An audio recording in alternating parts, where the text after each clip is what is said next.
Thank you all for coming to Legends.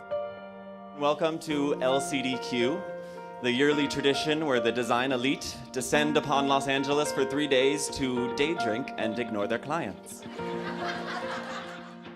One of my favorite parts about having my business based in Los Angeles is the access to LCDQ. It's really more than a group of shops, it's a community. Here at Murphy Design, we were so excited to be a part of Legends 2020. I'm even wearing a very California shirt. I was extremely excited and humbled to find out that we were going to be one of the window designers for Legends 2020.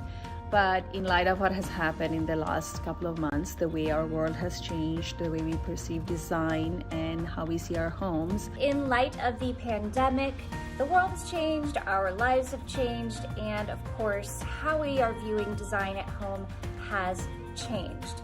I want to thank LCDQ, though, for keeping the design dialogue going. I really miss you all and can't wait to be shopping again soon in person.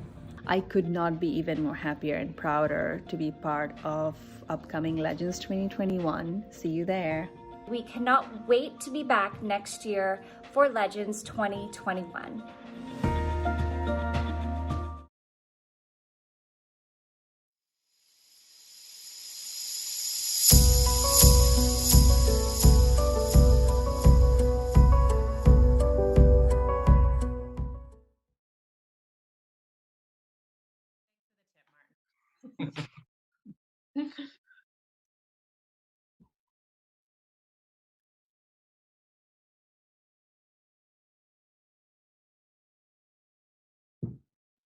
Hi, everyone. I'm Tony Freund. I'm the editorial director of Introspective, First Dibs weekly online magazine. And for the last many years, First Dibs has loved going out to LA at this time of year to be a part of the Legends celebration. So I'm sad that we're not there now, but I'm very pleased to at least be celebrating the LCDQ virtually and doing it with two wonderful people, Sarah Shetter and Martin Lawrence Bullard.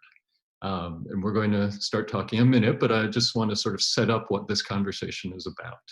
So Hollywood, homebound Hollywood. It was the early decades of the 20th century when the world first sort of became fascinated by Pickfair, the Beverly Hills estate of Douglas Fairbanks and Mary Pickford, then Hollywood's reigning king and queen. Ever since, we, the adoring public, have yearned for glimpses into the private lives of our screen idols, an affirmation that the folks we loved on the big screen, and later the little screen, lived lives as glamorous and stylish as those they portrayed on film.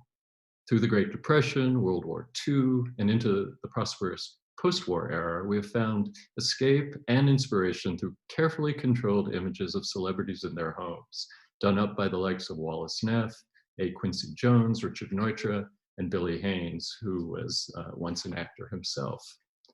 As the century closed out, our access was pretty much still limited to these photos along roadside stands in Beverly Hills selling maps of the homes of the stars, and then the occasional celebrity cover of Paige Renz's Architectural Digest. Don't really need to state the obvious, but in the 21st century, the public's access to their idols' private lives has dramatically changed, thanks to social media and reality television. Today, people like Ellen and Diane and Oprah and Gwyneth are as well known for their lifestyle brands as for their work in entertainment. Indeed, their lives, the houses they buy and redo, what they cook, how they clean, what they collect, is our entertainment in many cases. So today we're going to discuss how the coronavirus pandemic has shifted our relationship with Hollywood's homebound elite, and how we continue to hunger for those glimpses of LA life behind closed doors, but sometimes now it's a little more complicated. So we have two remarkable people, local talents, to talk us through this topic, and I'll start with Sarah. Sarah Shetter is an interior designer based in the Hancock Park area of LA. Since 2004, she's been bringing her warm and livable modern aesthetic to a wide variety of clients on both coasts, including such celebrities as Busy Phillips, Alison Brie and Dave Franco, Phil Lord and Chris Miller, and jewelry designer Irene Newworth. Her work's been featured in a number of publications, including Elle Decor, Architectural Digest, Interiors, Variety, and most recently Introspective. We did a beautiful story on her last week, so you all should click on the link in the chat and check it out. With every project, Sarah is determined to achieve true harmony that connects people and their spaces, and also their spaces to the world around them. And then to Sarah's left on my screen, or to her right, is Martin Lawrence Billard, who is a multi-award-winning, internationally recognized designer known for his broad range of styles that are equally playful and sophisticated. Martin has been published in countless publications and worldwide, including Elle Decor, their A-list, and you just celebrated your 15th year as an AD100 designer. Popular television personality, Martin starred in Bravo's $1 Million Decorators. We did a panel a few years ago with 4 of the 5 original decorators, and that was super fun. And in Hollywood Me in the UK. And his celebrity clientele includes the likes of Cher, Sir Elton John, Gwen Stefani, Ellen Pompeo, RuPaul, Sharon and Ozzy Osbourne, Kylie Jenner, Kendall Jenner, Khloe Kardashian, Kourtney Kardashian, Cindy Crawford and Randy Gerber, Kid Rock, Edward Norton, Eva Mendes, Alessandra Ambrosio, Tommy Hilfiger, Julia Roberts, and Christina Aguilera. To name got a few. Well, I was going to say that concludes our talk. We've run out of time. You got your celebrity quotient here, and we're moving on to the next talk now. So thank you both for joining us. Clearly, you're both highly qualified to talk about this subject. But before we actually get into it, just quickly, for those of us who aren't in LA, can you just sort of give us sort of the temperature? What's the general climate in the design community right now? For me, I have to say that I feel very lucky because at the moment I've got 15 projects running, and only one of which is a new boutique hotel, has sort of been put on hold. Everything else is still running forward. I have kept all of my staff on. We have been working like crazy. I mean, it's been kind of amazing. To begin with, of course, I was very scared. I thought, oh my goodness, my clients are all going to start pulling out of their jobs and construction, everything's going to stop. But no, thankfully, people have become even more passionate about getting their jobs done and creating their fantasy home, their sanctuary. So we have actually been super busy. I mean, it's not been easy because, you know, we had to learn how to sort of really rework and relearn all of these crazy things like Zooming and you know, virtual meetings. And of course, there's nowhere to go and get samples and you know, that sort of thing. But we've managed to do it, and it has been an amazing learning lesson for me. How about for you, Sarah? Yeah, it's been the same. We've been really busy. We feel very lucky about that. And obviously, I think similar to you, we feel lucky that we can do this job from home, you know, which many people can't. And so we've been trying to figure out a way, how do we keep all the people busy who can't work from home? You know, the wallpaper installers, the cabinet makers, the painters, and really, you know, keeping all the sites open, which they have been, socially distanced, of course, and with all the rules in place. But it's actually been, I feel good about it. I mean, you know, I feel like business is chugging along, and same, we didn't have to lay anybody off, which feels really nice. You know, we kept everybody employed. So yeah, I think everyone's apprehensive, and obviously, which goes without saying, we also work with a group of people, Martin and myself, like, you know, they're very wealthy. They're very lucky in this situation. So, yeah. Yeah, I mean, I have some projects that are out of town. I've got some things in Palm Beach and actually one in Ireland, and so those are going to be a little bit more difficult because yeah, require are you going to get on a plane or no? Yes, so you know, it's the getting on a plane thing is still a little worrying. Yeah. So I'm going to give that another month or so before I kind of really make my decision about how we deal with that. But in the meantime, you can focus on your local celebrity clientele who are probably very needy right now. So I want to ask about that. How is Hollywood holding up? I mean, it's a community that thrives on an audience, and people aren't getting outside. So what's the sort of psychological state of your entertainment industry clients? Again, obviously I have a bunch of celebrity clients, and I have 5 sitting on my roster right now. The interesting thing is that some of my clients are singers and performers at the moment, and so the reality with that is that they don't actually know when they can go back and perform. Right. They haven't got a clue when they're going to be able to go out and do a live concert, or return to their show in Vegas, or any of those things. So that's making them a little bit worried. This is a different time from, lots of people were comparing this to 2008, when we had the whole kind of, financial downturn. But in 2008, I had a lot of celebrity clients at that point, and they were all working like crazy because everybody wanted to be entertained. They wanted to be, they wanted, their lives were so boring and they had no money, but they wanted to see people singing and acting and dancing. Mm. Now, it's a different situation because they can't literally, for their health, get out there and do it. Mm-hmm. So that's something that's going to be a little bit different. It's a little different temperature to gauge right now. Mm-hmm. Right. Yeah, we do a lot of writers and showrunners, and they can be working now, but I think they're all kind of thinking, when can we get, we'll write these words, but when can we get 400 people together for a crowd scene, or 40 people together for a dinner scene? Mm-hmm. So I think that no one really knows when that will happen. But I do think we've had some clients who are, which I'm sure is true of a lot of these, they're workaholics. They're very rarely home. They're traveling, they're on production somewhere, and so they're home now. So we've gotten a lot of nice phone calls. Just, we finished the house 5 years ago, and now they're saying, this house is so great. I never really knew. I haven't spent any time here. And so that, I think people are interacting with their houses in a different way, which feels really nice that people are using them after all this time spent doing them. It's been kind of fascinating to see into people's homes, all of these broadcasters and people that are actually now filming inside of their living room. Yeah. It's kind of amazing to see.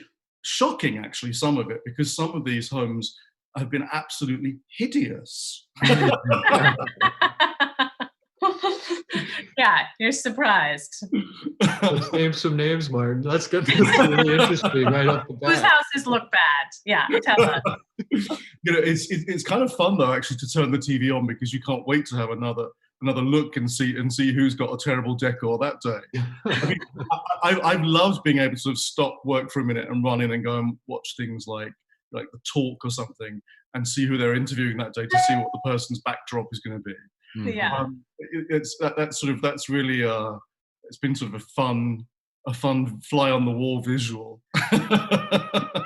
we get to see who really needs our help. Yeah, exactly.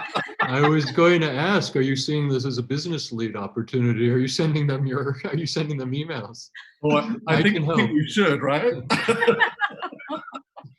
I think, it's interesting. We were talking about this before. Martin, you're in Palm Springs. You're spending more time there than you probably have at that house in a long time. And I think, Sarah, you were saying you have clients who are spending more time, but also spending a different type of time. They're not entertaining. They're really looking at their spaces in a different way.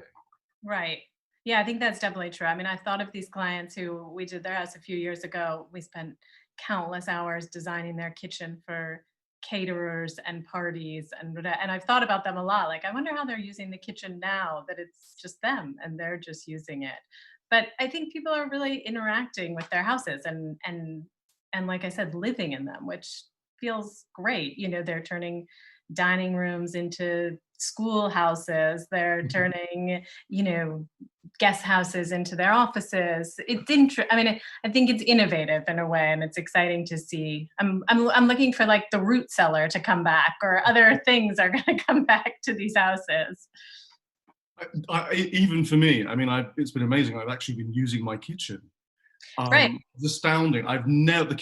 Because I've mostly been at my house in Palm Springs, which I have never spent this amount of time here ever. I usually come down for the odd weekend, and we've kind of been here for almost 8 weeks now. And I mean, I didn't even know how the kitchen worked, literally. It's been hilarious getting to know how to use a kitchen. So what's the verdict? It not only looks great, but it's pretty efficient, or? Listen, it's great, but I've got all of these sort of Gaggenau ovens and things like that here, which have literally took days to understand the manuals of how to turn them on and off. But it's been good. I mean, it's been a learning process. Right. Sarah and I were discussing my Dyson vacuum cleaner yesterday. So we've all got, beautifully designed product that actually cleans and turns corners well. So we all have a new relationship to a very intimate relationship with our homes. One of the funny things is that obviously we've all got very wealthy clients, and the reality is that now obviously they're having to clean their own houses, cook their own meals, pour their own glass of wine at night. I mean, there's a whole new thing happening for people, which is kind of amazing, because for me, I now really, really appreciate what my wonderful housekeeper, Maritza, who I've had for 20 years, I really appreciate what she does and what she does for me. It's, I love her even more. I can't wait to get her back. No, you realize why they say back-breaking work. I mean, it is very, very hard work. Not that we didn't know that before, but I think we're just more appreciative of it now. Yeah, I mean, listen, I'm so lucky I've had a housekeeper for all this time, but yeah, part of, there's been backlash on, some, we're calling this the great leveler, but, there's been backlash, I think, Ellen or the Gal Gadot video, Imagine video, these people who are homebound, but homebound in, these sumptuous places, which is sort of why I think it's interesting, this complicated relationship that we now have, because, during the Great Depression, we looked at those Fred Astaire and Ginger Rogers movies and sort of the lives of Hollywood as aspirational, as inspirational. It wasn't, the time wasn't as politicized, although I'm sure there were, political factions saying down with the elitists. But I mean, that's like a complicating factor today when somebody who has a very lovely lifestyle opens up their doors to the world, there can be that backlash. Yeah, I mean, this is a terrible time for so many people, and it's very hard. I mean, listen, I was just very flippant about saying I can't wait to get my maid back, but the reality that is part of my reality, and a lot of things that people have said and done on television is part of their reality, and it's very easy to kind of forget what else is going on in the world and just concentrate on your own sort of problems. But we have to look at this as a big picture. I mean, for me, it's so important now to find out ways that we can help people, the big problem now is feeding people. So one of the things that I've loved to see is all of the celebrities that have stepped up, and they're out there and they're raising money for people and doing incredible things. I mean, look at all the stars that were doing these sort of amazing graduation speeches for people, and I mean, it was beautiful. Actually, yesterday, a dear friend of mine, my client Ellen Pompeo, yesterday did a beautiful video for a friend of mine, another wonderful lady that works with us. Her daughter was turning sweet 16, and obviously couldn't see her friends. All the parties were cancelled and everything, and so Ellen did a beautiful birthday video for her. I mean, it's those little things that are amazing, and the fact that celebrities have power, that people want to watch them and see them and interact with them, that a lot of them are stepping up and doing that is wonderful. Mm-hmm. I mean, Gail did not mean to make that her whole Imagine thing. That was done to be something beautiful. It wasn't done to be something to cause that awful effect. I think we're all kind of learning to ride bikes as they're being built underneath us. And I think there's going to be missteps. I'm not giving them a hall pass for that. But I think if it's any time to remember to just kind of be kinder to ourselves, kinder to the people around us, there's going to be mistakes and weird moments in this. And we all make mistakes. And I think for the celebrities with a spotlight on them, of course, that makes it even worse. Yeah. But most people out there have been doing an incredible job. to get a message across, to be supportive, to raise money. There's been this incredible thing in Hollywood where one of the agents from WME has been doing these private concerts every Friday night, and people kind of join in on via Zoom, and they donate money to a food bank or some great charity that week, and all different people sing for this sort of private audience, and have raised huge amounts of money, a couple of $1 million. So that's the kind of stuff that's been amazing, and that's the power that celebrities been able to bring to this. Well, I want to get back to this idea that you know, Hollywood is a town of fantasy and image making, and certainly what you two do is about, you know, beauty and fantasy. So you know, these are heavy times, but what you do is create beauty. So you know, how are you inspired now in this time to continue to do what you're doing? I think that I mean, I think in terms of Hollywood beauty, there will always be that image of, you know, let's say someone like Robert Evans standing in his tennis whites, look on his veranda, having a martini, looking at his expansive grounds. Like that will just always kind of exist as an iconic Hollywood moment or vision. But I think that we're at a period now where it might be a little bit less about being showy and more about function, how these spaces really work, and they can still be incredibly beautiful, but how are we using them? How are they functioning? What are we doing in them? And bringing the beauty in that way.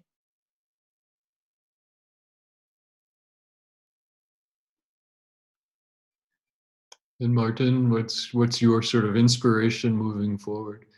Oh, you know, the real thing that's come out of this, and it's something that I've always put into my interiors, and I think even more so now, is that modern luxury, whether we consider that to be Hollywood luxury or modern luxury in general, is comfort.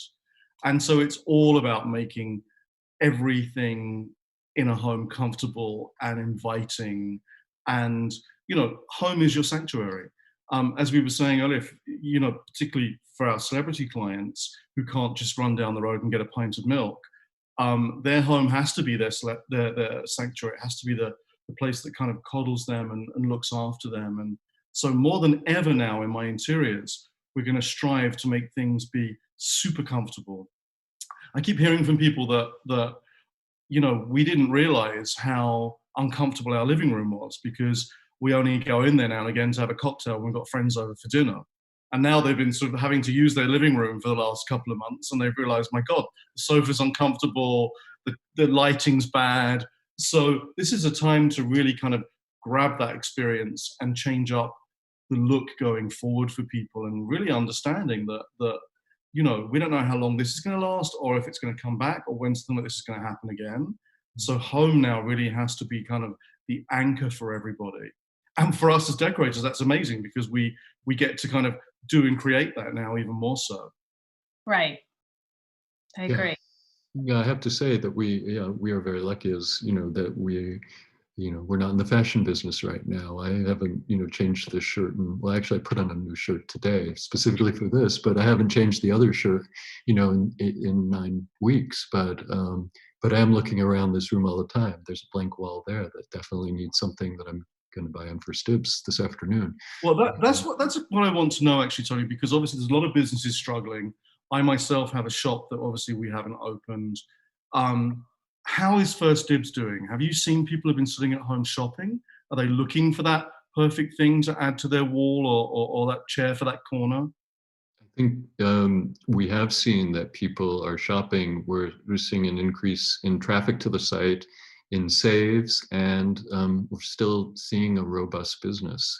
And I do think it is, you know, exactly what you're saying. People are, you know, want their homes to be comfortable. People who have maybe spent 3 days in their second home now are living there, or in their own home, you know, are now living in their kitchen, sitting in their living room, and they're prioritizing sort of fixing it up. So again, I'm, you know, the economy of the world is in a terrible place, but our business is doing really well. So and that's important because we are a business of 5,000 small business owners, you know, antique dealers and shopkeepers, many of them who are in the LCDQ, who rely on us now more than ever to, find them an audience who isn't coming through their doors. So we almost, it's a mission. It's important to us to keep selling, keep these businesses in business. So it's felt very fulfilling to be doing this. Something that I found interesting, which is actually very encouraging for us as well as the design community, is that here in Palm Springs, for instance, I spoke to a realtor yesterday, and he said he has been so busy.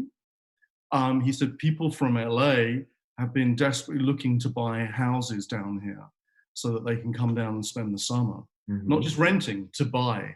So actually the real estate market here in Palm Springs, in Malibu, in Carpinteria, in all of these sort of secondary home destinations, people are looking to buy right now because they want to have another escape.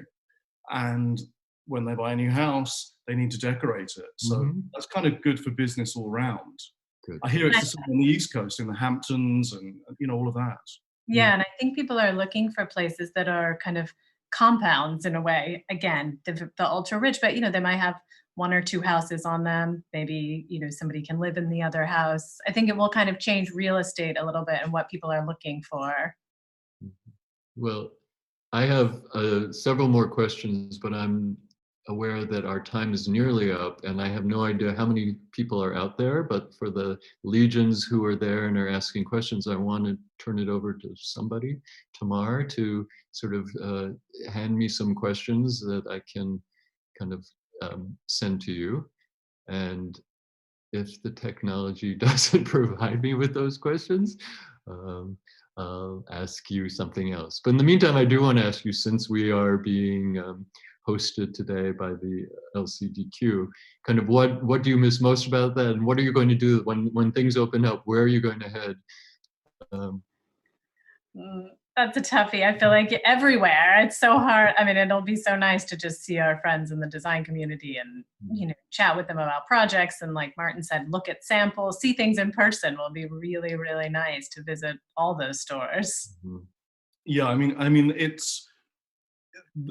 LCDQ is full of our fellow designers, so there's a great sense of camaraderie there, and it will be even more so now, having gone through and going through this. So it'll be that I can't wait to get out and shop, of course, but it's also, as Sarah said, it's so nice to get out and see other people in your industry and feel that energy again.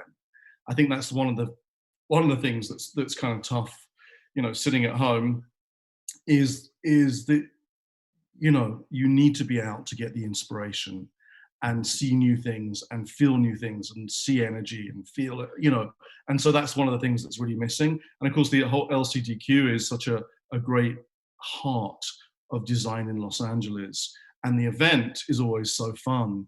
So we're certainly missing that this year. Yeah.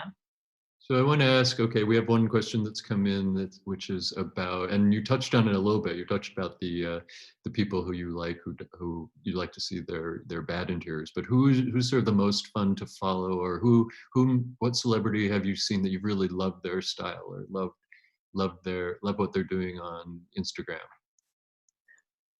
I have loved following Martha Stewart. I don't know if anybody else is following her. Martin, yes. I mean, I'm obsessed with Martha. She's hilarious. It's incredible. I mean, and I love it. Her whole staff there. She's referring to them as her detainees. It's so over the top. But they're making margaritas together. I don't know. There's something about it. You really feel like you're peeling back the curtain, and there's nothing perfect about it, and it's flawed. And she seems. It's great. It's not what I expected, I guess, from her Instagram during this quarantine. So it's nice to be surprised. The hilarious thing with her is she seems to always be drunk, which is just hysterical. Oh my God, it's hysterical. I love that cooking show that she does with Snoop Dogg. That is one of my favorite kind of guilty pleasures. The fact that they're such close friends is enjoyable. It's beyond brilliant. You know who I've absolutely loved following, though, who's a very good friend of Martha's, is Douglas Friedman, the photographer. Oh. So Doug has shot so many of my jobs and covers and things over the years.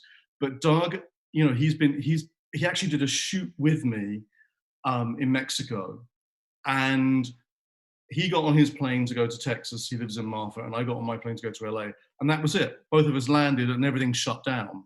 So he was sort of the last person I saw really in the industry.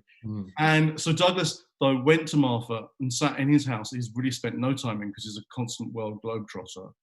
And he's decided to do this thing. He started to collect chickens, and he's opened a hen house, and it's called the best little hen house in Texas on Instagram.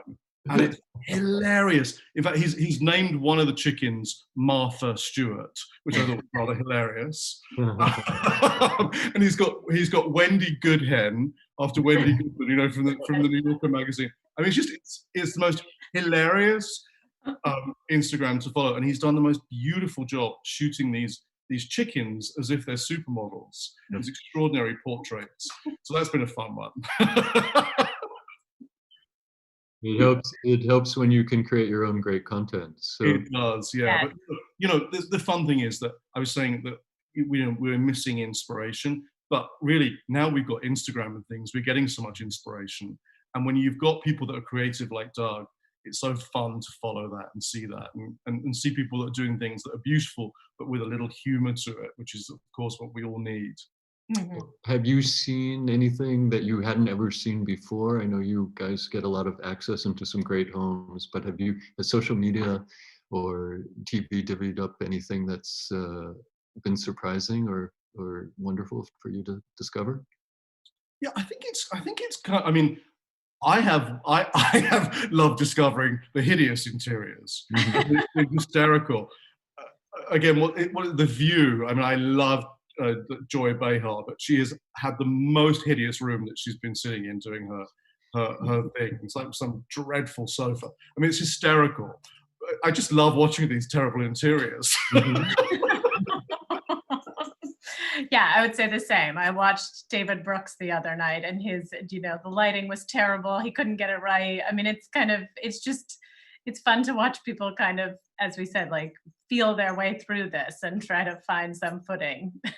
Jimmy Fallon's been brilliant as well. Yeah. Because his house, he lives in like sort of a giant playhouse. It's so hilarious. There's big, there's big holes in the wall that end up being a slide that whips down to another room. I mean, it's madness. I love it. And there wasn't enough time to prepare that set beforehand. This is legitimately how we and the family live. Real. Yeah. How about historic Hollywood? Are you going into seeing any images of great old houses that you are thinking that you need to get to as soon as things open up?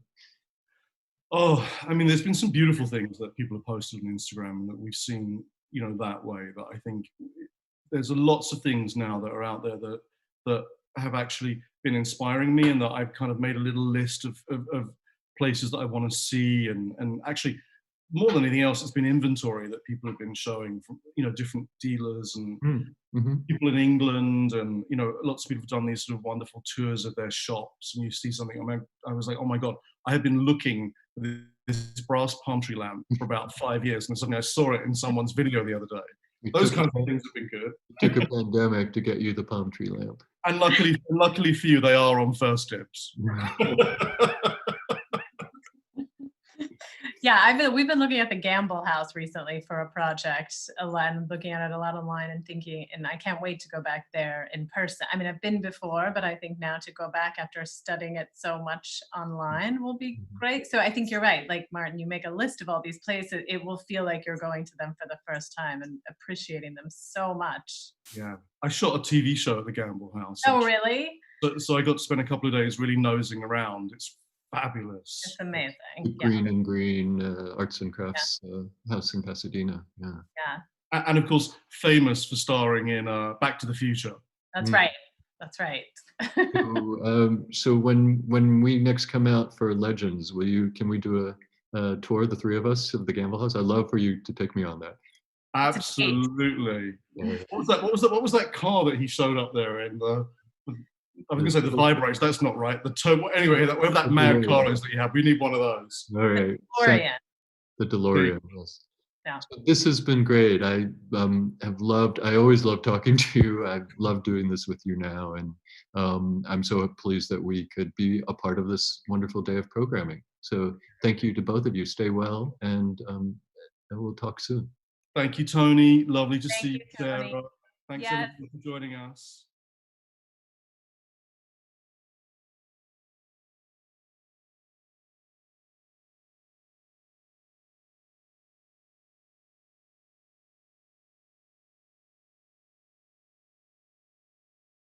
I'll tell you a little bit about how I developed my process. And it really was by accident, because I was not an interior designer. I was a dancer who liked to eat, and that wasn't a whole lot of future for me. So I took a really crap job in interior design, and when I was right out of college, it was very fortunate for me that at this firm, Elton John was a client, and we became friends. And he then helped me start my own firm a couple of years later, which was great. But this project was a home in the south of France. Elton had a very clear vision of how he wanted to see his house. What became really obvious to me was it's important to have a story. And they had a very clear story that I just followed. But it became an ongoing theme through what I do is to find the story. And if the people already know their own story, great. If they don't, then you have to be able to help them find their story. So to me, that personal story is far more important than any trend we might be told is important on the pages of a magazine. Or for another singer-songwriter, John Mellencamp, he knew his own story as well. He was very clear that I want to have a place that's secluded so I can write songs and paint. And I want it to look like a Baptist church. So, all right. So this is new construction. This is absolutely new construction. Yeah. And I think those arches look a little more Moorish to architecture people out there, but whatever. He's happy. It was his idea. But this is John, and he always likes to be involved when we're hanging the artwork. And he was very concerned that this wall didn't have any art for it. And it wasn't a good art wall because there's a big column right in the way. So kind of half-heartedly, just trying to get him out of my way so I could hang the artwork properly, I said, just paint something on it. And he did, and he painted a poem that became a song. So, we could debate whether this is good design or not good design. But to me, it's very good design because it's his expression, it's his design, and it's his story. David?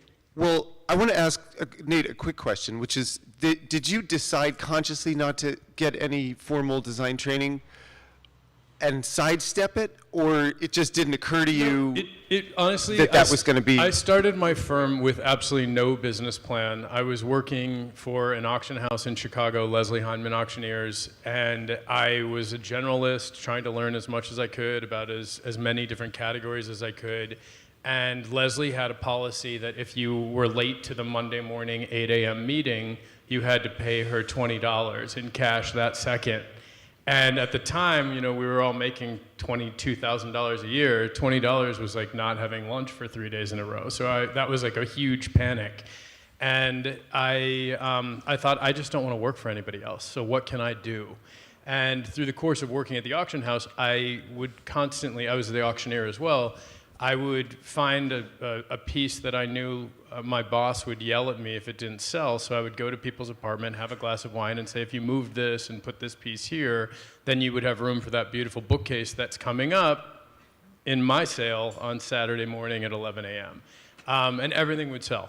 And then I would actually go, even though I wasn't being paid to do it, and reorganize their room around the piece that they bought. So for me, I thought, I can do this, and I don't have to wake up and be anywhere at 8 a.m. on Monday, and I'm still not anywhere at 8 a.m. on Monday, because I hate 8 a.m. on Monday. My coming at design is grounded in a love of objects as well. When I was little, my parents were completely different people. My father was a collector of furniture and drawings in a way that isn't really the way it was in the 50s and 60s when people, who there was a certain amount of art historical education that just came with having a nice apartment and made you a collector, if not of fantastic, rare, exotic things. You knew French furniture and brown English furniture and what old master drawings were. So we had a nice environment at home like that, but not stylish. And my mother was into tennis and the pack of cigarettes on the kitchen table.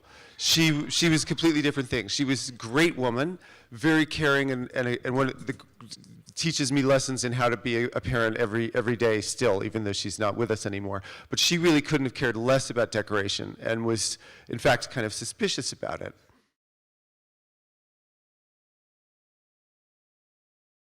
One of the first projects I did was the Colony Palms Hotel. And I'll tell you a story about that that's actually very funny. It's a complete lie, but it worked. It got the project approved. We were going through the design review process with the historical panel in Palm Springs. And we had this Colony Palms Hotel, which was an amazing property, but it was completely derelict. And so I had to make this presentation to a panel of, I think, like 30 gay guys and like 3 Jewish women. And so I thought, if I can't nail I shouldn't be doing this job.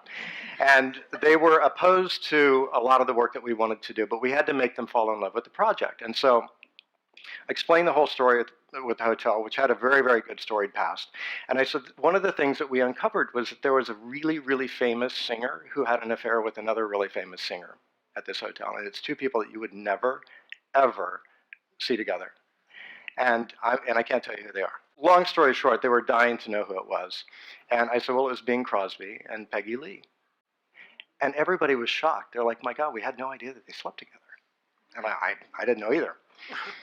And they were like, is it true? And I said, no, but imagine if it was. My muses dwell.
Good morning or good afternoon, depending on where you are. I'm Pamela Giacarino, Editor-in-Chief of Lux Interiors and Design. Thrilled to be here, virtually of course, to celebrate Legends. I hope that everyone who's tuning in today is faring okay during these strange new times that we find ourselves in. And today we're going to be talking about one of my favorite subjects, creativity and the power of beauty to really help us through, especially these times. And, you know, I think it can be sort of tricky. Like, do we dare discuss textiles and wallpaper and interiors with like the world in the great upside down? But I am someone who really believes now more than ever we need to be surrounded by beautiful things that really help lift our spirit. And I am so happy to have this conversation with the great designer, Mark D. Sykes, who truly makes everything more beautiful.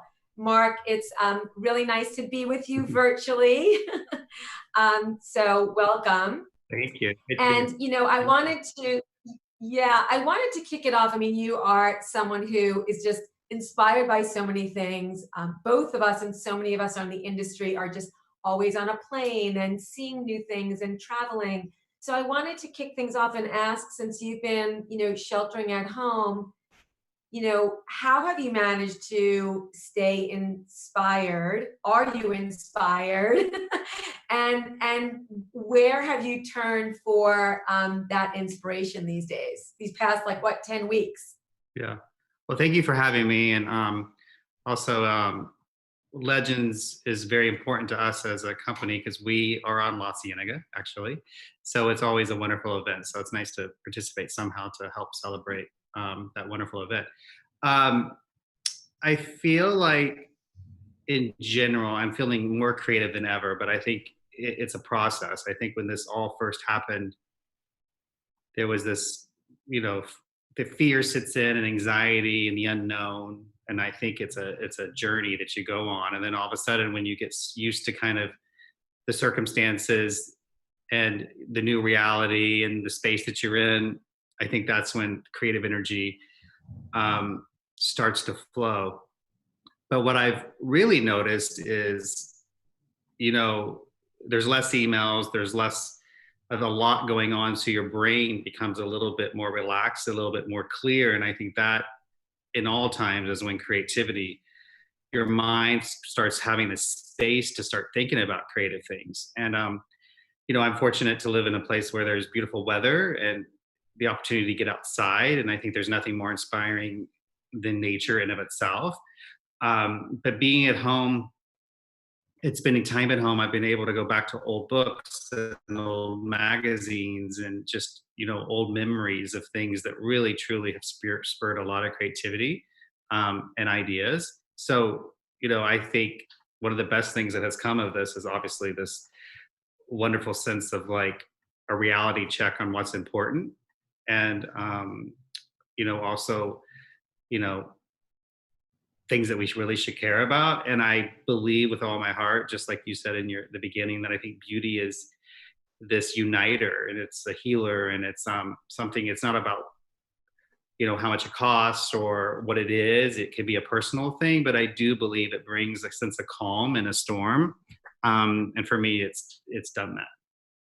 Yeah, I went through the same thing. It was like panic and anxiety at first, and I felt as though I couldn't really be creative. I do think it's super interesting for a lot of designers and creatives and artists that, you know, here we are. We're not like rushing around and busy, and we're not like, you know, on airplanes, and you sort of have time to sit with yourself.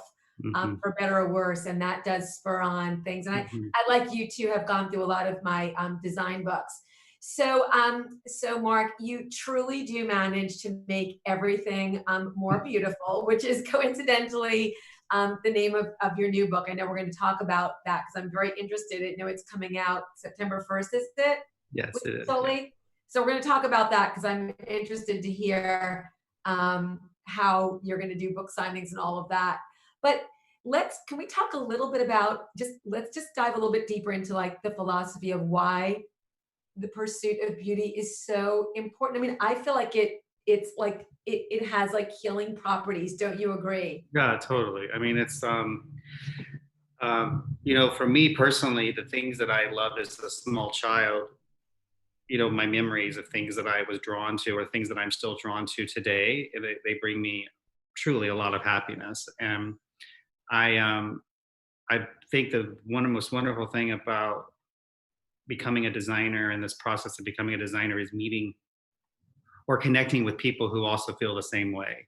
And in some weird way, it becomes like this spiritual community of people who like, oh yeah, I think beauty is, you know, can, you know, unite and heal and guide. And, you know, it's like, oh, well, you believe that too. So there is this, and I really do believe it in the simplest forms. And I think I feel so fortunate to be able to work in an industry where I can pursue beauty and creativity at all times. And I can't even imagine working in an industry or doing something that I wasn't completely passionate about. I think if your mind, you know, when you're not like working, but you're always thinking about what you're passionate about, we have that.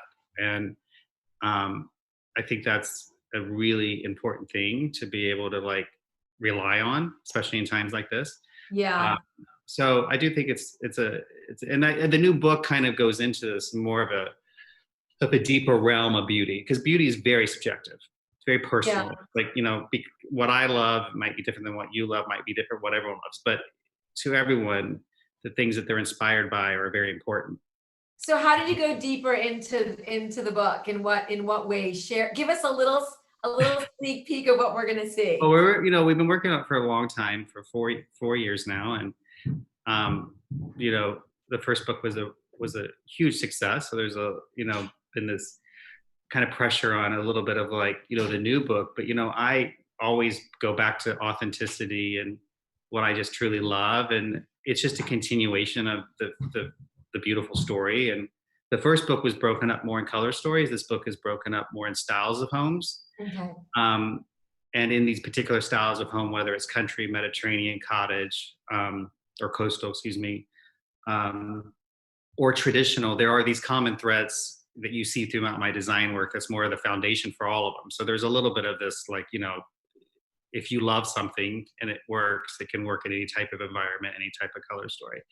But, you know, there's the deeper part of it is, before all this happened, we were writing the book, and I was writing with Catherine Evans, and, you know, we were really on this spiritual journey of beauty. Like, you know, kind of like, this is deeper, you know, there's something that you feel, and this is something that, you know, is a sensory overload. It's not, you know, and we were already telling that story. And then, you know, the book text was done 4 months ago, and here we are. So it's kind of a weird thing. It's like, oh my God, people are going to read the book and think I was reading the book during the COVID pandemic. But it's beautiful, and I'm very proud of it. I think I'm more proud that it's just a continuation of the story. And I'm really proud that Rizzoli, the publisher, really gave me free reign in regards to not only the story, but the graphics and the way it was laid out. So I think it's gonna be great. So we're good. excited. It'll be another top of the stack, as you say. Yeah. So I also wanted to talk about. I want to take it all the way back to 2011, when you started your blog about everything that, as you say, authentically that you love, right? Your blue and white stripes. Everyone's noticed I've got my blue and white stripes on today for you look Mark beautiful. and Jackie O, and you know, the things that it's sort of like all American style. And it was, you know, back then for you, just this wonderful, and for all of us, quite frankly, this wonderful sort of creative outlet, Mark. And I wanted to see, like, what are you doing, even like aside from, you know, from your design work, which is obviously a creative expression, it's also work, right? And there's an execution, and we've talked a lot about like, you know, the logistics and operations in terms of being able to put that forth. But are there any other practical ways that your creativity has sort of manifested during the past 10 weeks? Maybe that surprised you. Is there anything else that you've been doing? Some of us are like collaging our walls, a la Charlotte Moss, which is what one of the ways that I've been. Well, doing it. My But I just mind want goes to in drill like into it. my mind, obviously we have our work and we have our projects and we have a book and we have our collaborations that have all obviously a creative focus. But over the last 10 weeks, my mind has been going to the future and to ideas. We're gonna have to work differently and think differently and promote differently than we've ever done before in many ways. So I've had a zillion ideas. My team was probably like, "Oh my god!" When I came back, I was like, this. So, you know, um, I think situations like this put us in a place where we have to think differently. And I think, I've always talked about like retail, and people are always like, "Oh, it's so sad that how retail shifted and changed," but that's just a part of life. In the 50s, people had stores downtown that they would go to for their dress shop or whatever, and then it became like, um, you know, like department stores, and then then there were big malls. Then there was online. It's just a part of the cycle. Everything evolves. You sort of have to evolve or die, dare I say. Like, Right. things change, and change is actually something that's extremely healthy. It's sometimes scary to go through, but I'm curious to hear what your predictions are. Like, do you have any crystal ball predictions on? You can just tell from social media, like, there'll be a lot less travel. I think people will completely work a little bit differently. I think that what's already started with social media platforms will become more enhanced. I've always said, 10 years ago when I started the blog, you mentioned that it's like unbelievable that you unconsciously, by just putting something out there that was so authentic, you can create a brand sitting at your kitchen table. And that's going to be even more so, now. And, how people sell their products and how people sell their brands and their messages will be completely digitally focused. And I think in lots of ways, but there's definitely going to be something past Zoom and something past, Instagram. And, it's all of our jobs to figure out what that is. And I love challenges like that. I think that's beyond beautiful things and timeless beauty and just things that I think are quintessential. I believe in marketing. I think that I was in marketing for years in retail, and I think it's about storytelling, and Yes. the story continues in a different way. And how do you do it? So And that's a creative pursuit in and of itself. It's sort of, you really have to think about. I think for you, it is effortless. Nothing's effortless if you want to be successful. So let me take that a lot back. of hard work, but I but the understand. work is But we it's love our work. authentic. It's who you are. It's innately who you are, and I think that's why people are attracted to that. I also wanted to, practically ask you about, the design business, and obviously, as a successful designer, you're working, all across the country and have for many years. But your team can't get out to touch and feel. And can you talk a little bit about how how have you navigated through that, Mark? Well, I think it's been pretty remarkable. When we've never been a firm that has worked from home. We always were very, very office centric and travel centric and people centric. But I have to say, my whole team did an unbelievable job throughout the last 3 weeks, staying super connected and putting systems in place where we, we're communicating on a daily basis, and we would have follow up and touch points, and nothing skipped a beat. So that's kind of remarkable in of itself in a creative industry. So, but we weren't really, I was doing some concepting out, but we weren't really concepting. But the internet's amazing. If you're looking, we've schemed a couple projects with, going on looking for fabrics and doing tear sheets, and then getting samples when we can, and or having samples sent to my house. My visit in my office was sent like probably 5,000 samples to my house. So our whole garage / design studio was full of color stories of things. So you just work differently. Yeah. And we're doing a project in Palm Beach that we haven't even seen. It started like 4 months ago or 5 months ago, and we have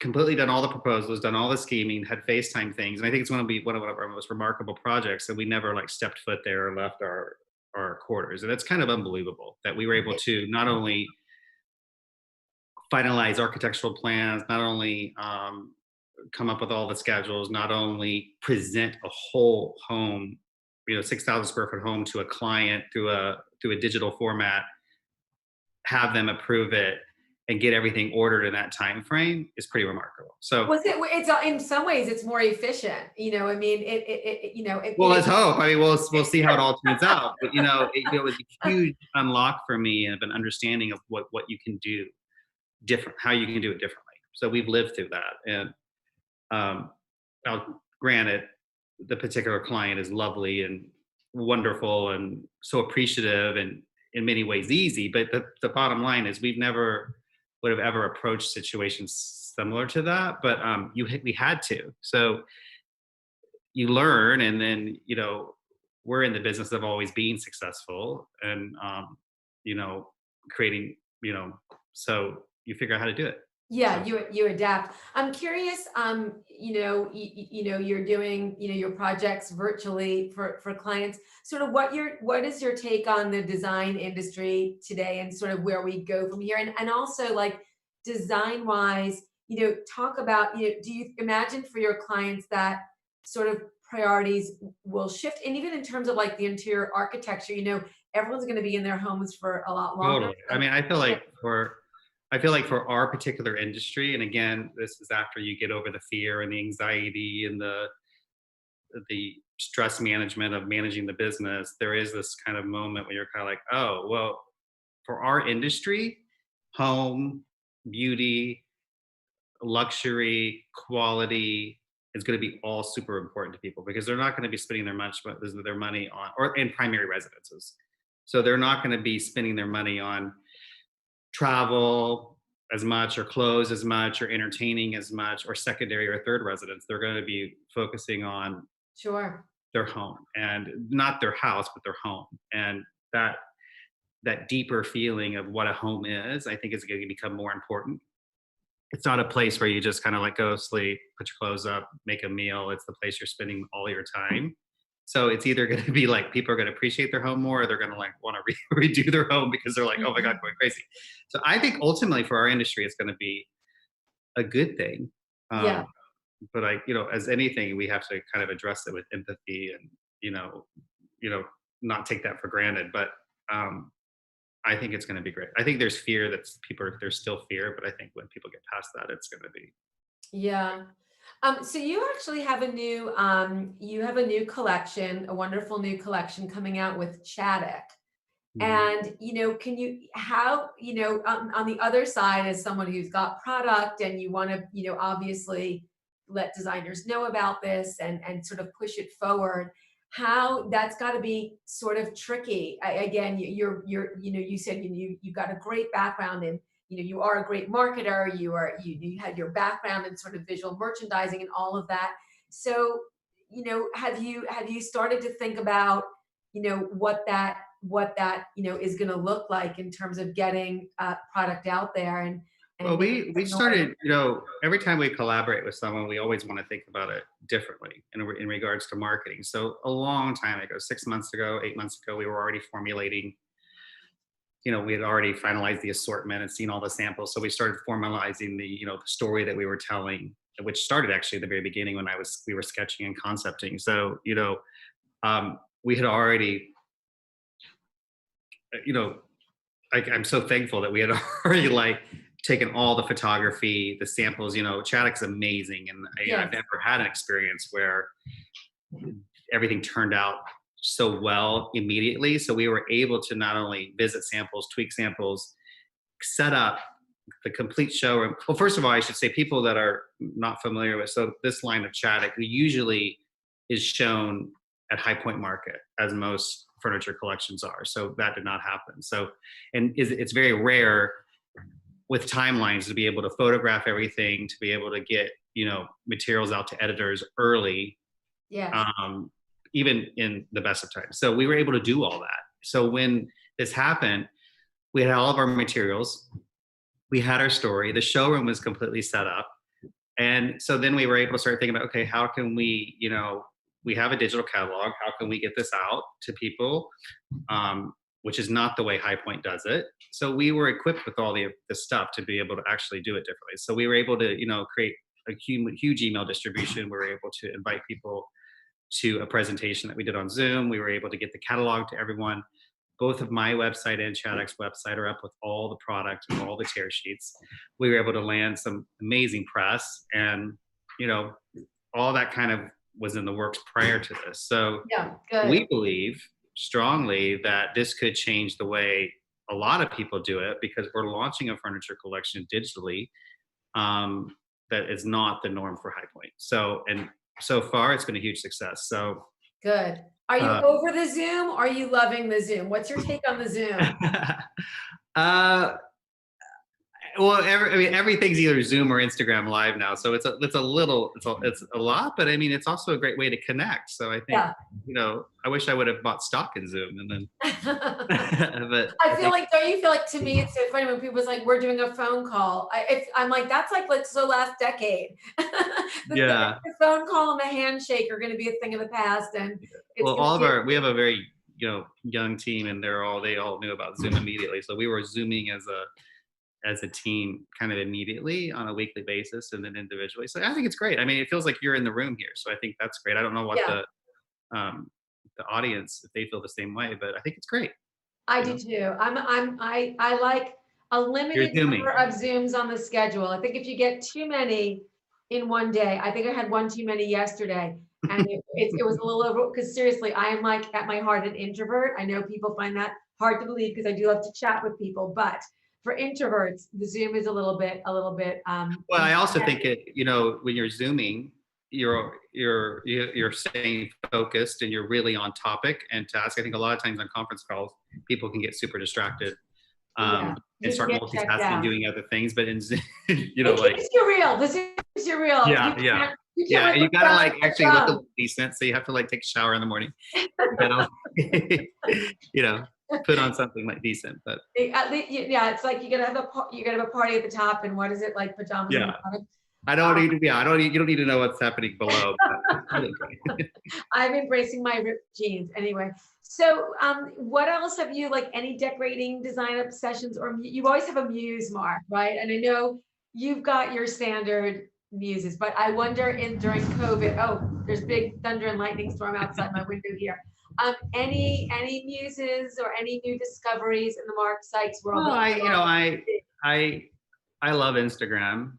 I think it's just this amazing platform to connect with people and to find images and inspire. So I really pushed myself over this time to explore new Instagram accounts, because I've never been the type that just follow. I've been so inspired by. And I'm inspired by the past, I love the past and the timeless interiors of, Renzo Monardino and, Billy Baldwin and, all that. And to be able to connect with people on Instagram that are also fascinated with that time period, has been really cool. So I know that's an obvious response, but that's truly, I have been so inspired by new accounts that I've been looking at and following, and also the authenticity of the accounts. I mean, you start, I've always been a person where I'm obsessed with certain things, and I really don't care if other people aren't. You can unfollow me, it doesn't matter. But I'm going to keep posting about the things I love. And, I've never allowed that filter to go through my head as well, what do people think? I'm always I don't care. I don't really care. Well, it's about staying true. I mean, and also being able to connect with other people who feel the same way in their own world. So that's been fun. And really inspiring. So I think that's one way. And the other way is I've gone back to old books and magazines on a daily basis. I have, an archive of probably, the past 30 years of every shelter/fashion magazine imaginable. Yes, we have seen it in your guest room. That's so fabulous. We keep building bookshelves for them. And so I've gone back to all of them. And, when I started my blog, that was really first the formation of the imagery that we're using on the blog, or some of the storytelling, and the post-its are still there. We had a pink post-it for people, a green post-it for places, and a blue post-it for things. And it was so fun to go back and look at all that. And that was my original inspiration for when I was doing my blog, Chic People, Glamorous Place, Stylish Things. And that's where I started with what type of stories I wanted to tell. I went through every magazine. I put a post-it by each one of the category for ideas for I stories. love the organization. Yeah, so I went back to that just kind of out of fun, and it just was so things you've already seen before can be so inspiring. Good. Well, I know I have one last question for you. I'm not quite sure how we're doing. I think through this chat, I'm going to get any questions that you have. So if anyone has questions, I think Tamara's going to get them to me somehow psychically. I'm not sure.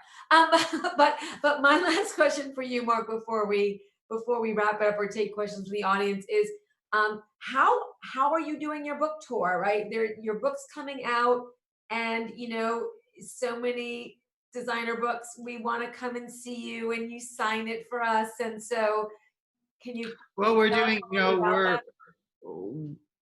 we always, even before this, we would have always wanted to approach our book differently. I think one of the reasons our first book was such a huge success is that we had a social media platform or hashtag that kind of created a wave of something that people started top of the stack. They started taking pictures. They started posting it. We were the first to kind of like put our book cover, on all of our social media platforms to for recognition. We were one of the first to probably do a whole gifting charitable thing over the holidays with our book. So I'm proud to say I think we were the first to kind of do a lot of book promotion like that. It was very successful.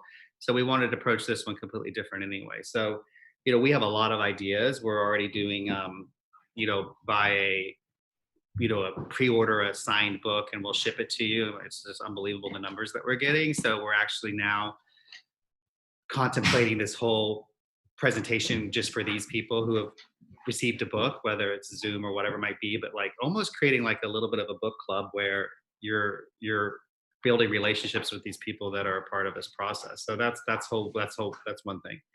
In regards to all the book signings that were already set up for all the antique shows, who knows what will happen with that, but we will come up with other ways of supporting the charity organization, of getting the book out there, and that's the plan. So someone's asking, what's the title of the new book? It's More Beautiful, correct? Is that the name More of it? Beautiful. Yeah. More Beautiful.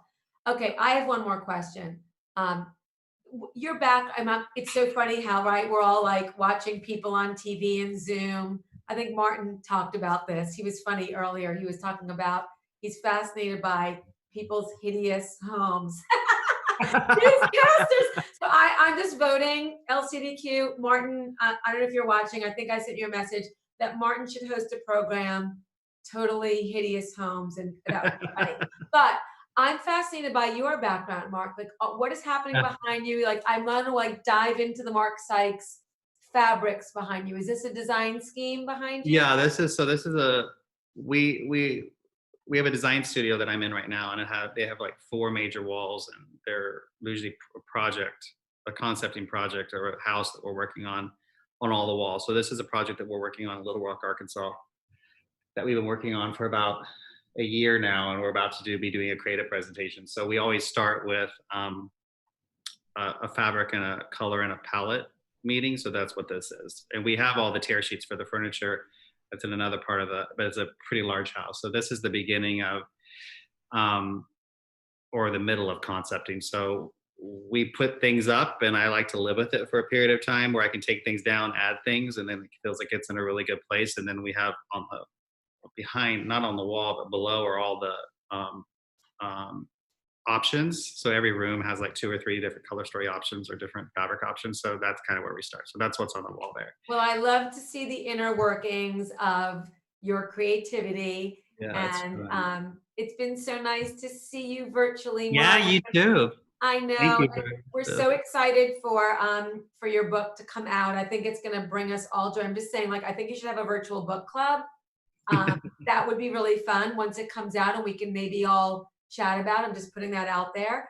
Yeah. And thanks, Legends. We miss being out on La Cienega and seeing everybody on the street. We hope that we're going to be there next year. But until then, giving a kiss. Thank you, everyone. And thanks so much. And bye. The rest of the programming, enjoy.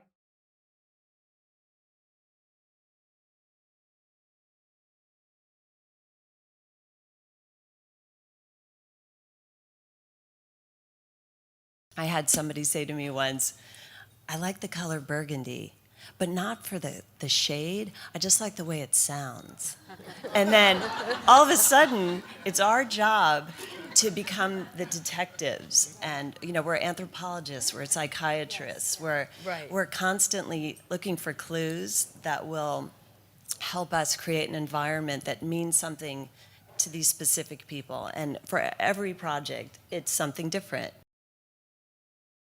I love color. I use a lot in my work, but I also think that you have to temper color, So if I've got a very strong color that I want to use, I'm going to put with it maybe some off colors to tone it down, because I think you can get a little tired of a room filled with too many primary colors. It's not that it doesn't look good in the picture, but it can become exhausting.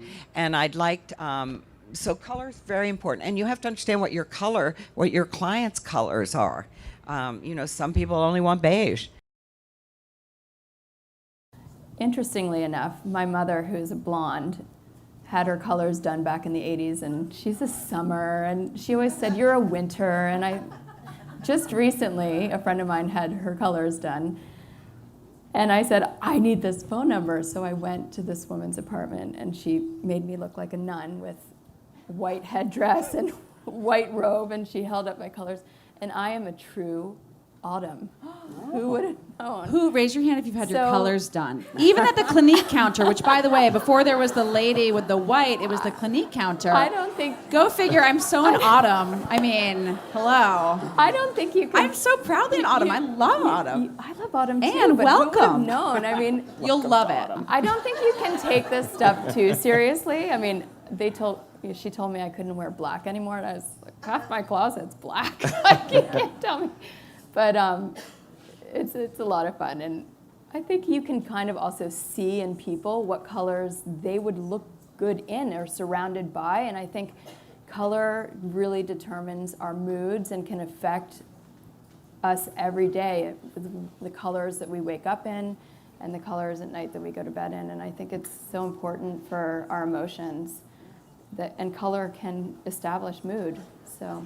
I've written a lot about that too, and early in my tenure here about having a home that makes you look beautiful. I mean, that seems like a no-brainer, but a lot of people don't think of it that way. They think of looking at a beautiful home, but they don't actually think about how they look in their home. So, and I use the example, it's like, I probably have an hour a day where I can be with my husband in the living room having a glass of wine or something like that.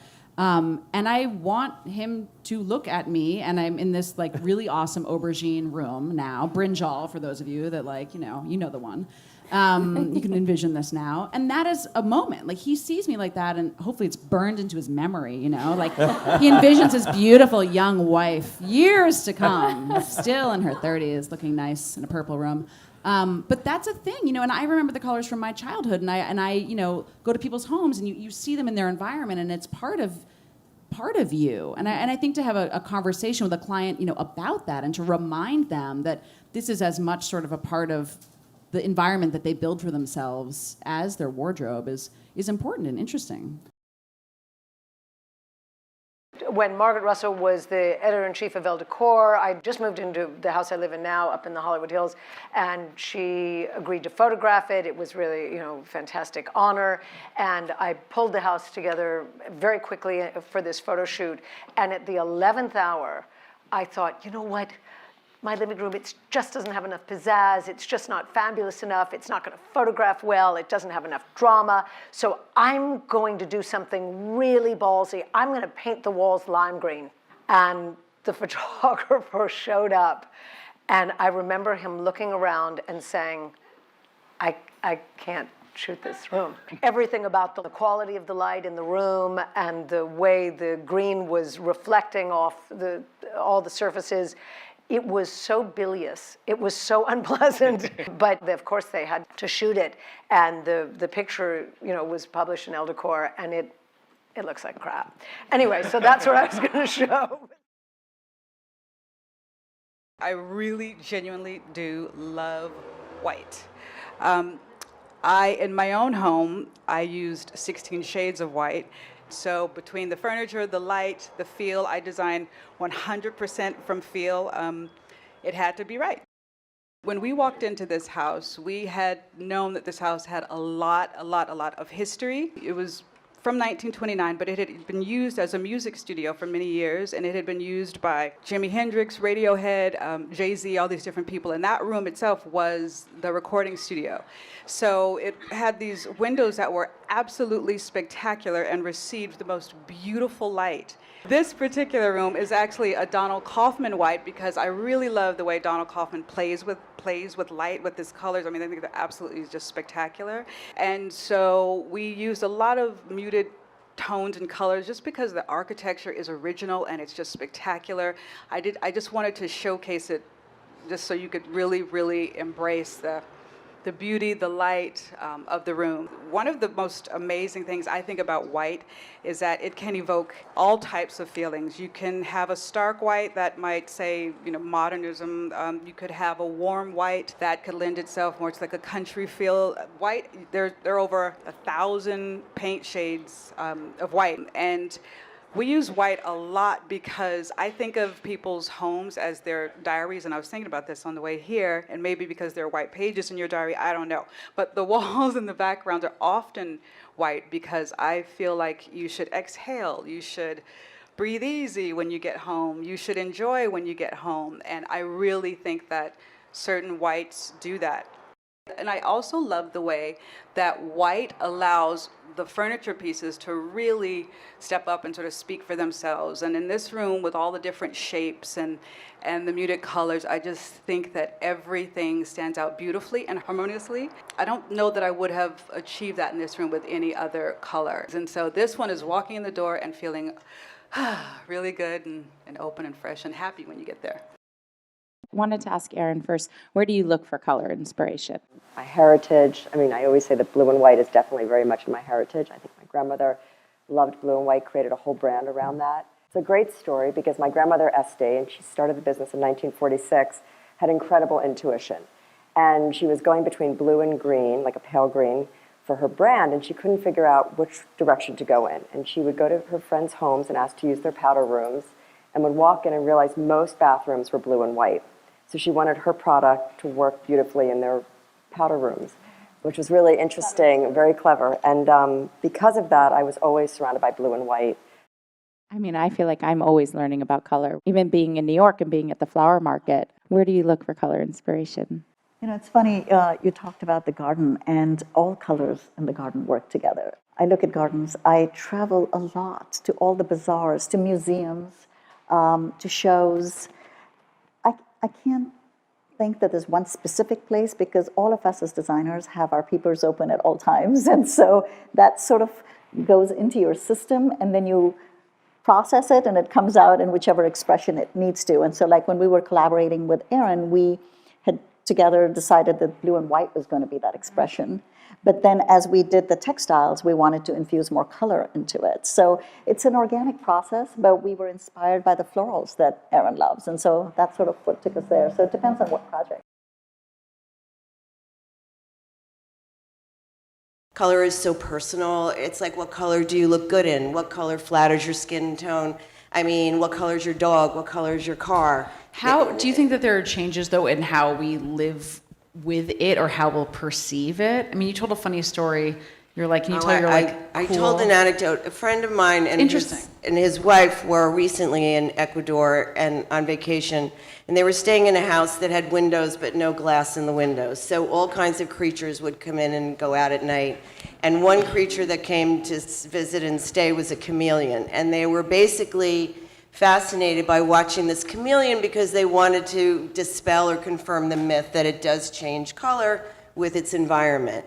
So they watched it literally sit on a green leaf, turn green, rest on a blue wall, it looked blue. Fascinated. Then the chameleon landed on a white wall and the chameleon flipped out. It was totally stressed because it wasn't able to turn white. And essentially what I took away from that is color allows you to adapt. And if you find your right color, paint your right color, you're at peace with that color, you're at peace in that room. You're not endangered, you're not vulnerable like the chameleon was on the white wall. So color is aside from the cosmetic aspect of it, color is very important for well-being and a sense of you know where you are, it's familiar, it's yours.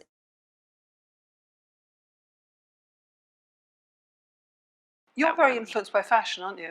I like fashion. I mean, obviously I like fashion. Fashion moves so incredibly quickly. And fashion for me is a forecast of what's going on in society. And so fashion trends, color story, and because fashion designers have to create 3 or 5 or 6 or 7 collections a year, they're moving at such a pace that they're usually ahead, especially with color. Right. But color is an interesting thing too, though, in the sense that there are all these predictions for colors, and that has a place and it's important. But it always perplexes me when a woman will come into our office and show some piece of, a magazine with a color story for her bedroom that she would look like crap in if she wore it on her clothes. And the truth is I don't want to be in my bedroom, unless I'm surrounded in some color that makes me look good. I mean, my bedroom's dark because it's slimming. But the truth is like, I think that trends are trends, and that's important, but I want to see colors that excite me in parts of my home that I want to be excited in, but I want to see colors that soothe me. I mean, we know science tells us that. It can raise your blood pressure or lower it. So there again, clients can bring in pictures or whatever, but I talk to them about what is it that you want to feel in this room, and what makes you feel that. So I'm going to start with a project that we did in Pacific Palisades. And these particular clients have a phenomenal art collection, and they requested that we focus on a monochromatic palette and backdrop. In this particular living room, it's pretty much white on white on white. It's not really gray, but it speaks into the muted monochromatic palette. And I think it's actually more challenging to create a beautiful monochromatic interior that doesn't have color or a lot of pattern, because you have to work with tones of the same shade and texture and pattern to create something that's really sort of sophisticated and subtle and interesting. This is the master bedroom for the same client. As you can see, there is an insertion of gray in here. This particular client wanted to use color, but very sparingly. They felt more comfortable having a monochromatic background where they could spend the money switching out accent pillows, accessories down the road. Many of our clients also with art collections like to rotate their artwork to keep it fresh. And so with that, we found that if we're playing with a lot of color on walls or paint or whatnot, there may not be as much flexibility to move art around if it's rotating.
I'm Jacqueline Terrebonne, the editor-in-chief of Gallery Magazine. I'm so thrilled to be joined here today by two extremely accomplished and esteemed men, Scott Mitchell, the architect, and Ross Bleckner, the artist. We're chatting today because Scott Mitchell has a new fantastic book out, Scott Mitchell Houses with Rizzoli, that's just, hot off the presses at the end of April. And Ross has contributed some of the images for the book as well. So thank you both for joining me today. Thanks for the invite. All right, so let's get started by talking a little bit about how the book got started and the two of you came to collaborate on it. Well, the book got started because I've been in business 20 years and I finally at age 49 had enough stuff to put in a book. And Ross got involved in this because I totally took advantage of our friendship and called him and begged him to go take some photos of a project in the Hamptons that I did for a mutual friend of ours. And he, as a very good friend, did that and really helped me out with the book.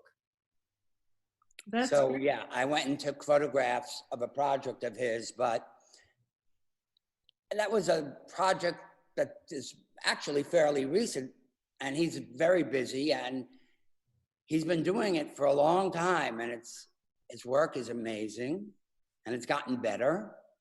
And he really worked hard to get there. I've known Scott for how many years, Scott? Probably 24, something like that. So I met him when he was working, living in the Hamptons. I guess he was assisting or working in the office of an architect. Preston Phillips. Preston Phillips. And then he went to school and met a friend of our mutual friend. I don't know if I introduced Scott to that friend or Scott introduced, I don't know how that happened. But anyway, that's how I've known him. So I can tell you, I remember, I lived in the Hamptons in my early 20s, and this is years ago when not very many people lived out there year round, not many young people. And I had a fabulous internship with this really great architect who had come out of Paul Rudolph's office named Preston Phillips in Bridgehampton. And one of the only other people out there, kids out there in their early 20s, was your assistant, David Ryan. And David Ryan was my entree to you and to Sandy and all of that group. Oh, interesting. Yeah. And you mentioned Sandy Gallen. The book is dedicated to him, correct? Yes. Sandy was a very close friend of both myself and Ross. And we unfortunately lost him 3 years ago last month. Mm-hmm. It's been And 3 so, years already, huh? yeah, 3 years, April 21. And so 8 or 9 weeks after we lost Sandy, I had born my son in Australia, who has 2 moms. And it was one of those universal things where it's like my best friend was taken away, which was heartbreaking. And yet the universe delivered this beautiful gift 8 or 9 weeks later. And it was a really special sort of passing of the torch, I guess. And so I dedicated the book to both Sandy and to Max. Nice. That's great. Very nice. By the way, Ross, there's a copy of the book, which I just got in the mail to you. So expect it in, I don't know, in the next week, it should be getting to you. It's in the Good. mail. I look forward to it. Yeah, I've got several of yours from over the years. I'm glad to return the favor. It's easier to make paintings than it is to make houses, to make enough of them to fill a book anyway. So Ross, what was that like to shoot a house for a book? It's not what we think of you as doing every day. But I've taken photographs, and I actually enjoy taking photographs, and I've even done some photography books. But it was interesting because I took pictures of the house as a favor to Scott. The house is near me here in the Hamptons. And it's beautiful. The work he did there is beautiful. Sandy kind of was like a liaison also for Scott, because Sandy professionally, you know, he had been a manager of talent. And through him, I mean, I met a lot of people, and so did Scott. Absolutely. And when Scott and Sandy became friends, they actually started collaborating because Sandy had always been a kind of secret designer or something. You know, he designed houses. He had a very specific look. Right. Kind of like Ralph Lauren-y, but very comfortable. And they started collaborating on, I think at first, Sandy's houses, because Sandy built houses, lived in them, and basically until he could sell them and moved on.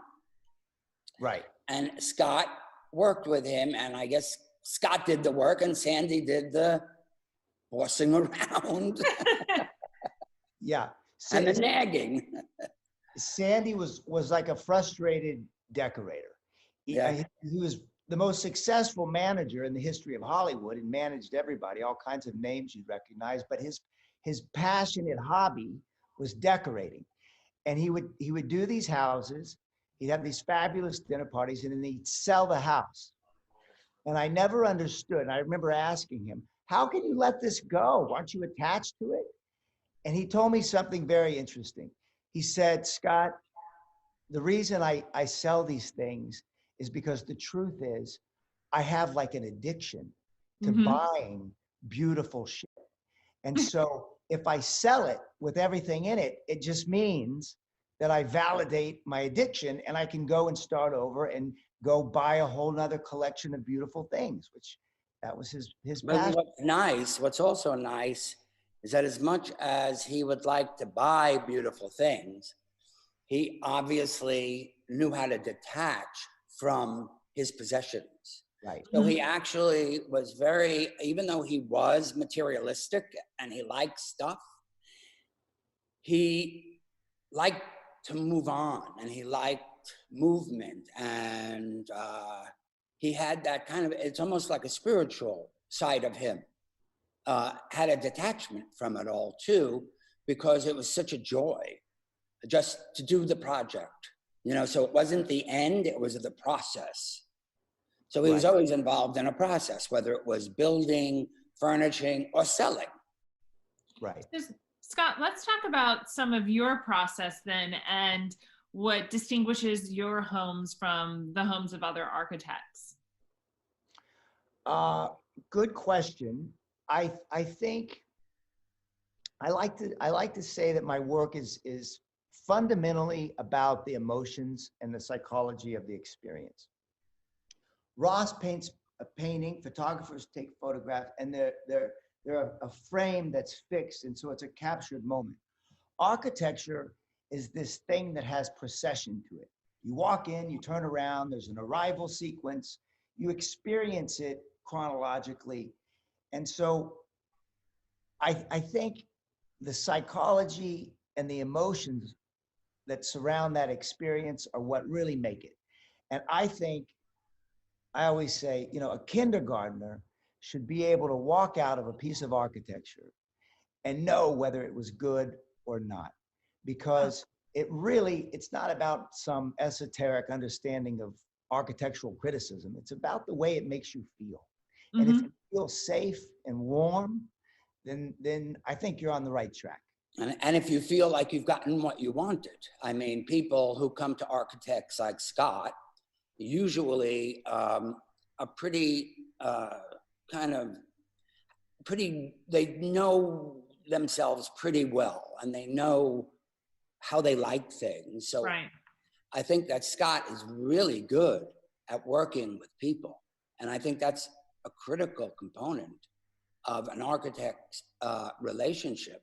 I mean, first of all, to the environment, how the house or building relates to the environment, and to the person who's commissioning it, because it is on some level a collaboration.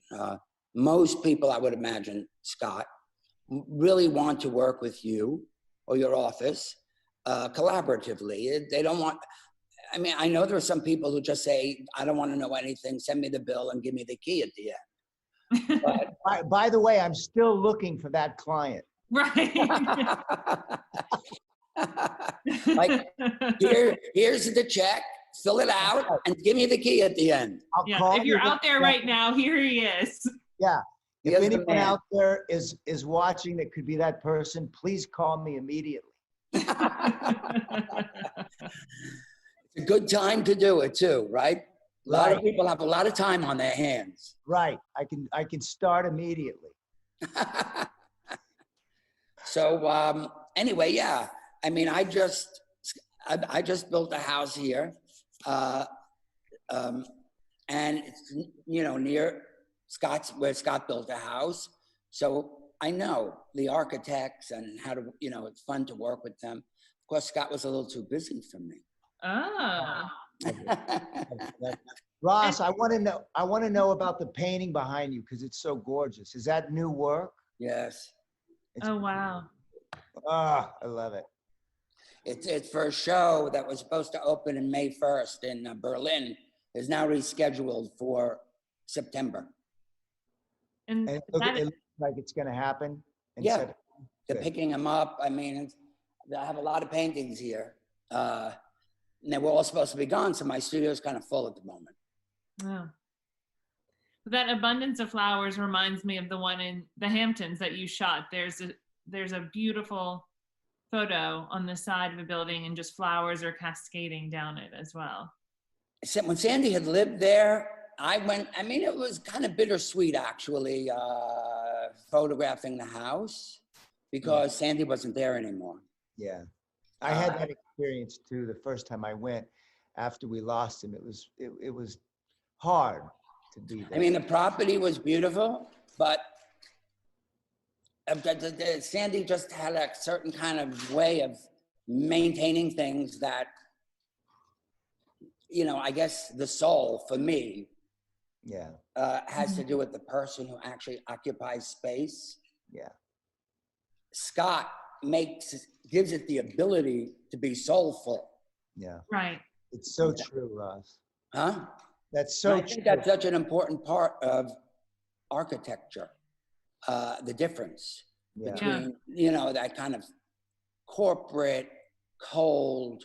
I mean, I like all that industrial look, but really for living, it's different. You know, you want to be warm and you want to be comfortable. Yeah. And there can be that warmth even if a space is somewhat minimal. It doesn't have to be. I love minimal. My house is extremely minimal, but it has to do with the finishes and, you know, the transitions between walls and floors and hallways to rooms. It's really the little details. And Scott is kind of very obsessive about detail. And I think that's actually one of the things that stands out in his work. Scott, what are some of the... I've seen him busy, you know, kind of ruminating about details. It's like a madman. What are those details you ruminate on? Neurosis and OCD are ugly things. Not if they're properly employed. You know, it's a constant negotiation in the architect's mind between the big picture and the little picture, and they both inform each other equally. And so it's this dialogue where you start with the big program items: how many bedrooms, you know, how big is the house going to be, what are we designing it for, whatever the building is. It could be a gas station, and then you got to go to the detail, and that informs the big picture. And it's this constant back and forth until you kind of nut out the guts of it, the soul of it. Nice.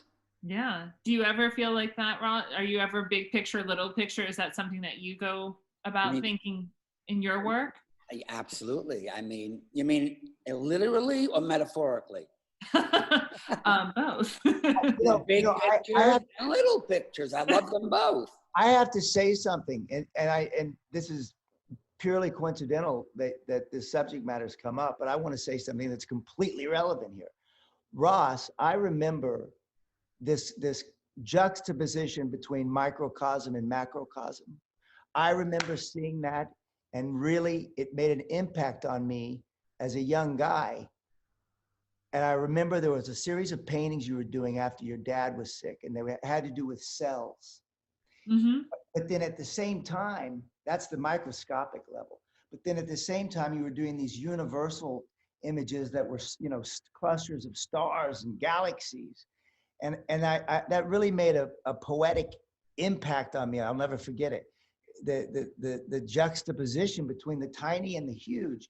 And in a way, they're sort of linked and the same, Yeah,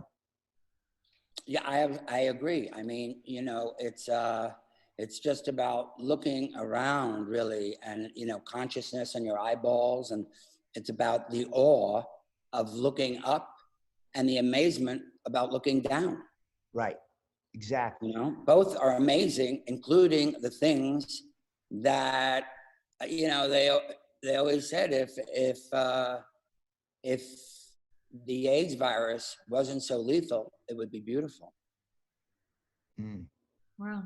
That's what I said to my father when he told me he had cancer, and he showed me all the pictures, that they show him. I said, "Oh, they're beautiful. I'm going to make paintings." He said, "That's all you have to say?"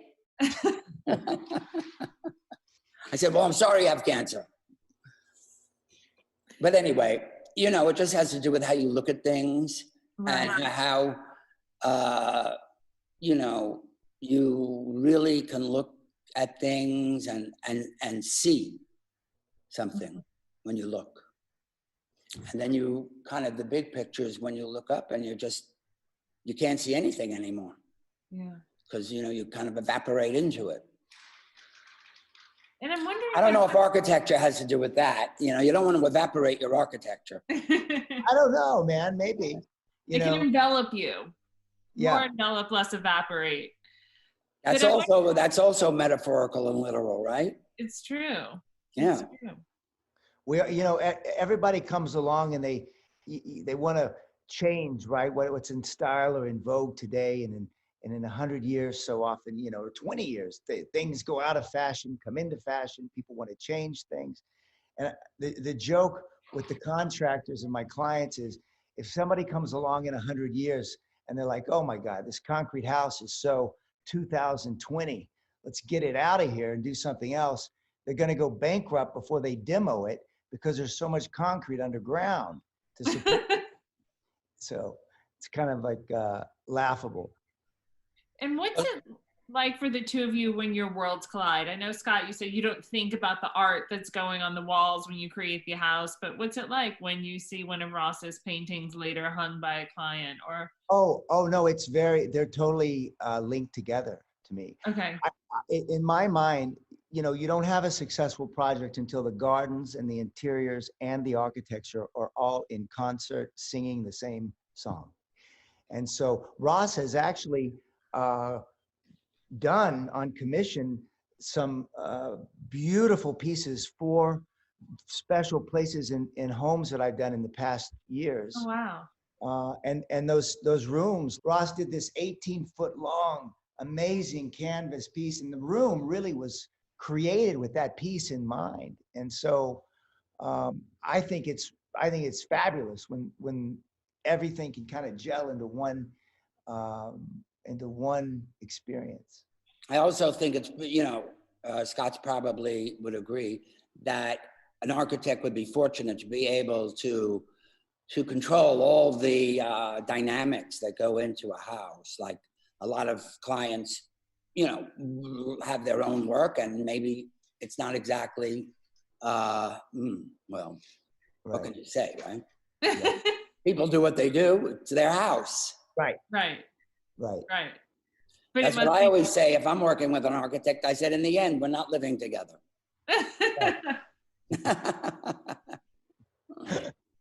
And Ross, what do you like your spaces that you live in to be like? really empty. Mm-hmm. Very simple. I don't like to have any clutter. I don't like to have any, I mean, I hate to say it, but I don't like to have objects or paintings, actually. If it was, kind of everyone did what I did, I'd be out of business. I like blank walls. I really do. Or very simple things on them. Sometimes I have a painting up, but it's kind of quiet painting, minimal. I wouldn't put my own work up just because it would give me anxiety. Yeah. I would just stare at it and think it could be better or I could do more. Yeah. So, I mean, I'm here, my studio, my house is, just over here. It's all connected. So I kind of go back and forth. And, when I go home through the doorway, I like to keep it really simple. Nice. And how about you, Scott? How do you like to live? Well, I live in a house that I bought 16 years ago that I had nothing to do with. And a lot of the architects I know don't live in their own work for the So same you reason. don't want to stare at your own work either. Yeah, it's literally that thing. Ross, who was the Dutch painter that kept getting arrested for sneaking into the museum to fiddle with the painting because he said it wasn't. I don't know. That's an interesting one, though.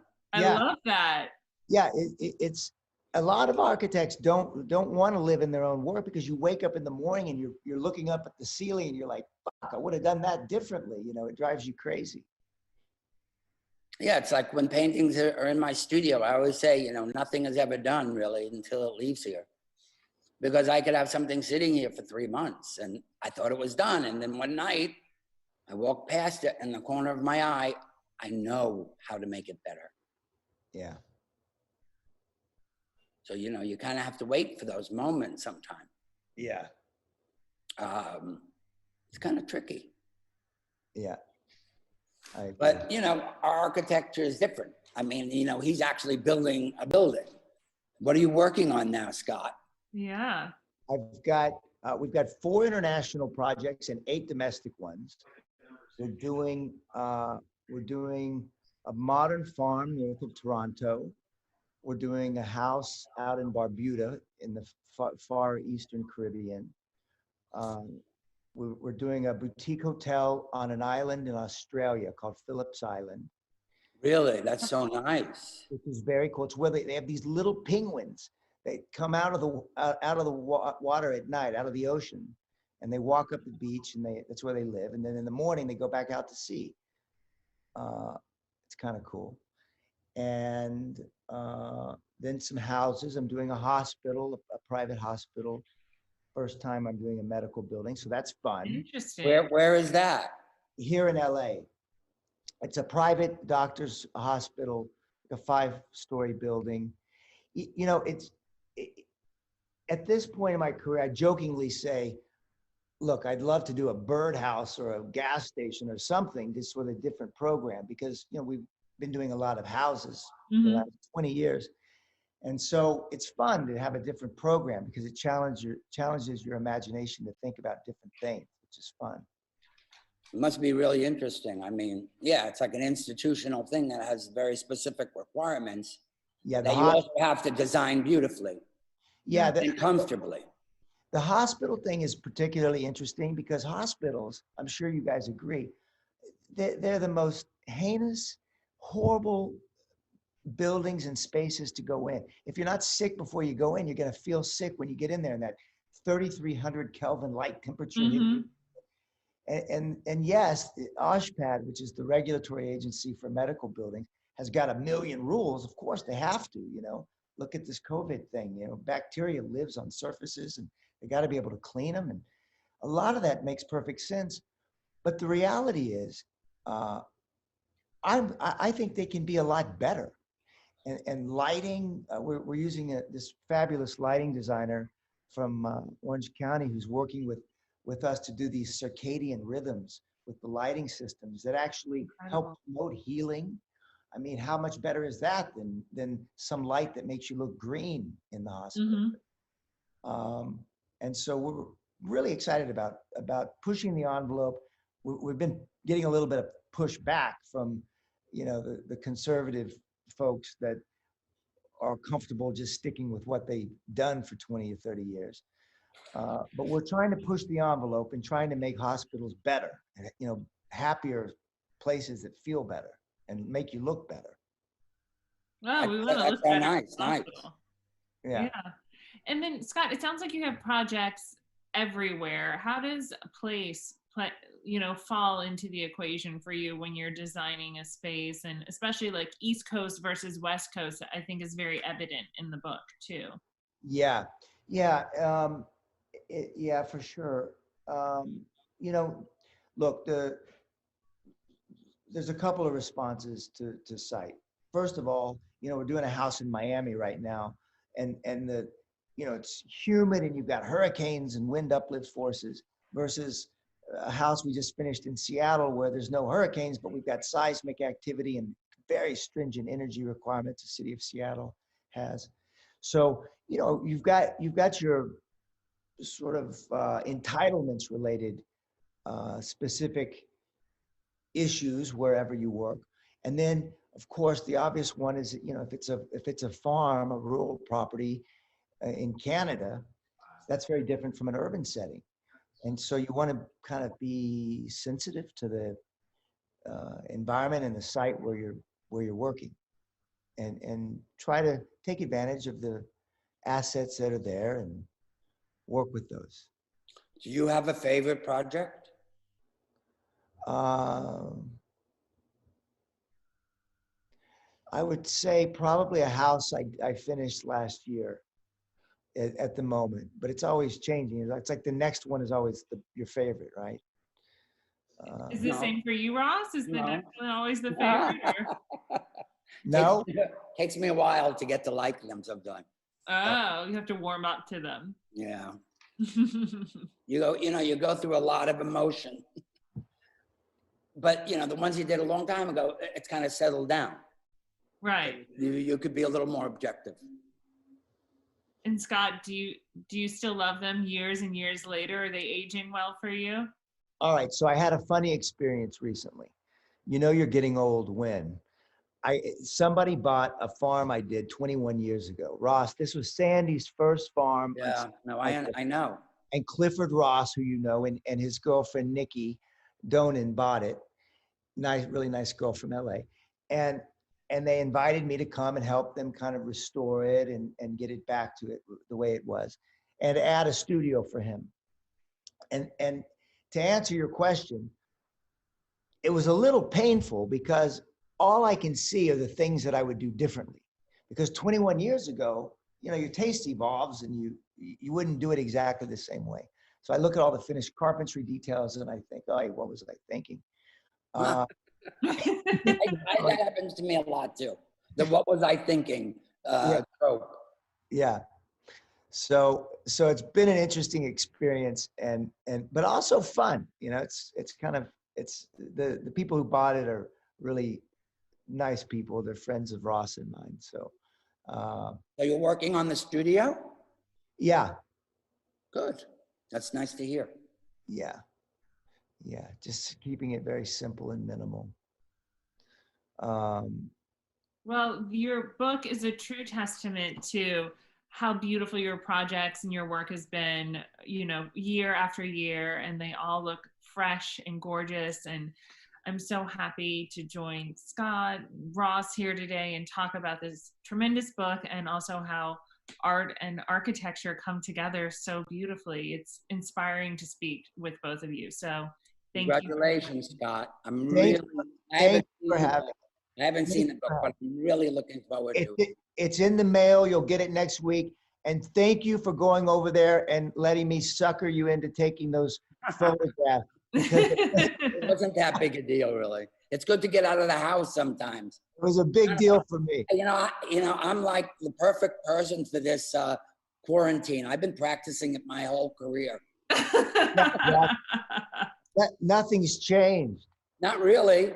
I just go to, I'm in my studio and I stay home. Too funny. Well, nobody comes over so much now.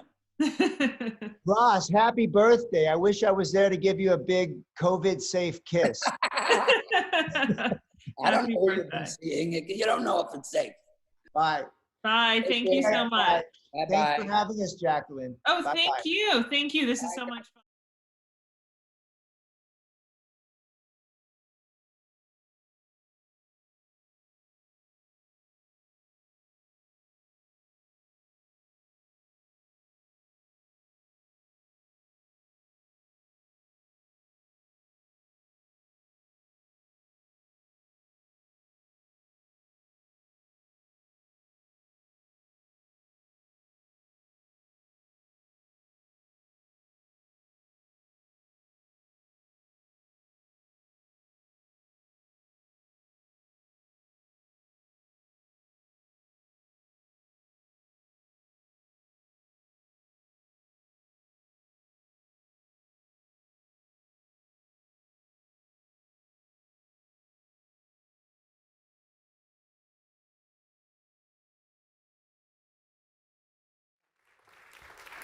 And I wanted to start off with something specific. Is there one thing that's driven you crazy aesthetically for your entire career in the design world? And I'm going to just start for a couple, as an editor with a couple of things. Zebra rugs had a great run from the 20s through the 90s maybe. I'm over it. I love the work of Charles and Ray Eames. But when I see an ultra-contemporary house, it's just done beautifully, and ta-da, they put an Eames lounge chair right there in the window, it just turns me off. I'd rather see a Louis XV chair to mix it up and variety. Anyway, those are a couple of my little pet peeves, note to self, and I want to start with Greg. Is there anything that really hits your button when you see it? Well, the only thing that really kind of drives me crazy is anything that is expected. A lot of the things you talked about are expected. And I find those things, I think there's a fine line between being cliche and being lazy. I don't mind seeing a piano if it is indeed, owned by a composer, and we design a lot of houses for a lot of people in the music business. And as long as we know that it's going to be there, we can highlight it. But I don't particularly like anything that is sort of useless and trite. Mm-hmm. Things like the dining rooms that you never go into because they're punishment. Because you never go there unless it's that one holiday and you never go in there anyway, so when you go in there, you can't wait to get out of there. I will tell my client I would rather them spend the money on getting the architecture right than spend it with me decorating.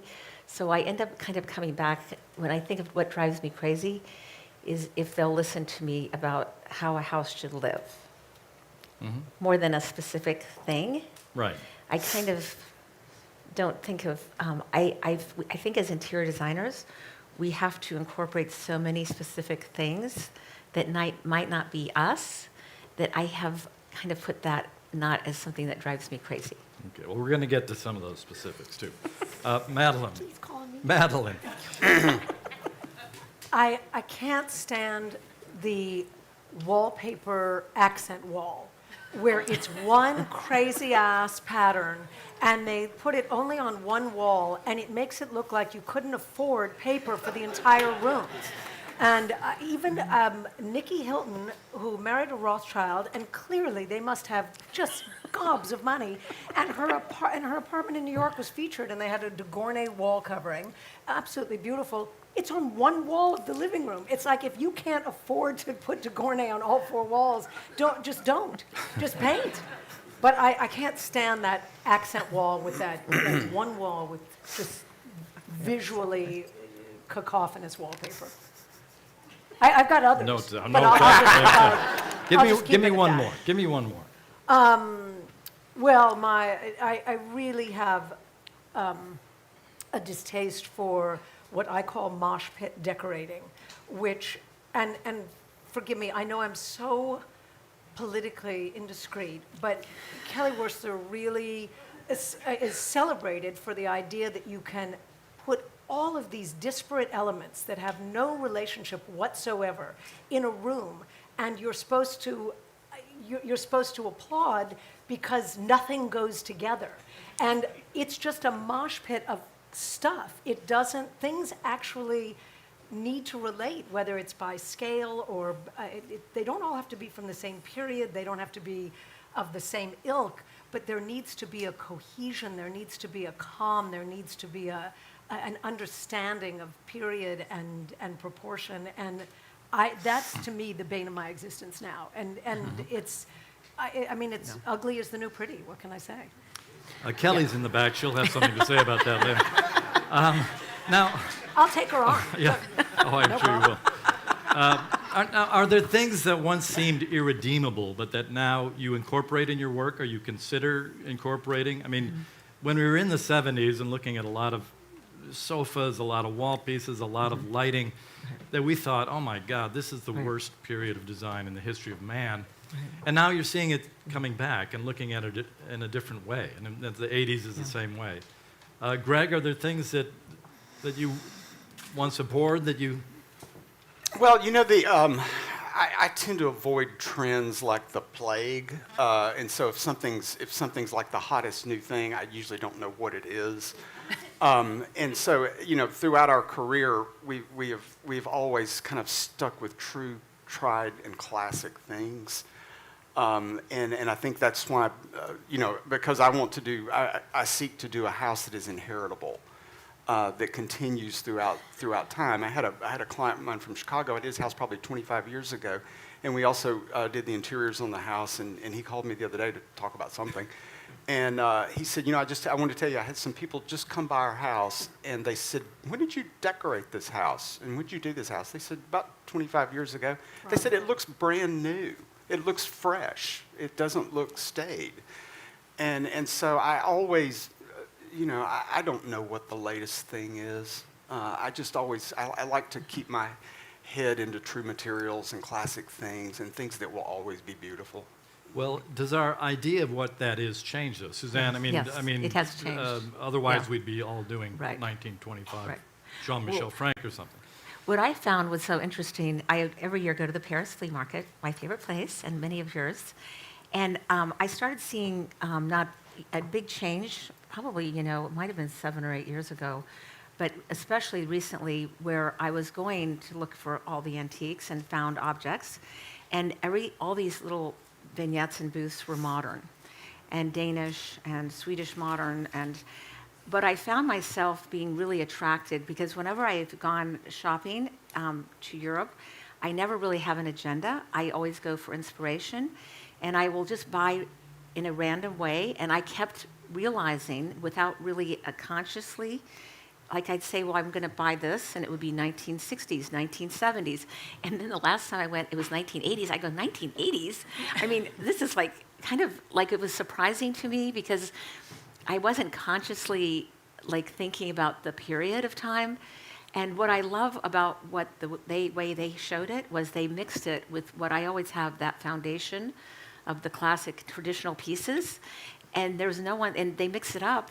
And I thought, I can do that too. And I have been finding those pieces, both in lighting and in my furniture, translating them into new pieces for my collections. And people are really resonating and loving those modern pieces influenced from the 70s and 80s that we're now bringing into our fabric of our compositions. Mm-hmm. Madeline, what's your take on that? I mean, I tend to be in alignment with Greg. I grew up in a very classic home, and my mother's home hasn't changed much in, 40 years, and it's still eminently chic and still looks fresh. And I try to do work like that because things are expensive, and people can't afford to. It's not fashion, and if these pants go out of style in a year, it's the investment hasn't been onerous. But I will say that I'm not keen to rediscover chrome furniture. I'm not keen to rediscover Memphis anytime soon. And I probably use more brass recently than I've used in a long time, both in my furniture collection and in my own house. Right. I've kind of rediscovered brass in a way that, that I probably hadn't paid as much attention to 10 years ago. So that might be, but I guarantee you American colonial furniture is never coming back. And that's a huge relief. I was going to ask, I mean, for those, I mean, you all have some traditional aspects of your work and some contemporary aspects, but are there aspects of so-called traditional design that should be laid to rest forever? Certain tropes, certain things that people are just kind of go to and do and say, well, that's traditional, that are tired and that we should move on from. Greg? You know, I think just in terms, I was just, when you mentioned the question, I was thinking in terms of furniture arrangements. You know, a lot of our, even though we tend to do work that does have some traditional roots to it, but still in a very kind of fresh and edgy way. You know, lining a room with furniture, just backing everything up against the wall like you're waiting on a bus, has just always bugged me. It's like having a room full of wallflowers at a dance. I find more and more there's less and less respect for this as a profession. And everybody, any celebrity who has been on a B-level TV show feels that they can now be a decorator. Kanye West announced this morning that he's starting an architecture firm. I mean, the guy works I sent him my for Axel resume Vervoort too. So, I mean, you know, that everyone thinks that because they've got a Pinterest account or they've, you know, they go on Instagram that they have, that they can hang out a shingle and announce that they are a designer. And the magazines celebrate it because they want the celebrities to sell, you know, to sell their product. And I understand that, but there's seems to be, to me, a dearth of respect for what we do for a living. We are practiced and experienced, and that doesn't seem to hold much, you know. Suzanne, what do you...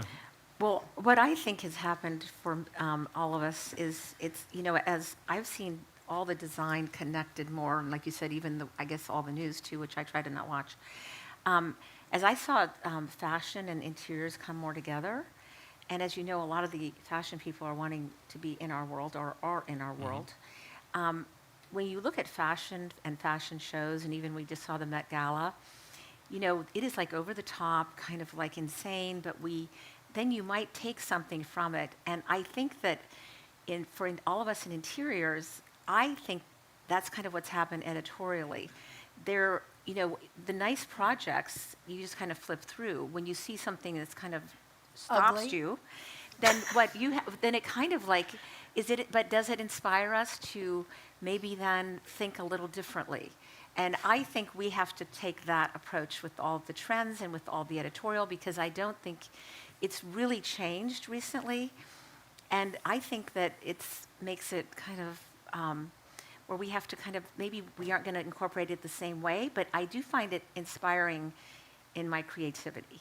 See, there was a magazine, and I'm not going to mention the name, and they had a cover story on a house in Hawaii, and I think somebody in this room might have shot that story, and I honestly was flabbergasted, absolutely gape-jawed at how ugly everything was. I mean, and it really, like, it was so, it was so aggressive in its ugliness, and I found it absolutely abhorrent, because there's no way you could find peace in this space.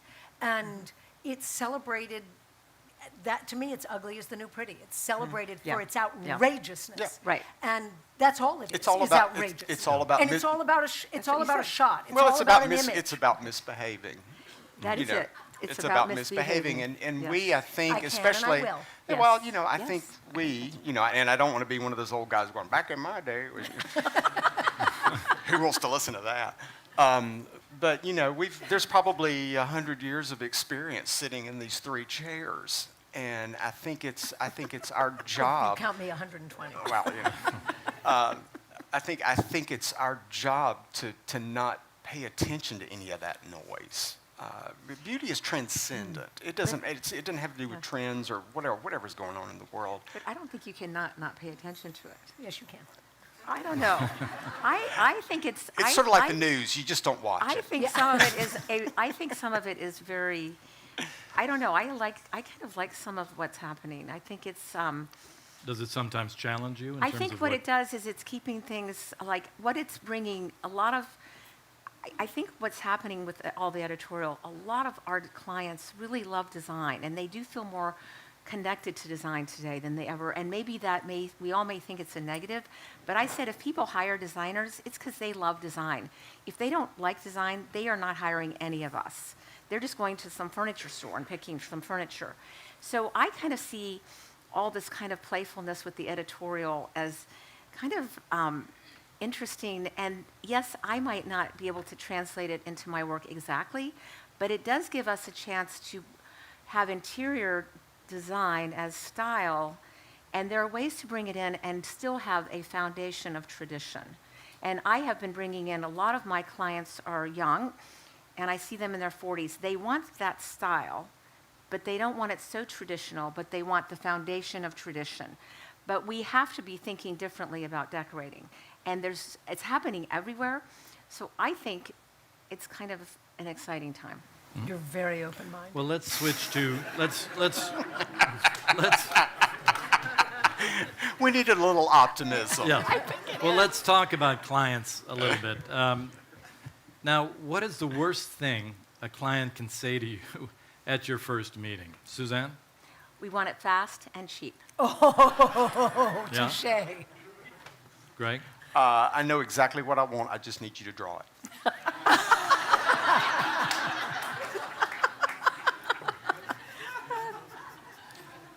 So what, I mean... That always ends well. Yeah. I'll bet. What are some of the most difficult hurdles then you face with the client and their given taste level or lack thereof, or personal collections or art? I mean, what kinds of things do you grapple with most with clients? Madeline?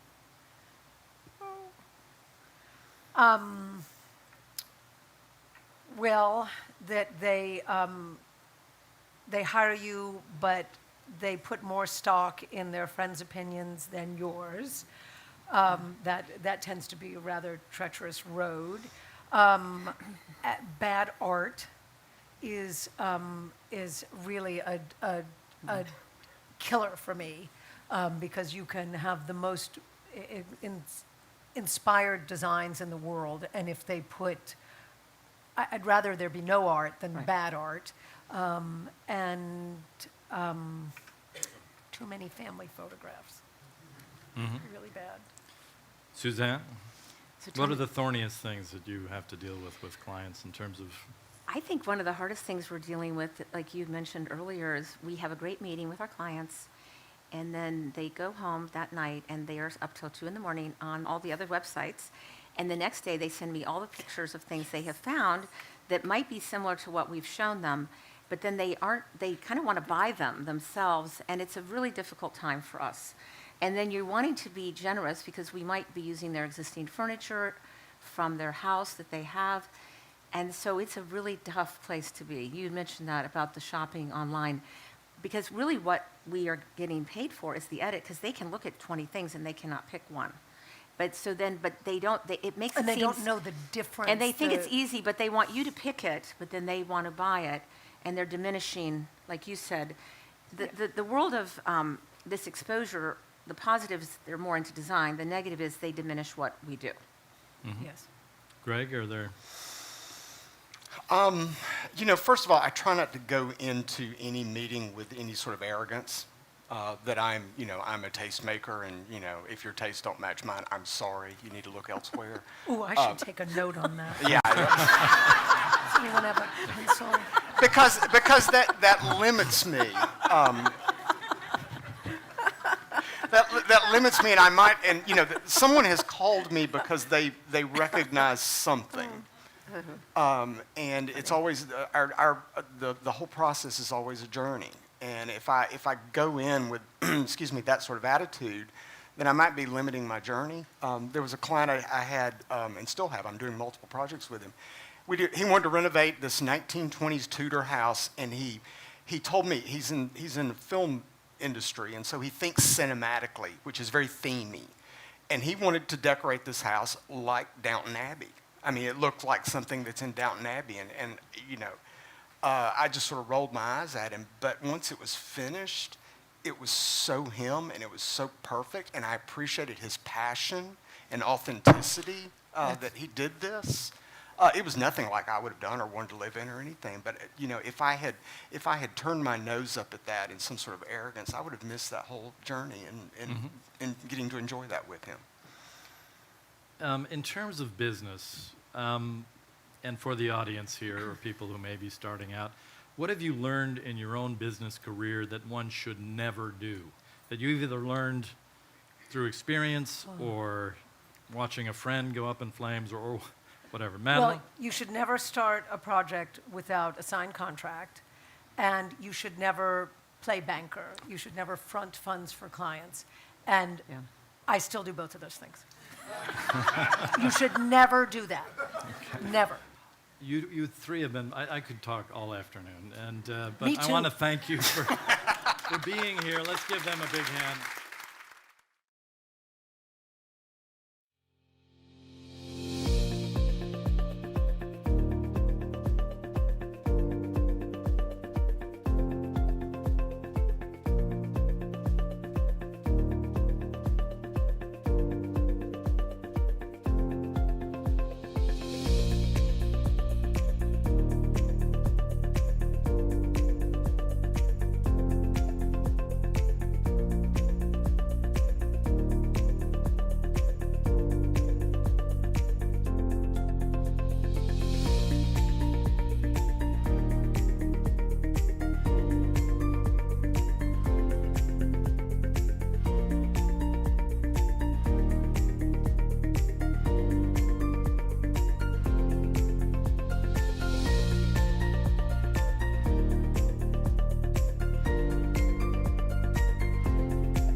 Eddie? I thank you all for joining us this afternoon. We are really happy to be at this most unusual LCDQ event. I was just watching Suzanne Kassler and Madeline Stewart from last year, and people were laughing and visiting, and yeah, so this is a different time.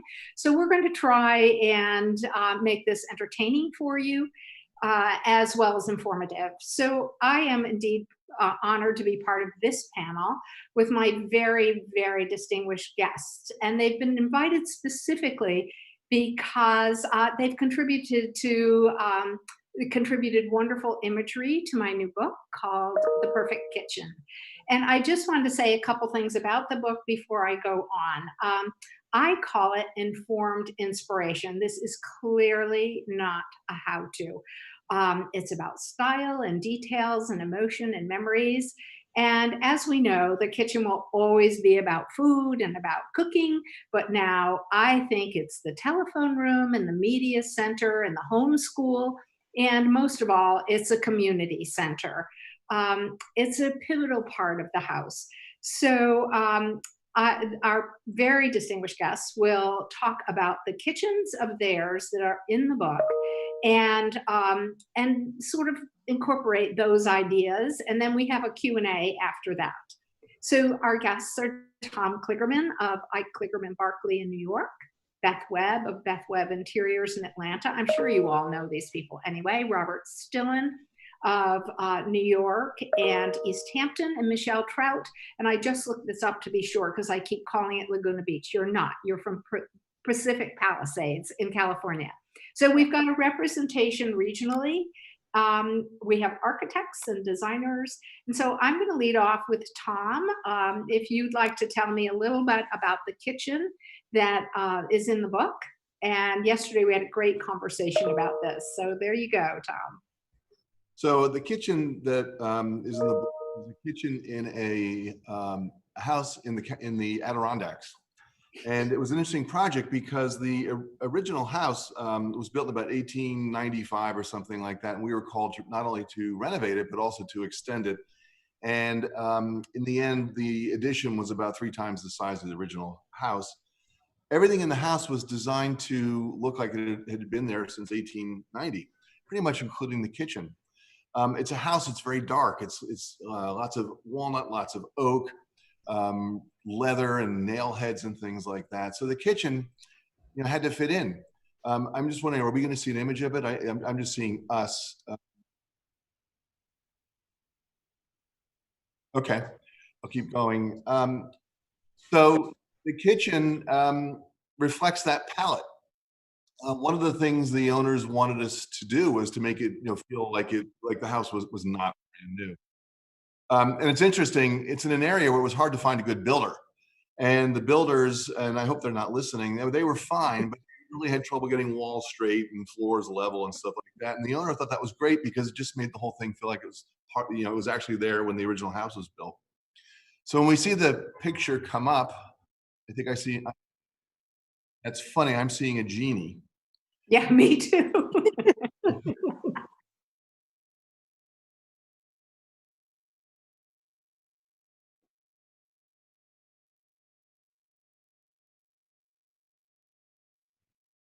Okay, well, I'll do it from memory. You know what I'm going to do? I'm sorry to take so long. I happen to have here not only The Perfect Bath by Barbara, I have. Okay, I'll continue. Someone says that people can see it. Okay. A chat note. Okay. Well, but okay, I'll do from I'm not sure what image people are looking at, but it's the image I know. It's a very beamed. The room has beams of hemlock that are stained dark. The sort of central feature of the kitchen is a La Cornue stove, which is actually black and brass. So the whole kitchen has this sort of moody, smoky arts and crafts feeling. We used brass for the finish on the metal, something you'd see in an old kitchen. The marble is Paonazza marble, which is a Carrara marble. Again, it has this deep, it's a white marble, it's a Carrara marble, but it has lots of veining. It's actually like an Arabescato, but with deep brown and gray veins. That's on the island. And then the perimeter, the countertops are a Belgian granite called Petit Granit, which is a very beautiful sort of fine grain but dark Belgian granite. There's a little, the hood is copper, excuse me, is brass and enameled dark, kind of dark brown. There's an interesting story about that hood. It was actually a hood that we designed for another client about 15 years earlier.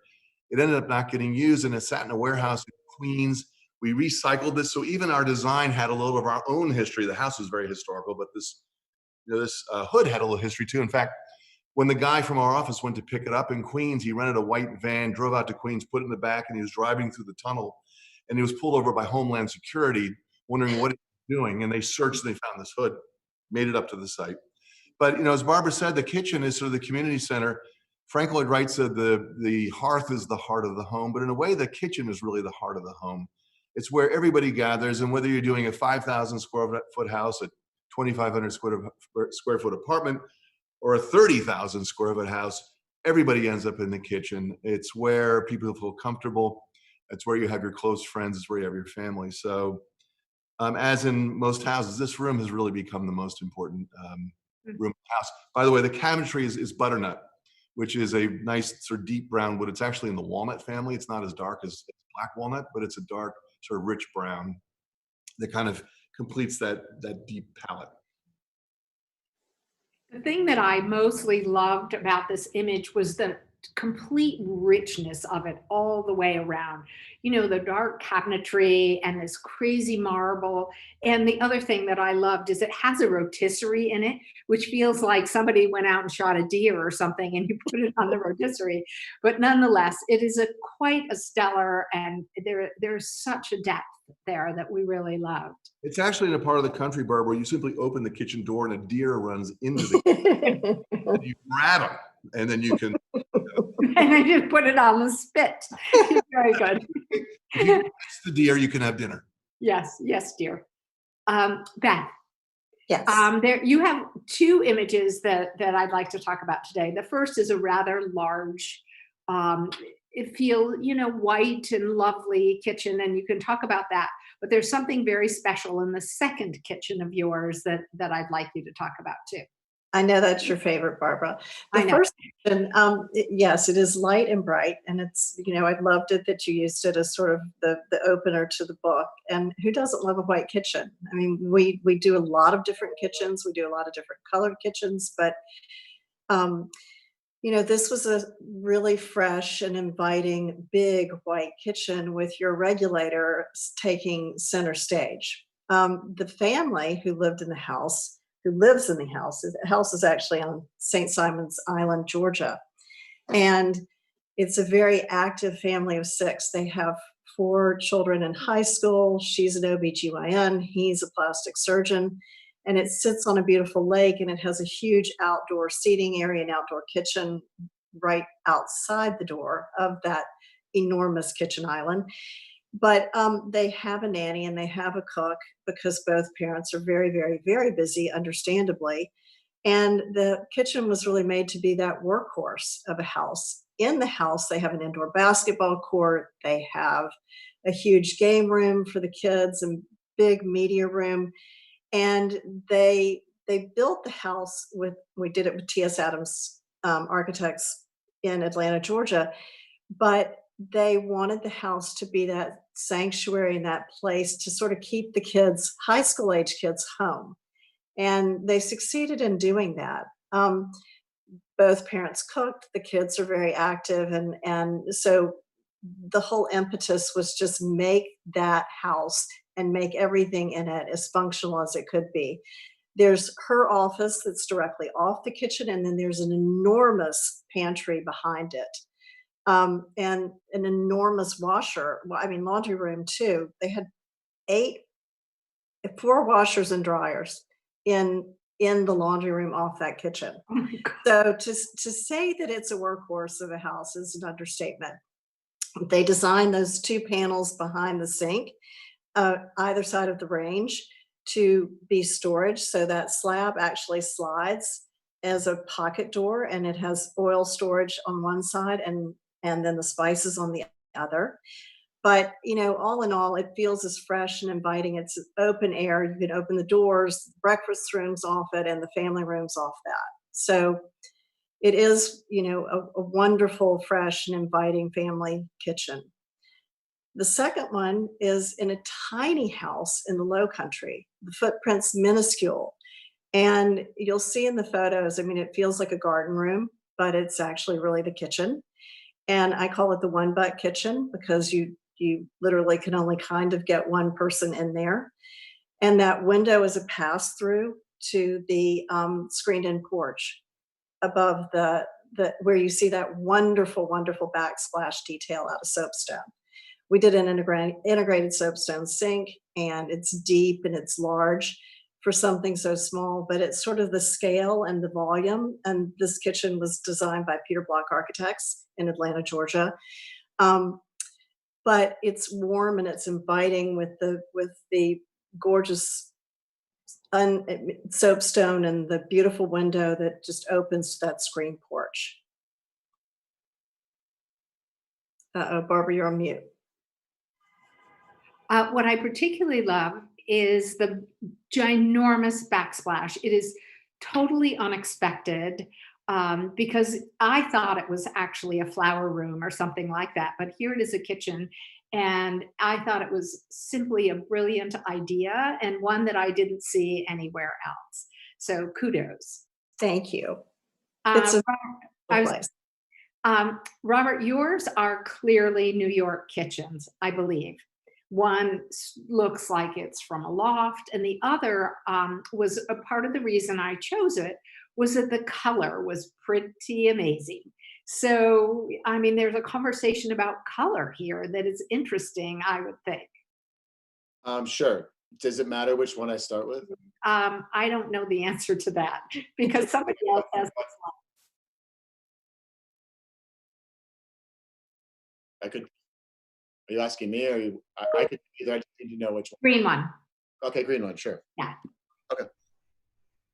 So the green kitchen is in a house in the Hamptons, in East Hampton, actually in Wainscott. I'm in the Georgica Association, which is an old, turn of the century sort of association of houses. My clients actually have a new house. They tore down the original house and built a newish house that's about 10 years old. And when they built the house, the kitchen that came with it kind of just never really worked right. So maybe about 4 or 5 years ago, we embarked on this big sort of renovation, and the kitchen is quite large. It doesn't really necessarily read that way in the photograph, although I don't think it reads small. And the client really just wanted to have like a beautiful country kitchen that like they love to cook and entertain. And it kind of like the room is almost like an exaggerated U or something. It gets wider as it goes toward these French doors. And so that wall that you see with the green cabinetry is actually on a slight angle. And then on the opposite side, there's an island and another wall, and they get wider, which is strange, but it sort of works. And anyway, they just wanted this big kitchen. There's a huge island of it that you could really sort of live in. And the client likes color, and it's a country house. And so that's the color. Just we did. The kitchen actually has multiple elements. There are the cabinetry that's in that beautiful green color. We have the tile. There's an island that's done in sort of like a beautiful patinated oak. And yeah, it was just the kitchen was just meant to be very, very warm and livable. That particular elevation ended up being a place where they have a coffee bar, and they really use that every day for their setup for like breakfast and kind of like entertaining throughout the day, and everybody sort of services through that. And it's worked out super great. And what was sort of like a so-so situation in that house for them has turned out to be like the heart and soul of their house, which is exactly what Tom was saying earlier. And I completely agree with Tom on that. I find that in my own houses and my apartment and all the projects we do, that the kitchen is the soul of the house. And we usually do sort of larger kitchens that oftentimes encompass a family space and a dining space and all that, which this one all has. And it's the soul of the house. The one thing I did notice and thought you might want to speak about a little bit is the fact that it looks like there are sort of pieces of sculpture and maybe even some art that we can't see. And I love to think about the fact that people say, oh no, how can I put art in the kitchen? Well, why can't you? 100%. So this client never said it, why we can't do that. She probably wouldn't have done it on her own, but she really liked the idea. She's very game and open, and the truth is that the kitchen is so large that there's plenty of room to have everything that you could ever possibly want. It also has a great pantry that has the beautiful tiled floor on it, and so there was a lot of room, and you want the room to have some warmth and some layers, and it's too big and it's too open and it's too much a part of your life every single day to just make it a kitchen. It really is a living space, and so adding books and objects and art really kind of like that sort of layering does it, and we've done it in a way that it doesn't interfere with like the realities of actually being able to use it as a kitchen as well. And of course, the second kitchen clearly is in a loft. It is. That is in a loft in Tribeca, in a historic loft building on Franklin Street that was probably converted to living space maybe in the 70s or the 80s. It was actually done by a famous Italian architect who's since died, and the lobby has a beautiful Sol LeWitt piece that covers all the walls of the lobby. And my clients bought it maybe about 10 years ago, and they had to move into it quickly, and they lived in it for a year or two, and we didn't really do anything but move them in. And then after they were there, they liked to cook, and they, at the time, their kids were maybe like 8 and 10. Now they're probably going to college, but they have lots of friends and they like to entertain. This particular pretty large alcove is on the side of a really large loft-like space that has a family room, a dining space, and another living room and a fireplace on one end. And then it has all windows overlooking, I think it's Varick Street on one side and Franklin on another. And so the kitchen was really, by the time that we did it, they had lived there long enough to know really what worked and what worked and what didn't work. So they loved there was an island there, and it worked super well with the kids and people coming and going and a casual lifestyle. And then all the sort of functionality of the kitchen was really thought out. And I wanted it to be sort of feel modern, but also kind of like, relate to an industrial loft building, which is what it was. We were lucky enough that they kept those beautiful columns that were original to the building, and the steel I-beam was exposed, and it just has like the real character of the loft. And the kitchen and the whole thing that we did to that apartment was try to take it a little bit backwards, closer to what it was originally, because the renovation in the 80s was really, it was very contemporary and a lot of drywall and just and not so functional. We ended up redoing the kitchen and the bathroom and like kind of all those spaces throughout the entire apartment. And they love this kitchen. It's super serviceable. It's very, very comfortable. It's durable. And it's just like it's very aesthetically beautiful, but it's very, very functional. Yeah, it looks it. It absolutely does. It's charming. And Michelle, actually, your kitchen I know fairly well. It just happens to be a Waterworks kitchen, though that is not exactly why it's in the book. It's in there because it's different from all these other kitchens. It really feels modern, but I would call it soft modern. There's a sleekness to it, and yet there's a warmth. And it's brand new. So you might want to talk about that a bit. Okay. This home was designed by Eric Olson, who's an architect in Southern California. It was designed for a couple from the Midwest, and they have 6 children, but they've all graduated from college, and this home is to be their home when they retire. So this house is on an interesting piece of land. It's on a kind of a triangular shaped lot. So Eric designed it kind of like a yacht. It jets out onto this triangular shaped lot, and it has views on 3 sides of the ocean. It's really extraordinary. And because of the views, he decided to put the kitchen on the 2nd floor. So when you're standing at the island, you're looking out to the Pacific and to Newport Harbor. And because the house is very light and there's lots of glass and lots of views, we decided we wanted to make the kitchen very dark to ground it, to kind of give it this like real prominence in that end of the house. And when we started working on the house, we had been to Waterworks and we noticed that you had introduced kitchens, and we saw this kitchen and we absolutely loved it. It was perfect for the house. And this finish is walnut. It's stained walnut, this really pretty blue-gray color. And it's hard to tell in the picture, but when you're there, you really see the grain of the wood, which I think is important. And I had never seen walnut stained a color, which I thought was very unusual. And we wanted to use this Calicata Viola, which is this very bold graphic marble. And we used it as much as we could. And then she told us to kind of put the brakes on it. And that's why the backsplash behind the range is another Waterworks product. It's the Arroyo tile.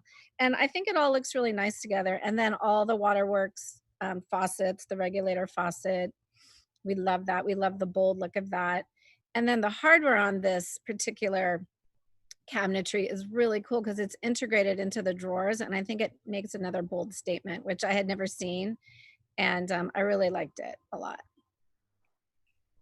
Yeah, I think it looks eminently livable, although it is very tidy. I mean, I cannot imagine leaving a fork on the countertop, but that's okay too. I don't know how you manage that when there are 8 people in the house, but have at it. I was going to say that there's a question for Robert about the fact that there is some interesting art that draws the eye.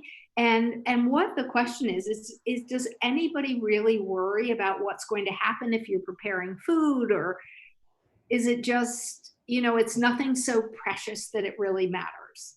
Yeah, I would say that if you're going to worry, that if I feel this way about anything in design and houses, if you're going to worry about anything, you shouldn't do it. It's like you can't enjoy your life that way. And there's nothing in that particular image that's so precious that it couldn't get a little bit of, some milk splashed on it or some batter or something, and you could just kind of wipe it off.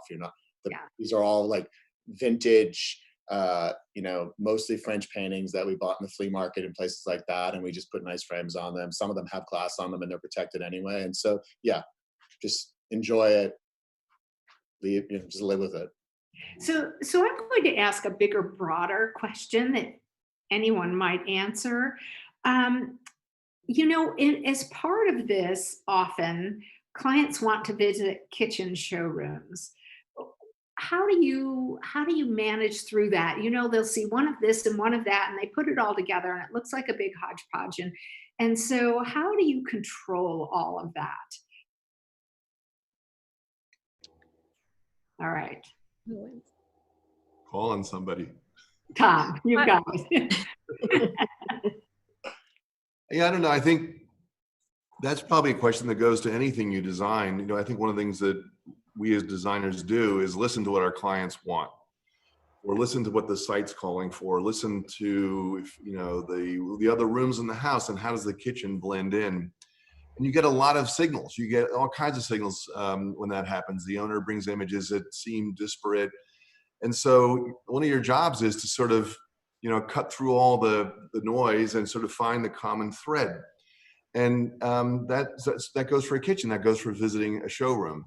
You have to listen to it all, and then you have to create a story or some kind of theme you're following.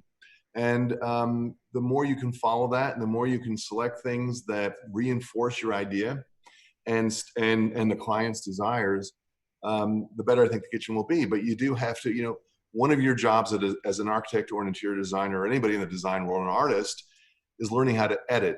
And it's hard, but wasn't there a famous designer who said, get all dressed and take one thing off? Coco Chanel. It's true. It's absolutely true. And usually taking something out or eliminating things makes everything else stronger. So I think we're all editors at heart. And I think that's our job. I think it's our job, Barbara, when we take a client into a showroom, there's already design in mind. I mostly take them to the kitchen showroom to look at the bells and whistles, not for design ideas. The kitchen is more or less been designed by the time we get to the showroom. Yeah. I would say the same thing too. We normally don't go to a showroom unless a client requests it. And it might be early on in a job that we would go, and it would be just like shopping for clothes or anything else. You're just going through the showrooms to get ideas and note what they like, what they don't like, what they're attracted to, what they move away from. And then later in a project, if we did a kitchen with Waterworks or Bull Top or whatever, we would go in to look at all the details and that sort of stuff. Bells and whistles. Yeah, exactly. Otherwise, it's really, we're designing it, and it's more like what Tom said. Like, if people come with images of what they kind of want. Then we look at all that and get to know them. And then sometimes I might think, you've got it all wrong, and like those ideas are not good, and I'll tell them that. And then other times, we end up with a kitchen that's a lot like what they wanted. It just depends on the client and all the specifics and stuff. But that's what it is for us. I have a confession.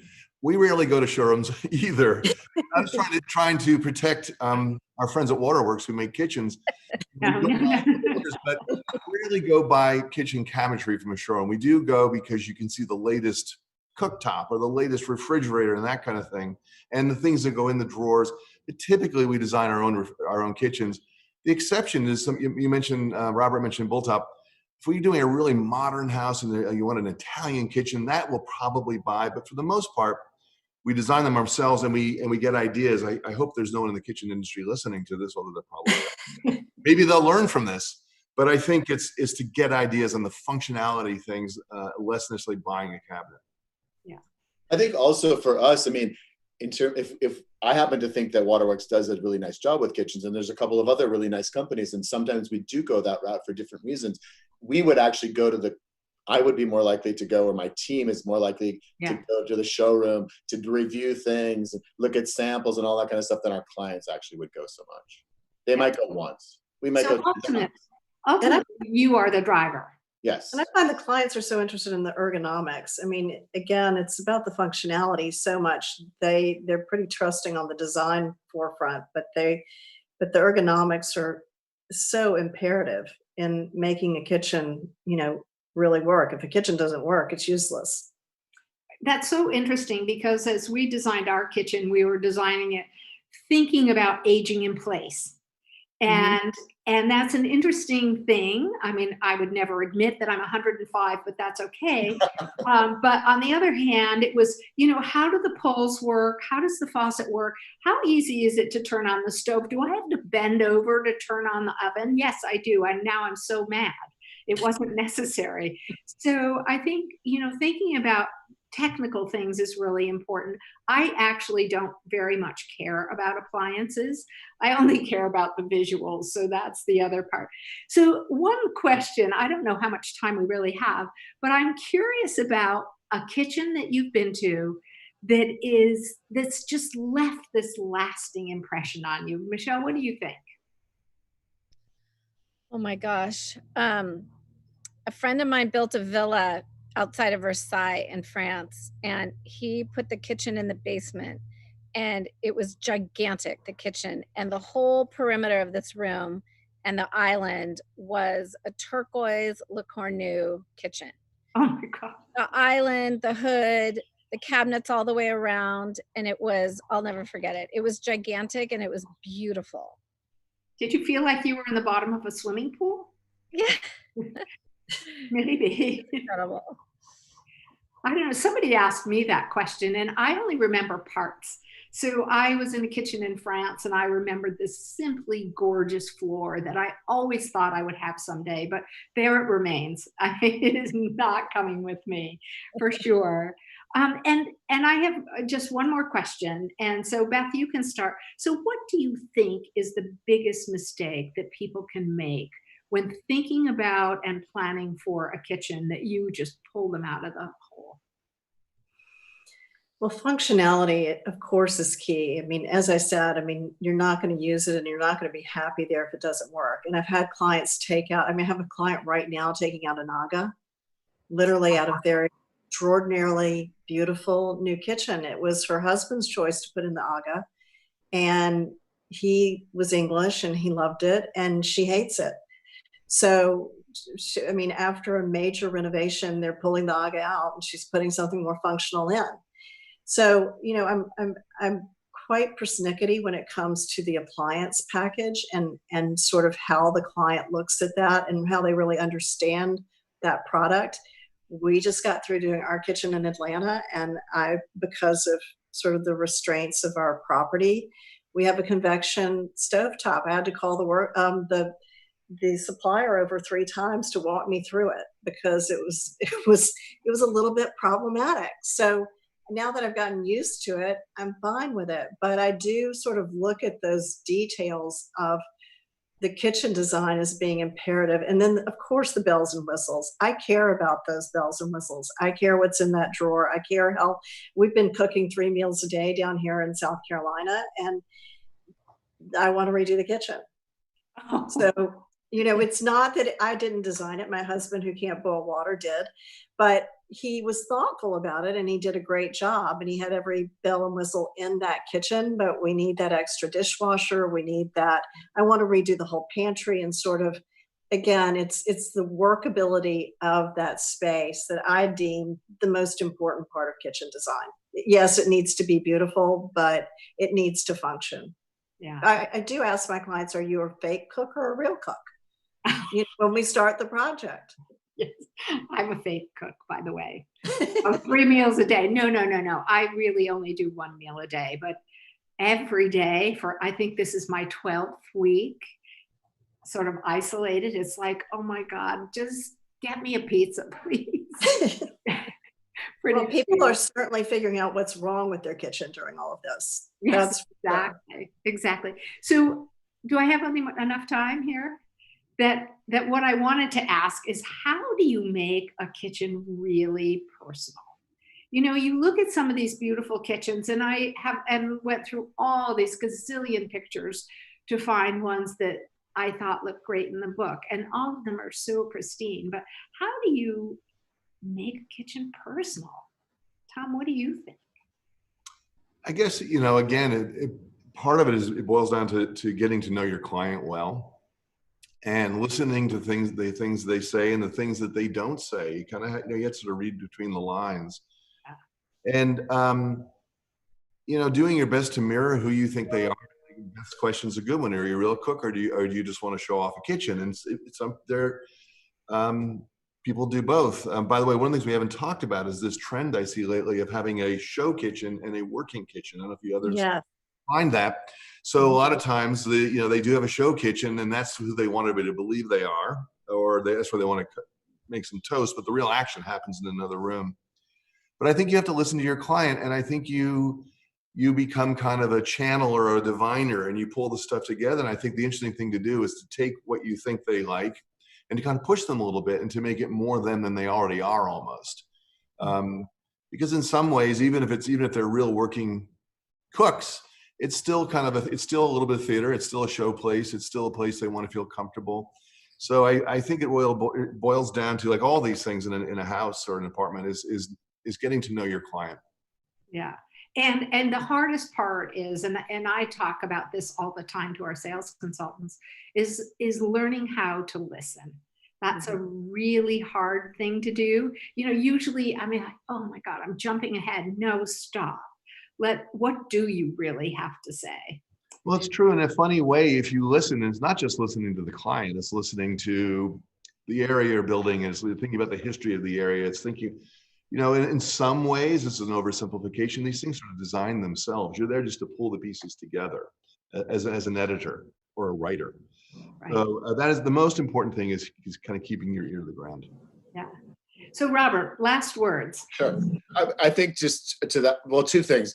You asked about a kitchen that left an impression on me. Yeah. I once was at a barbecue at Richard Meyer's house down the street from me, and we were outside, and I'd never been in the house before. And Anna was like, "Oh, well," Richard said, "Like, come in and see the kitchen, or come in and see the house." And so I went in with Richard, and then Anna whispered to me on the side, his daughter, and she said, "Oh my God, thank God you're going in there. You have to tell him we need a new kitchen." The kitchen was like from the 1950s. And I was like, okay, I'll do what I can. And I went in and I loved the kitchen. It was like this beautiful old school kitchen. The house, I'm sure, was built in the 20s. Maybe a part of it, I'm sure, goes back to the 20s. It didn't feel like an antique. It totally functioned, but it was not a kitchen that we would do today. And I was like, I'm so sorry. I actually love your dad's kitchen the way it is. I don't think you should do anything. Oh, no. It works. And she walked you and back. Very also unexpected for Richard Meyer, because he lives in this like 1920s Georgian house in the Hamptons, and he's a modernist architect. So like it's interesting. And, if you didn't know him, you would never probably know that about him. But I would also say just about the kitchen and everything, and how do you make it livable and personal and all that, is, for me, it's layering and the easiest way for me to sell what I do to my clients is to show them how I live my own life. And I use my kitchen. My kitchen in the Hamptons has a bar in it, a small bar in it, because we make drinks in there. I do have a bar in my house, but it's not convenient. So we do that. We have all the oils and the spices. They're out on the counter. They're organized on trays. You could go on and on and on. I have lots of, vintage ceramic pieces that are all functional, but they're also beautiful and they're collected together. And it's about showing people that and seeing if they like it, what they're attracted to, what they like, and then figuring out how you can interject all that sort of stuff into their life in a way that they will use. Because if you just make it pretty and it's not practical, it's stupid, they're going to get frustrated and annoyed, and I don't like it because it's not real anyway. But if you can bring that into their life by listening to them and asking a million questions and finding out how they're really going to live in their kitchen, how they're going to cook, who's going to use it, when they're going to use it, you can sort of put in all those layers and also show the real life of a kitchen, like what you're really doing. And it's okay. The kitchen doesn't have to be perfect, but it can be stylish. And if it's beautifully designed and everything, you can have a little bit of a mess. And that's how we do it. Just put in things that are functional and beautiful and that you can use. And it just adds a level of, takes off all the edge of everything being brand new. So Michelle, my last question, I think this is probably way longer than it's supposed to be. So that beautiful kitchen, wherever it is that's newly done, how do they use it? Do they put anything out? There isn't a sign of a coffee pot or a cookbook or how does that thing come to life? It looks stunningly gorgeous and simple and elegant, but how is it going to come to life now that hopefully people are living in it and loving it? Well, so only 2 people really live there because the children are all grown. So it's just the husband and wife that live there when they're in Southern California. And if you look to the right, you see another regulator faucet. That's actually a bar. So we did put the bar in the kitchen, like you were mentioning, Robert. And then there's a pantry behind the big regulator faucet. That's a pantry where there's a whole coffee station in the pantry. So I just think they're super neat and tidy. Whenever I go there, this is how it looks. There's never junk sitting out. So layering is not their thing. No. No. All right. So they're super modern. Well, I think we are way over our time, and I'm so grateful that you came on today and that we've had a chance to talk about kitchens. It's always great for me to understand that other people out there are thinking about their kitchens as I did, which is really, I never really know until somebody says, oh yeah, I was thinking about that too. So thank you, Tom and Beth and Robert Stillen and Michelle. It's been great to have you here today. Thank you, Barbara. Thank you, Barbara. Thank you.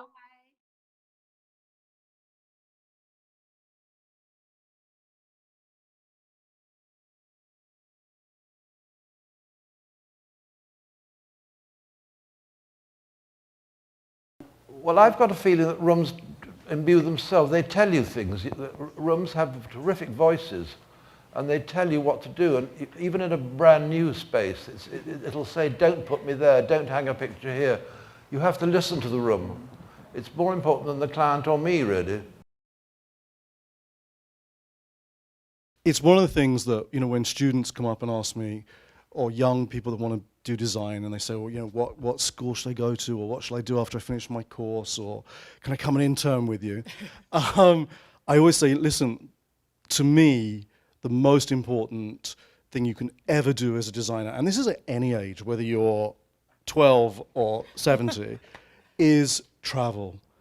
To travel, to experience new places, just experiencing something new and being open to those surroundings and the feelings and the things that you see, the smells, the touch, the people, the food, it's everything. I think it's so important to see things that maybe don't fit in what you're thinking about, what your style is. But I think it's about curiosity, and I really celebrate people who are curious, who do follow things. That's where my inspiration comes from, or seeing a lot of stone together in someplace in London, or just anything like that. And then people, when you work with people, you do find their interests, and then maybe you all can go see artists, or, I'm constantly going to exhibitions and things. We all travel a lot, and that's an aspect where you find out about artisans and craft. You two were in Greece, and you probably had a lot of fun there on your Maybe a little bit. But I was curious if you were, I just wanted to ask if there was anything you saw there that was inspiring in terms of craft or artisanship that really excited you. Yeah, we actually went to Istanbul for a couple days before too, and the combination of the two it was incredible. I mean, just being able to see. I think I was obsessed with the marble. And I Hagia wanted Sophia. to lick everything. Yeah, it was Which would because have been really gross. But the marble really was good, insane, too. but really good. The not only the range of the marble, and especially in like the Hagia Sophia, which was insane. so breathtaking in its scale, and sort of I'd studied it in school, but it's not the same. You get in there and you're so overwhelmed. My eyes are always open. I'm always noticing things, and it can be a tiny detail or a texture on something, and it strikes me, and I'll translate it in some other way, later on. It's not always so literal. It's just something that I think is beautiful or interesting that catches my eye, and it somehow stays in my head. I mean, we did the show house we did Kips Bay this spring. It really was a lot of ideas. Everyone says, ask, well, what was your inspiration? And it was an inspired room. But essentially, it was just a lot of ideas that I had in my head that I was just waiting for the opportunity to put out there. There was a style of sofa and a detail on a sofa that I wanted to try. There was a detail that I translated into a bar I designed. So I feel like it's just kind of this constant, reference of things that I see in my head that stick with me and that I translate later on. Yeah. Sally, what about you? I echo similarly, but also Jake and I love the library and the just sitting on the floor and taking out books. Dated usually is the bet. Like if you can get to the 60s, even the 70s, but go back further. Like you just 50s, just take them out, make piles, and everyone, the librarians hate you after because you surely put them back in the wrong place. Check them out for too long, you forget that you have. But the library is an incredible resource. So we're doing this restoration. We had to take the second story off because there's some 2-story spaces, and it's an extensive project of restoring it, at least in volume, and all the details back to what Buff and Hensman were doing at that time. My client goes to Jelena for dinner in Venice and is like, there's this reclaimed wood and it's barn wood and I love it and we have to do it. And I was like, I love it there. I've been there. I know what you're talking about. It's great. But that is not what Buff and Hensman would do. So it would be stucco and it would be white and it would be this. So we had this ongoing conversation. And at the same time, we were opening up the house to the indoor-outdoor flow, and he really wanted it to feel like a pavilion but be very warm. So after 4 weeks of back and forth and lots of discussion, I said, okay, you can have the barnwood, but you're going to regret this. On the note of feeding into a trend, this ended up being the most published house for us. So we did feed into a trend. It hit at the right time, and so, in some ways it worked out. In other ways, I can't look at it anymore. So that's on that note. What happens, for example, if there's someone who doesn't feel particularly, or maybe they don't have a particularly compelling story or they haven't tapped into that? How do you bring that out? Or do you ever have to kind of create a narrative for yourself?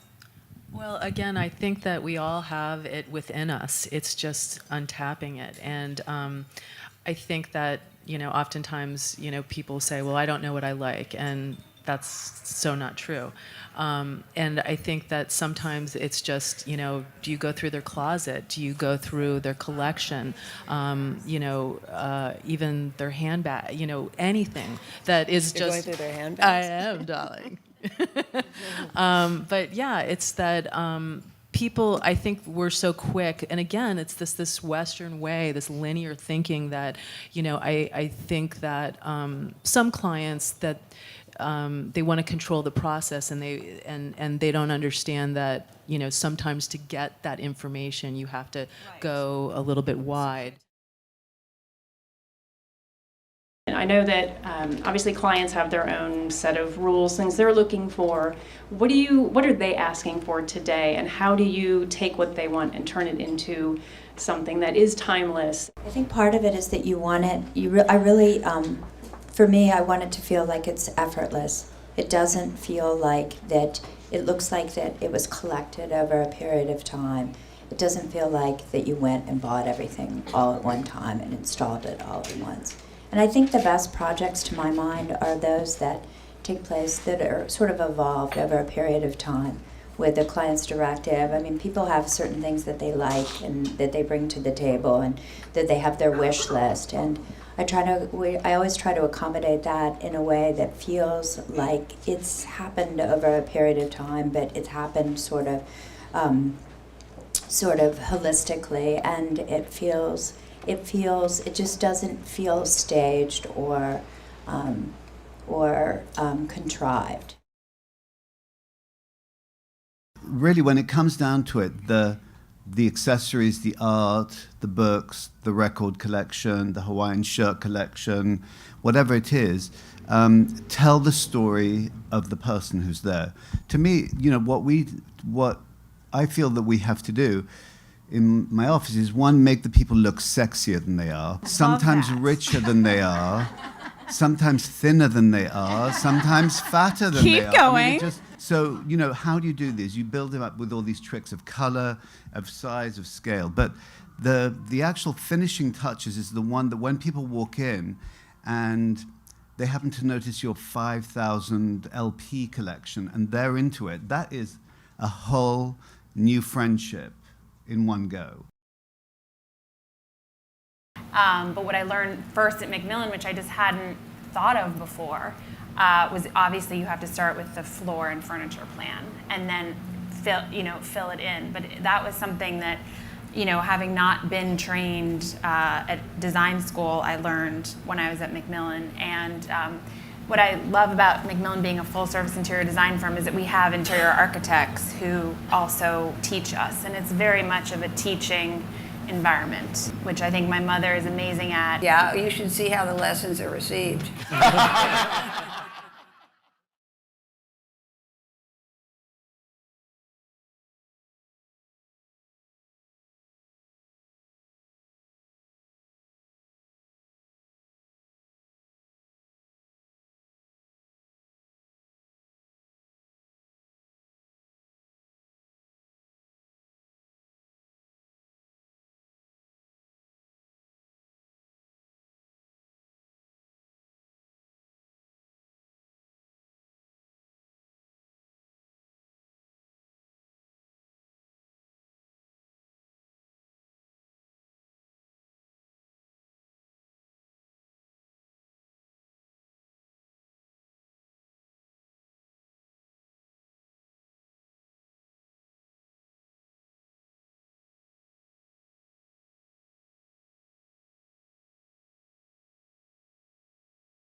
Good afternoon. I'm Jennifer Levine Bruno, Group Publishing Director of the Luxury and Design Collection. And on behalf of everyone at Hearst and the Luxury and Design Collection, we are delighted to be hosting this next hour as part of LCDQ Strong. Interestingly enough, for those of you who don't know, the first ever Legends of La Cienega was in fact created and hosted exclusively by the La Cienega Design Quarter and Elle Decor back in May 2009. We knew then what we know now, which is that great designers live forever. Their style keeps making an impact for years and decades to follow. That much was very clear in Los Angeles 11 years ago, and it still holds true today. So I've had to prepare some remarks for a few different events or Zoom events that have taken place over the course of these last few days within our group.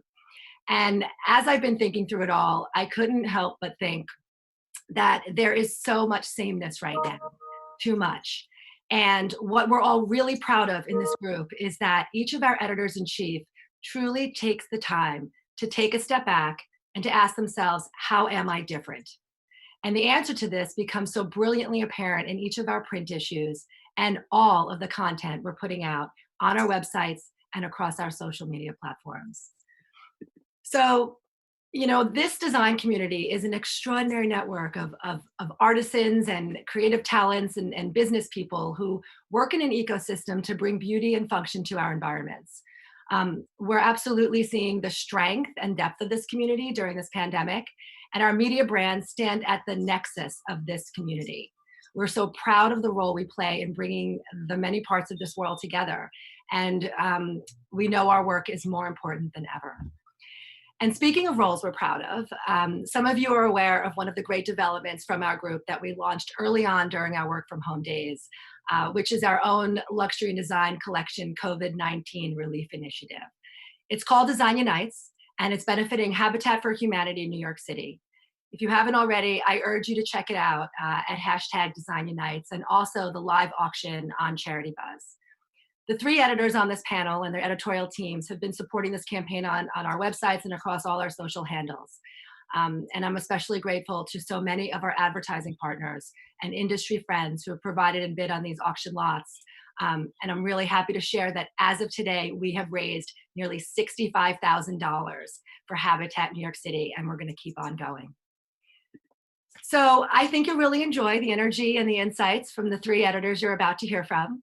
As someone who spends many hours a week engaging with each of them, I can truly say that these editors celebrate design in all of its forms. We respect and we champion the many magic makers tuning in today, those of you who create and who innovate and problem solve day in and day out. All of us are here to support you and to support this great industry. So to Tamar, I congratulate you and your team for today's impressive undertaking and production. And now it is my great pleasure to introduce to you someone who I've known and admired for many years, David Netto. David's work has appeared in all three of the magazines represented here, not only as a decorator, but as a writer and editor. And he is also a very trusted advisor. David's keen eye and his knowledge of design and architectural history is always uncompromised. His enthusiasm for this industry is so hugely infectious for those who know him. And he is a cherished member of our Hearst Design family. So with that, I present to you, David Netto. Thank you so much, Jennifer. I have to confess to being very intimidated because, as Jennifer pointed out, I have at one time or another worked for all three of these illustrious editors who we're going to be talking to and hearing from. And when they're your bosses and they're not looking at you, you can sort of keep your terror to yourself. But on live television or whatever this is that we're doing, Zoom, it's harder to disguise it when you get the shakes. But this is a way of it's a put up, not a put down. And my day of being the Anderson Cooper of design, I'm going to enjoy it. God damn it, if it's the last thing I do. So I'm going to introduce you to some really terrific personalities and great executives who are shaping the conversation about design in America today as much as anyone. Joanna Saltz is the editor-in-chief of House Beautiful. She is very friendly, very accessible, and very outspoken. Celine Volandes is on many lips these days because she's just been made editorial director of Elle Decor, and you know her well as editor-in-chief of Town and Country for the last many years. But she's going to bring a lot of new ideas and great taste and knowledge to Elle Decor now, starting I think 10 days ago or something. It's very recent development. And then lastly, Steelmark, who is the editor-in-chief of Veranda. She's joining us from home.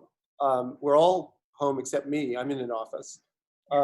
But that's one of the big subjects of today. So it's actually an advantage that we're all at home, because home has never been more important, as one of you pointed out recently in a conversation.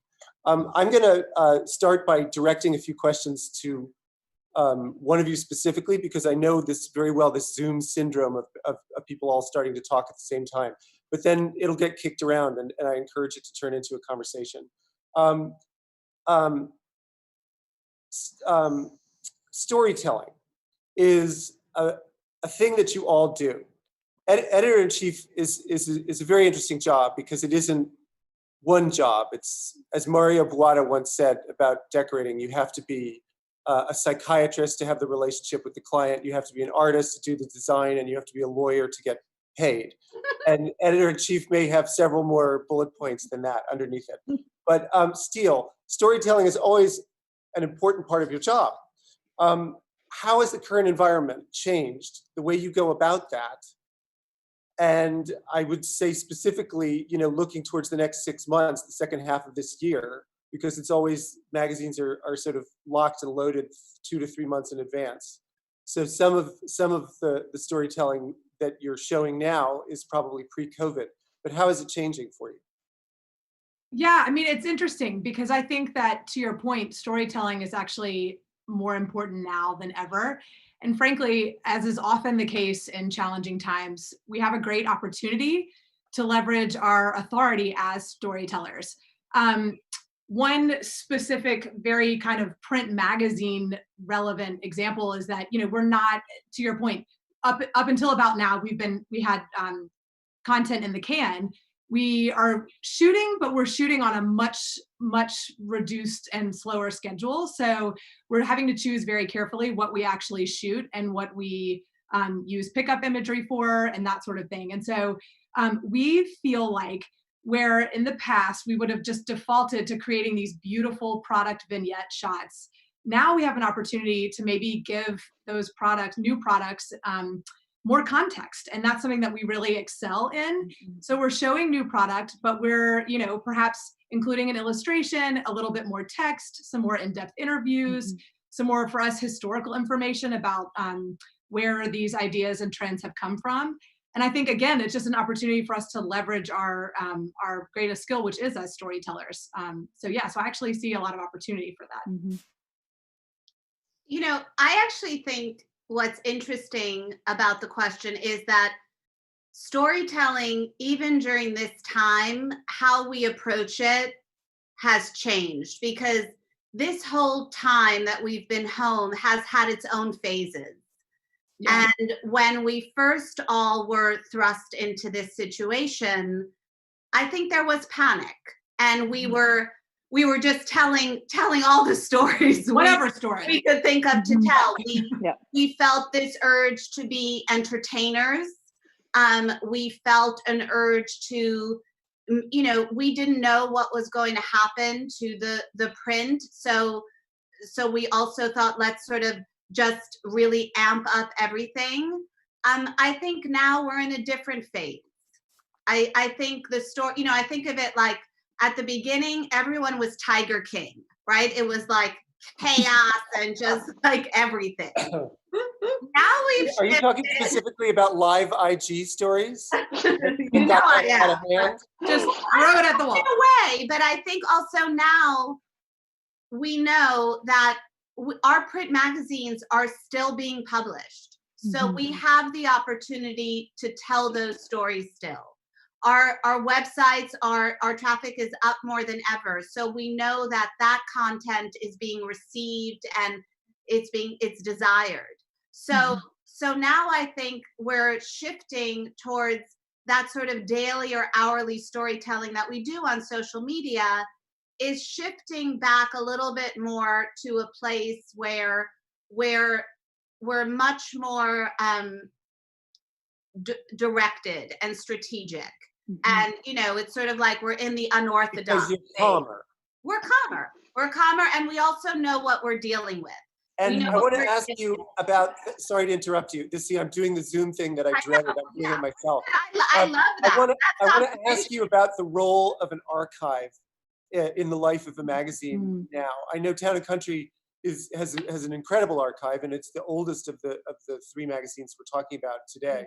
Do you find you've referred back to that archive in response to not being able to do shoots that you would Well, I otherwise- will tell you that what's amazing about having an archive is looking at how all our magazines have responded to crises in the past.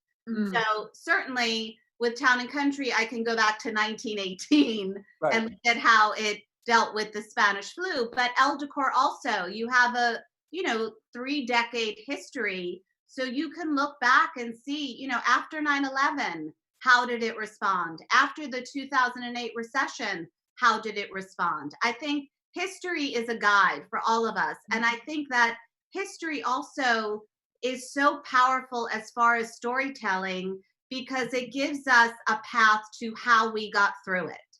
And, I love reading everything about New York history because I am so invested in the future of this city, and to read about how it got through 1918, how it got through the wars, how it got through 9/11 and came back stronger than ever. There's comfort there, and there's comfort in that for our readers, for our clients, for everyone watching. What was a Town and Country cover during 1918, during the pandemic? We're running one in the next issue, actually, and there were a lot of, it was all illustration, and it was an illustration of a child bored at home. Oh my gosh.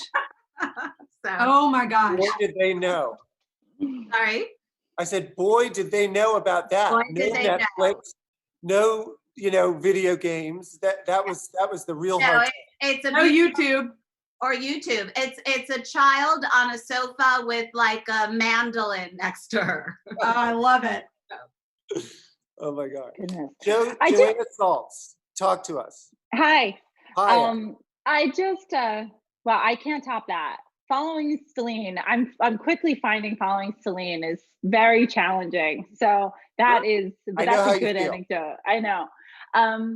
I think that the thing that I'm realizing, and I don't know if this is me like projecting on my audience or what, but I think the thing that I'm reacting to when it comes to sort of the content that we're creating is just the fact that like time is sort of passing us by, right? That I think in a lot of ways, in sort of to Celine's point of us having gone through multiple phases. I mean, we've really, we've been home for 3 months now.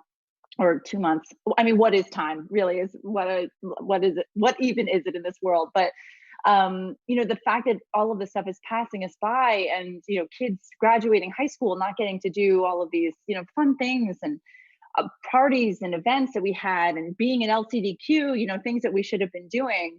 And I think that that's forcing our audience in particular, but I'm sure it's similar to the other brands here, to realize, like, take life by the horns and make the changes that you feel like you need to make.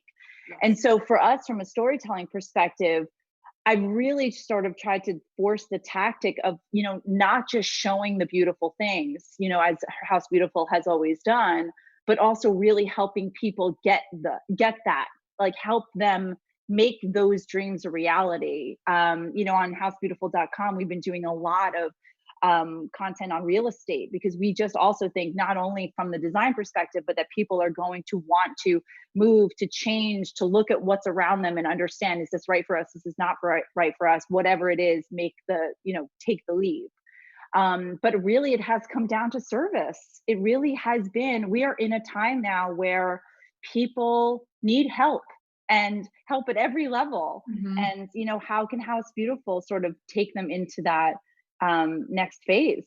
I mean, I think there is going to be like a pre-pandemic and post-pandemic universe, and the two are going to be extremely different. So do you have a plan for that, say, beginning in some issue in the fall? How you would address that personally? I mean, you'll even see, like, because we were in the midst of this with our summer issue, which actually just hit newsstands today. So you're going to see a lot more service infused. And frankly, I mean, and I know Steele's amazing issue just came out not that long ago, and a true celebration of loving your space and, you know, feeling like you're taken away, even though you can't leave your walls. And so we're certainly playing that same tune where, you know, just understanding what are the things that you can do in your home that can change your mood, that can make you feel more calm, that can make you feel more rejuvenated. You know, what are those things that can make you feel like you're on vacation, even though you can't fly anywhere right now? And so I think it's been, you know, our team's true sort of force of like making all of our content be not just inspirational, because that is still so important in this industry. We still need inspiration. And now that we can't go anywhere, it's even more critical that our brands offer that inspiration. But it also also action. must involve a tightrope walk between aspirational stuff, because you have to be inspirational, you have to be extravagant, you have to be a little unrealistic. You know, the magazine that you're making is about dreaming, not just, you know, cleaning kitchens or something.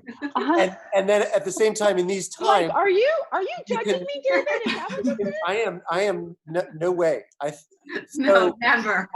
No, but I'm saying behind this camera. I feel for you, because you have to keep it real enough that people aren't annoyed to be told that they should go to this hotel in Italy that's so fabulous and they can't go there, you know, or they should renovate their house, but they can't get a contractor to come in the building. But at the same time, it's important to bring the world. I mean, I think it's important for us to bring what they can't see and what they can't have to them in a way that may be more relevant now than even before. Well, and I think also we all have the opportunity right now, because your home has to be all these things.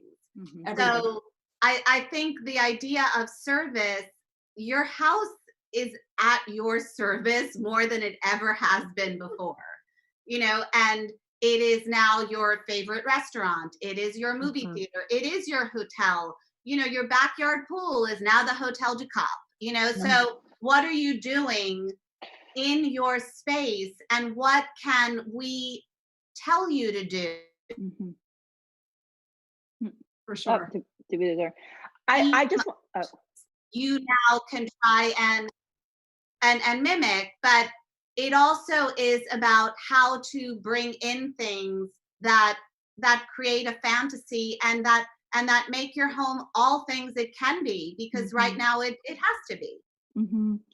I think too, to that point, you know, we've always sort of said it in the context of our whole home initiative that we create every fall, but that also, you know, taking care of your home is sort of the like highest echelon of self-care, right? Like we invest in our haircuts and we invest in our skincare routines and our gyms and all of those things, but a lot of times we live with mediocrity in our space, and this is 100%. The thing that's physically cradling us every single day of our lives. And so how are we not just making them work harder for us, but also, you know, make us feel like really truly envelop us and make us feel something safe, comfortable, and happy. I mean, I think totally relaxed. Right. And now we are in them more than ever. So you are so much more aware of how you feel in your home or your apartment. And I think that as soon as we can, we are going to make sure that whatever is missing, whether it's in how it makes us feel or the appliances we don't have or the beautiful linens we need to bring in, I think as soon as we can, there is going to be this just surge of renovation, redecoration, because you realize how much your surroundings impact you. They impact how you work. They impact how you think. I mean, the power of space has never been more clear.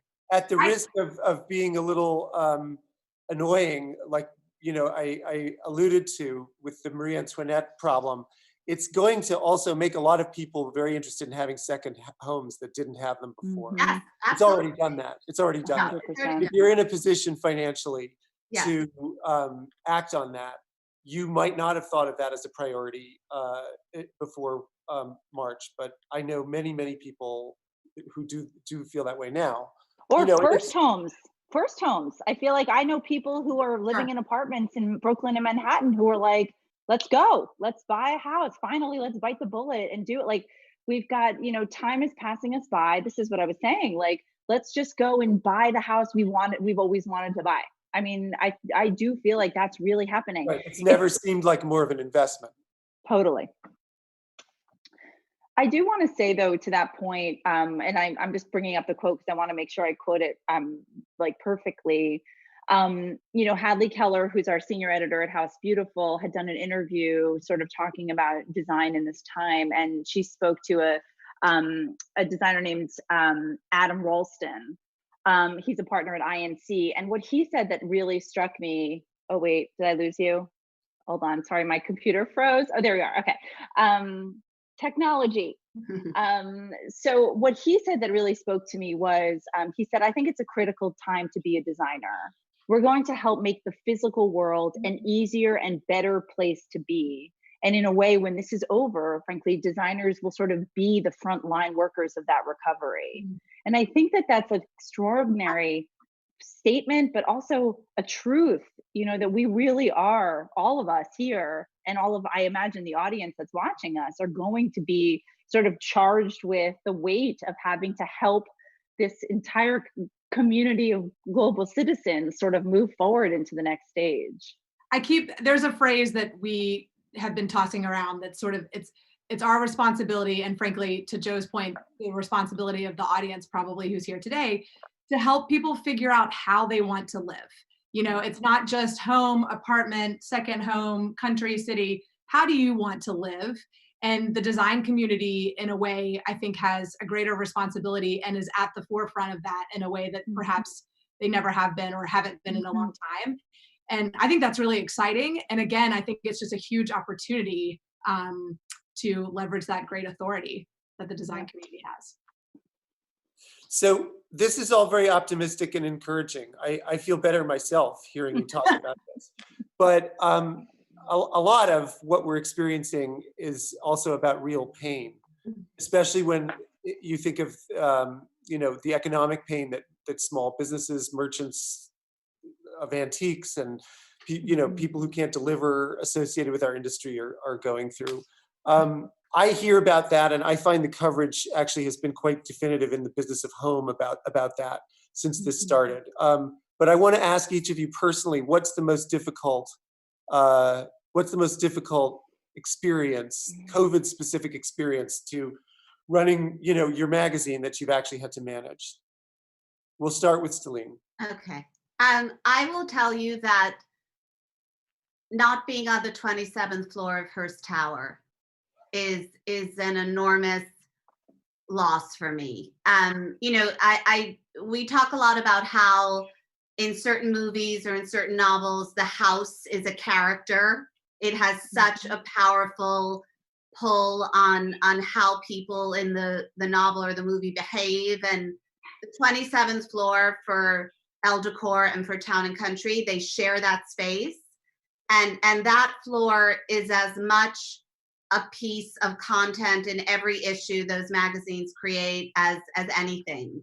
You know, it's a floor where like there's Greek food being served all the time, and there's a Broadway actor coming in to borrow a pin for the Tonys and to ask Ingrid and Parker how to decorate his apartment. And it's a constant flow of ideas. And there's a sort of traffic of energy and inspiration on that floor that I really miss. And we have tried very hard to recreate it over this, but I think it only underscores really what I said before, that the power of space, of where you create, is incredibly important to what you create. And I'm adjusting, and I know I have to adjust, but I do think we all realize how, you know, the walls we create in are powerful. So And the theater. I mean, I know that about you. Yes. Celine is a huge supporter of the New York theater. Yeah. I think they maybe have it worse than anybody. I mean, when you think about the impact on Broadway productions, I just can't believe it. But there is, you probably know a lot about that since you know so many of the players. I do. I think they, when I speak to them, they all, are understandably worried. And, there are amazing things that we're not going to be able to see. I mean, Scott Pass set for Virginia Woolf is an incredible environment. And it ran for like 4 previews. But I think that they also feel like they want to come back when they all feel comfortable coming back and when the audience feels comfortable coming back. It's, that the audience and the people on stage form a community. And if people are uncomfortable doing that, it impacts what's on stage. So, but hopefully things will, by the fall or winter, it'll be back in some shape or form. Steele, do you have an experience you want to share? I was actually listening to Stelline talk about the lack of what we're going to see, like what we won't get to see that we would have, I think that that's probably the toughest part for me. I mean, for me, living in Birmingham, Alabama, quite frankly, and quite such a shame. It's not so much theater for me, but it's the opportunity and the real need, frankly, to travel to do my job and to see architecture around the world. And I had a trip to Rome planned for the end of March. I was taking my family overseas for the first time, my little boys. And that sounds like a champagne problem. It's not the canceled trip so much as it is the lack of engagement beyond these 4 walls. I'm grateful for the 4 walls I have, and I'm grateful for my street that I live on and the community that I have here. But I depend on High Point, damn it. I do, I get relationships, ideas, I touch things, I sit on things, Milan. I mean, we really, as editors, we crave LCDQ, we get so many story ideas from going to LA. So yes. It's hard not to be in person and, those little moments that you have like over a cup of coffee or over a glass of wine that it's like a little nugget and then you run with it and then you see something and then you go back because you want to follow up. And it's like, that's what the spontaneity of that, I think, is what you can't recreate on Zoom. On the flip side, if I can like paint, it's just part of who I am to paint the, positive side of things. I will say I've had more one-on-one conversations than ever before because that's how I can stay in touch. Like David, we had a great call Tuesday afternoon. I think that's something you had no time for me until COVID. Yeah, I noticed my career's taken right off since everyone's house. No, but I mean, that's how I feel is like everyone's housebound. They can probably give me 30 minutes on the phone, but that's something I want to take forward when I am back on the run and on the go more. But I don't know. I miss the in-person thing. It's hard to recreate. Probably viewed that travel as a hardship because you have young children. True. I mean, if I'm being this is like pulling back the curtain on Steele's personal life, but it's that's what we want to do here. That's why we're here. I live in 2,000 square feet, which is probably very large for New York standards, but I've got a family of 4. They're all men. My dog is a boy. Like I'm not used to being surrounded by this much testosterone. Like, please, so here's what I'm doing to thrive. I painted my bedroom pink and now I'm painting my dining room pink. It's a second pink room makeover during COVID. Have they noticed? Pardon? Have these men noticed that they're they're on board. Pink? They're on board. Well, they sound like gentlemen. They're gentlemen, of course. Yes, of course. But it's the South, and it's you, so they would be. Well, I rambled on though. That's my no. The more freeform and personal, the better. These answers. I think people want to. Editors in chief. Women want to be you. Men desire you. It's a dream job.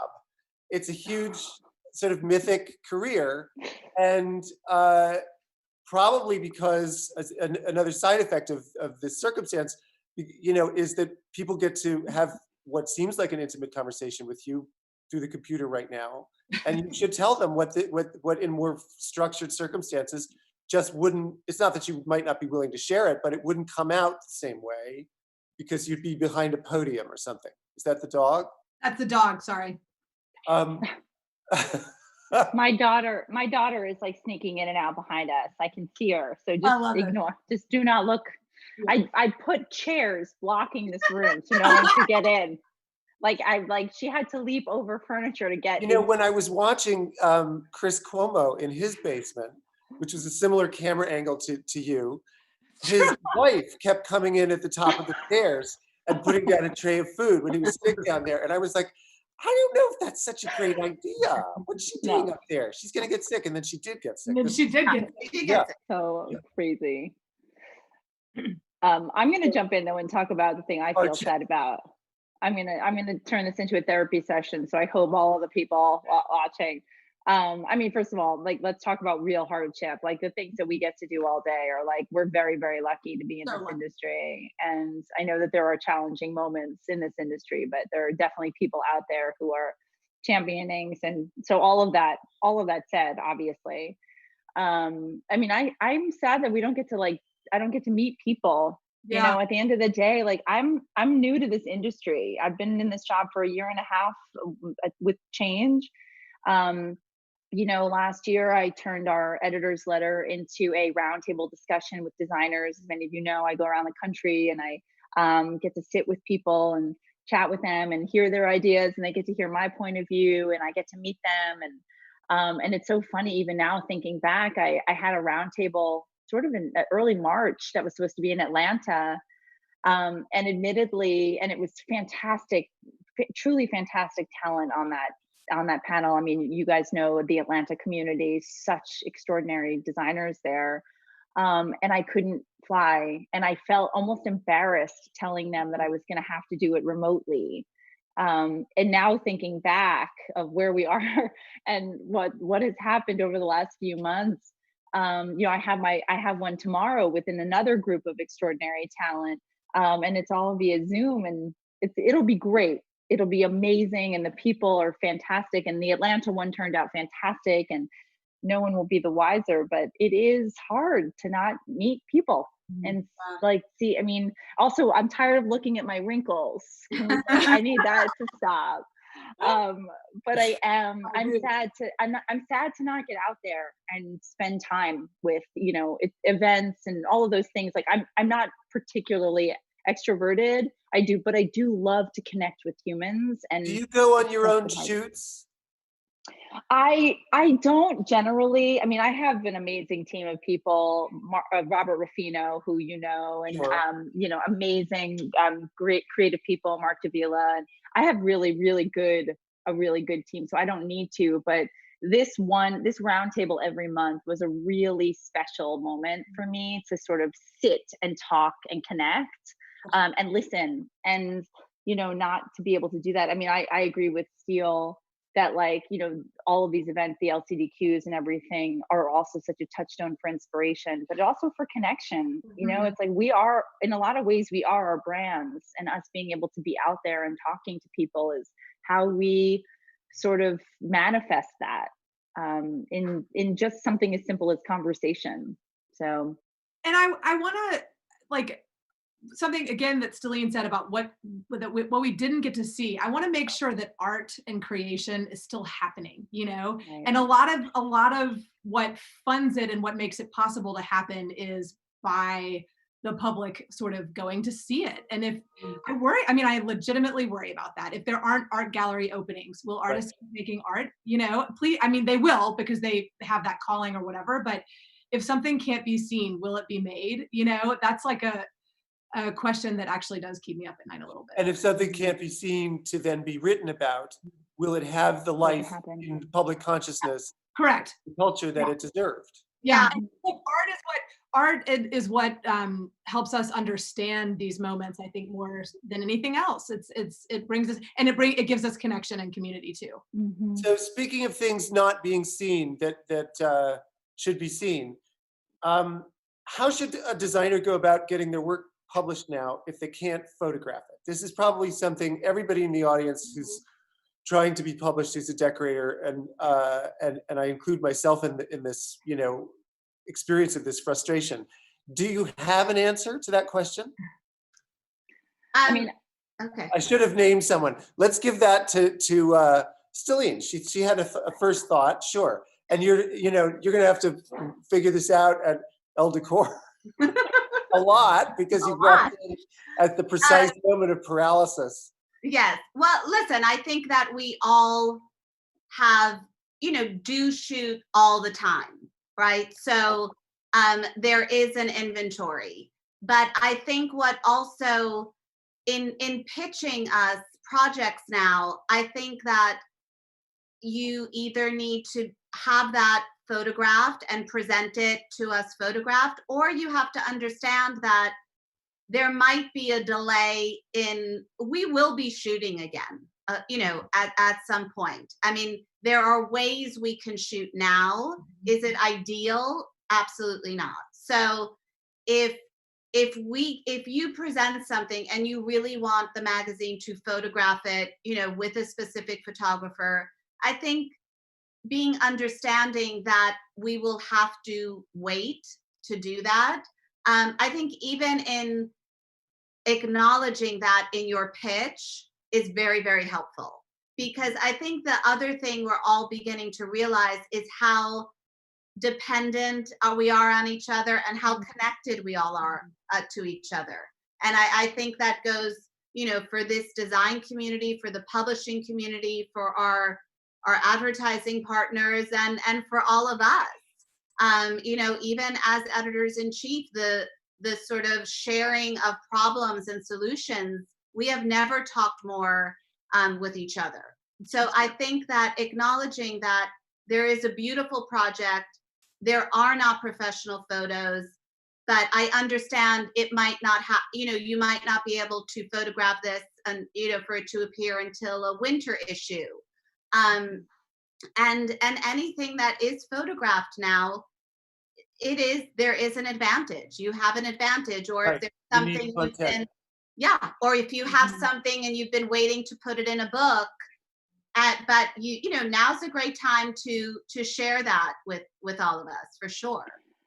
I do think too that like what I've noticed over the last few weeks, and I'm sure you guys have as well, that like the tolerance for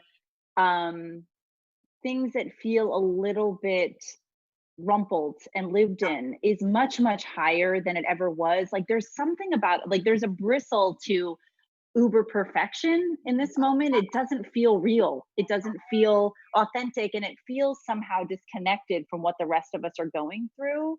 And I'll use the example of, in the issue that came out today, one of the designers who had pitched us an idea, or no, I'm sorry, actually she sent us a book that was coming out, and we were like, oh, this actually could be really great. And it was a home that she was spending a lot of time in after, post COVID. And she just had a buddy come over and was kind of like, you know what, can you just shoot? They were like close friends, and they were like, can you just shoot a couple things?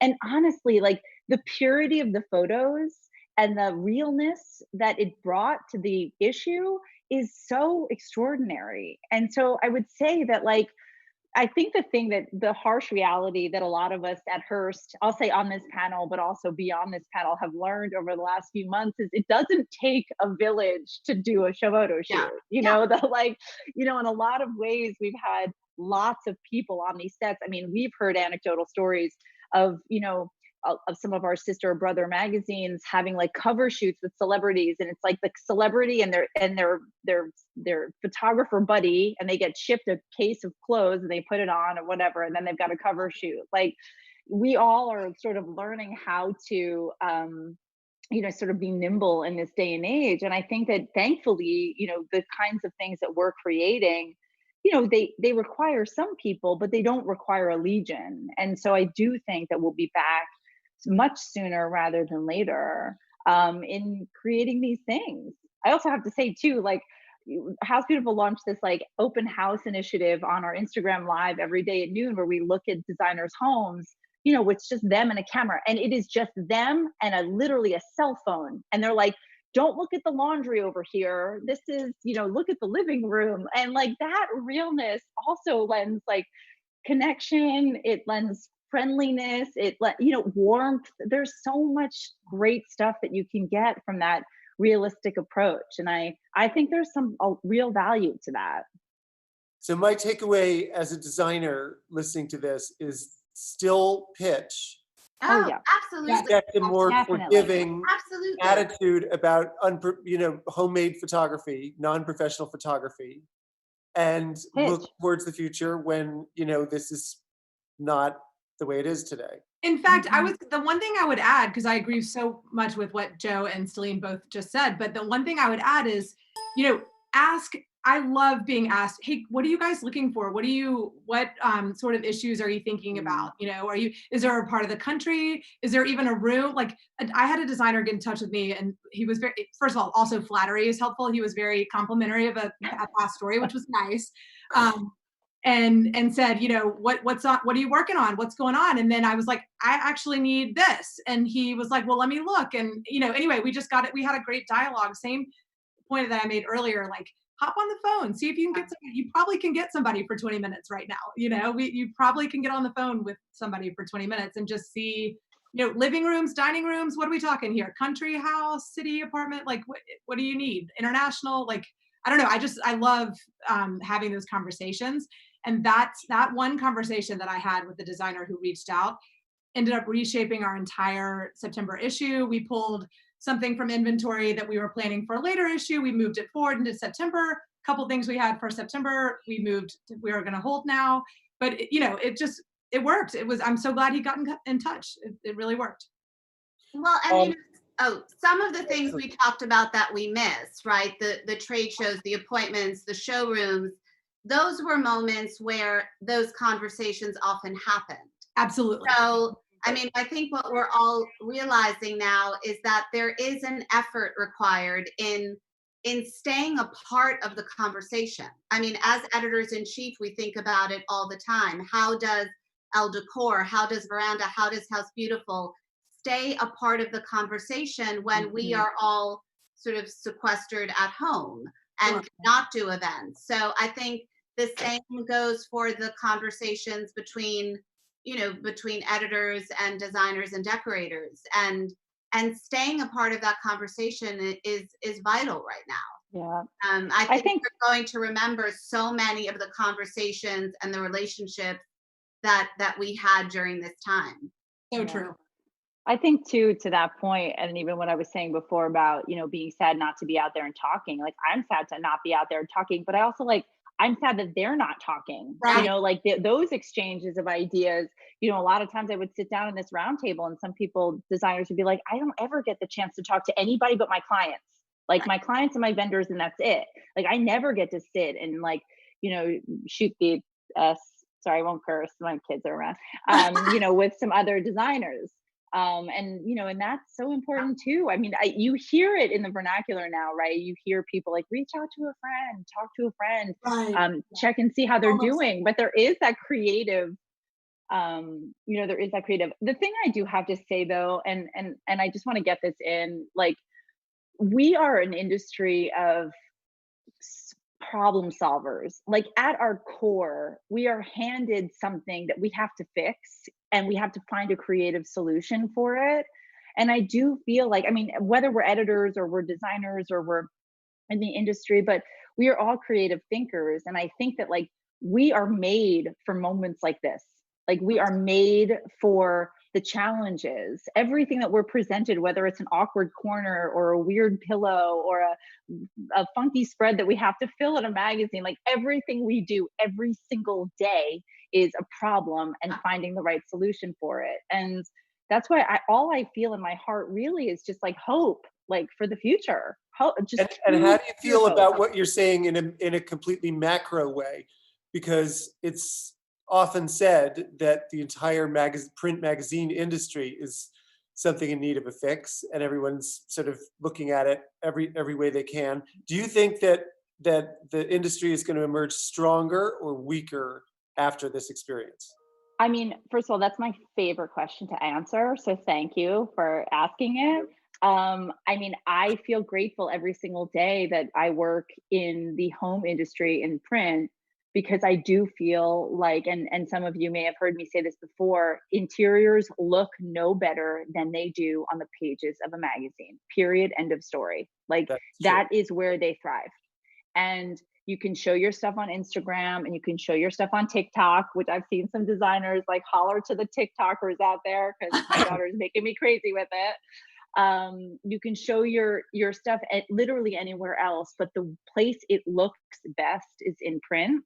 And I truly believe that this is, whether it's magazine timing, that maybe the magazine doesn't come out as often and it's thicker and it's more filled with inspiration. Like now more than ever, we need inspiration, and it truly can't look any better than it does, honestly, on the pages of magazines of the brands that you see here. Great answer. And I feel truly grateful for it. And is there a more exciting day when you're stuck in your house than when the mail comes and delivers you a magazine? Oh my God. Yes. Bring me some magazines. Another great answer. Truly. What, my question now? No, no pressure to give a great answer after those two. I will tell you that what I think this will do, I mean, and across all industries really, especially the luxury industry, which I consider print magazines a luxury product, is it's going to make us rethink what lasts and what we have now that we will have in a year, what we will care about in a year. And, you know, as we're home, I know that we all have, you know, stacks of magazines that we never give away. And why is that? And what lasts is what matters. And I think that what impact it will have is you need to think of print now as offering a complete experience to your reader. If they are at home more, then when they get that magazine at home, like Steele says, they're going to sit down with it, and you need to give them almost theater within those covers, right? You need to entertain them with one story. You need to teach them with another story. You need to surprise them with another story. And you need to even think, when you open that magazine, each page can create a rhythm in a way that an Instagram feed cannot, in a way that, you know, search for a story on a website cannot. You can sort of calm them down with one page, excite them with another. I love that. I'm going to end us with the kind of speed dating format and ask you a question you probably won't be your favorite question to be asked. What is, you spend your lives making this exquisitely crafted content, but there's a lot of organic, spontaneous content out there on Instagram Live. What's the best one that you've seen? And what's the worst one that you've seen of these sort of upstart COVID broadcasts? And I'll put myself out there, you know, and say that my favorite thing that I've seen has been a webinar by two decorators who kind of got together and decided to share how they did their billing. You know, these are extremely successful people. It's Tim Corrigan and Vicente Wolf, serious veterans of the business with real businesses. And I sat there transfixed as they unpacked their entire fee structure for anybody who subscribed to the webinar, which is not IG Live, but you know, a great IG Live to me would be Ashley Hicks, you know, taking us through European palaces and museums, and his book on Buckingham Palace. So those are two of my favorites. Somebody tell me one you hated. Well, I'll tell you. I mean, intimacy when you hate people. I agree that, I mean, Ashley Hicks' Instagram Lives have been, I think, sort of for me, my favorite of this whole sort of era. They're sort of educational. They have a clear point, and I think also they are as sort of as beautifully produced as an Instagram Live possibly can be. And you do that. Sorry, I still don't know how he does that. I thought you were going to find out. I'm waving that camera around, and people are typing in. And having the like, he becomes this small little thing, and then these gorgeous visuals appear. My pet peeve on Instagram Live, and I was the person who did it probably the worst, is the initial moments where you can't. The person who's supposed to enter doesn't enter. And I'm so bad at that. For 10 minutes. Everyone on this call has gone through that. Every single person. But at this point, Hello, Marion, come in. Waiting to add, Marion. I'm trying to add. You know, at the beginning it was okay. At this point, it's not. So that's my pet peeve, but I was guilty of it for about 10 minutes one time. So. I'm just like getting tired. I don't know. I'm definitely gonna get myself into trouble. But like I also like I've been watching a lot of television because I mean I'm just home doing things. I'm like doing nothing all day. I mean I'm working, but not true, by the way. That's not true. That's 100% not true. But I'm also like around the TV in a way that I never have been before. And the other day I think I think my brain exploded and I gave up and I was like, I'm just putting on like cable. So I'm not naming actual network names, but I think everybody can get where I'm going here, where I just was like, they were trying to make and like basically like an Instagram live kind of happen on a real show. And I just was like, come on, like I don't know. There's something. All right, fine, I'll say it. It's a cooking show that's going to be starring. Oh my God, who is that? Amy Schumer. I mean, God bless her heart. I like love Amy Schumer, but Amy Schumer is like shooting a food show in her kitchen, and I'm like, I want to love it, but I'm also just like, I don't know. Is everybody now? Right. Is everyone now an expert? Like everybody thinks. Everyone, and I know everybody thinks they can be a content producer. You know, and they would give them a camera and a whatever, and they can do it. And I just feel like I don't know. I get frustrated when I see that, where it's like, you know, content is not easy. And I think it like, and that's something that this audience, I feel like in particular needs to hear, because I think that a lot of brands, I think a lot of designers, you know, just want to like pick up the microphone and go. And I by all means bless that.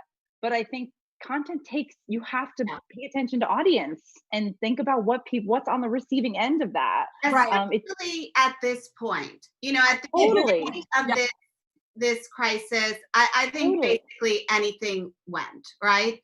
At this point, you need to think, what am I saying? Why am I saying it? And how am I going to produce it that is best for this medium? Exactly. What sort of can happen on Instagram Live is very different than what should be happening on, you know, television. Right. Or what should be happening on a website or in a print magazine. And now we're at the point in this crisis where we have had enough time, the same way we differentiate our brands, right? And are always thinking what's Elle Decor, what's Veranda, what's House Beautiful. Now's the time to also think, okay, like, do I need to be doing this Instagram Live right now? Do I need to be, you know, posting this right now? Or should I, you know, sort of refine it a little bit more? Because trust is also going to emerge from this as one of the key factors in all communication between client and decorator, between reader and editor, and between all of us, and who you trust. And if we need to sort of keep earning that trust and maintaining that trust, because that in uncertain times, and we're going to live in uncertain times for a while, is key in everything. And utility. I love that, David, the one you mentioned, there was such utility in that. I mean, you got something so useful out of that. I think that goes back to trust. You know, can I trust this person to deliver something to me that's actually useful? But it also comes back to point of view too. Like what's so amazing about it is you're getting something there that you can't get anywhere else. Right. Like that's the thing. And wouldn't have gotten in other circumstances. I mean, you know, I've never heard of anybody sharing that information. No. Even at a cocktail party when you know them, you know, that's closely guarded usually. Right. So I got the 5-minute wave a few minutes ago. I want to say how grateful I am that you made it possible to do this so that I could say thank you for the employment over the years, getting to contribute to Veranda, House Beautiful, and Town and Country and Elle Decor. But also to say how much I'm looking forward to seeing all of your September issues, because the way you've talked about your reactions to this has made me more curious, encouraged and curious than I thought I would be about how that's going to manifest itself in print. I think you are people with great careers, but I think that's not going far enough. I would say that you're an important part of the culture of our country, and I want to thank you for sharing yourselves today. Thank you. Thank you. Thank you so much. See everybody. Truly. Cheers, David. Great Thank to you. see everybody. Thank Next you, year in David. LA. And now, because it's Zoom, we all go, bye. No, we go. Bye. All right. Cheers. Bye.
Hi, everybody. I am Krissa Rospin, the Senior Style and Design Editor for Traditional Home Magazine, and I am thrilled and honored to be with you here today at LCDQ Strong.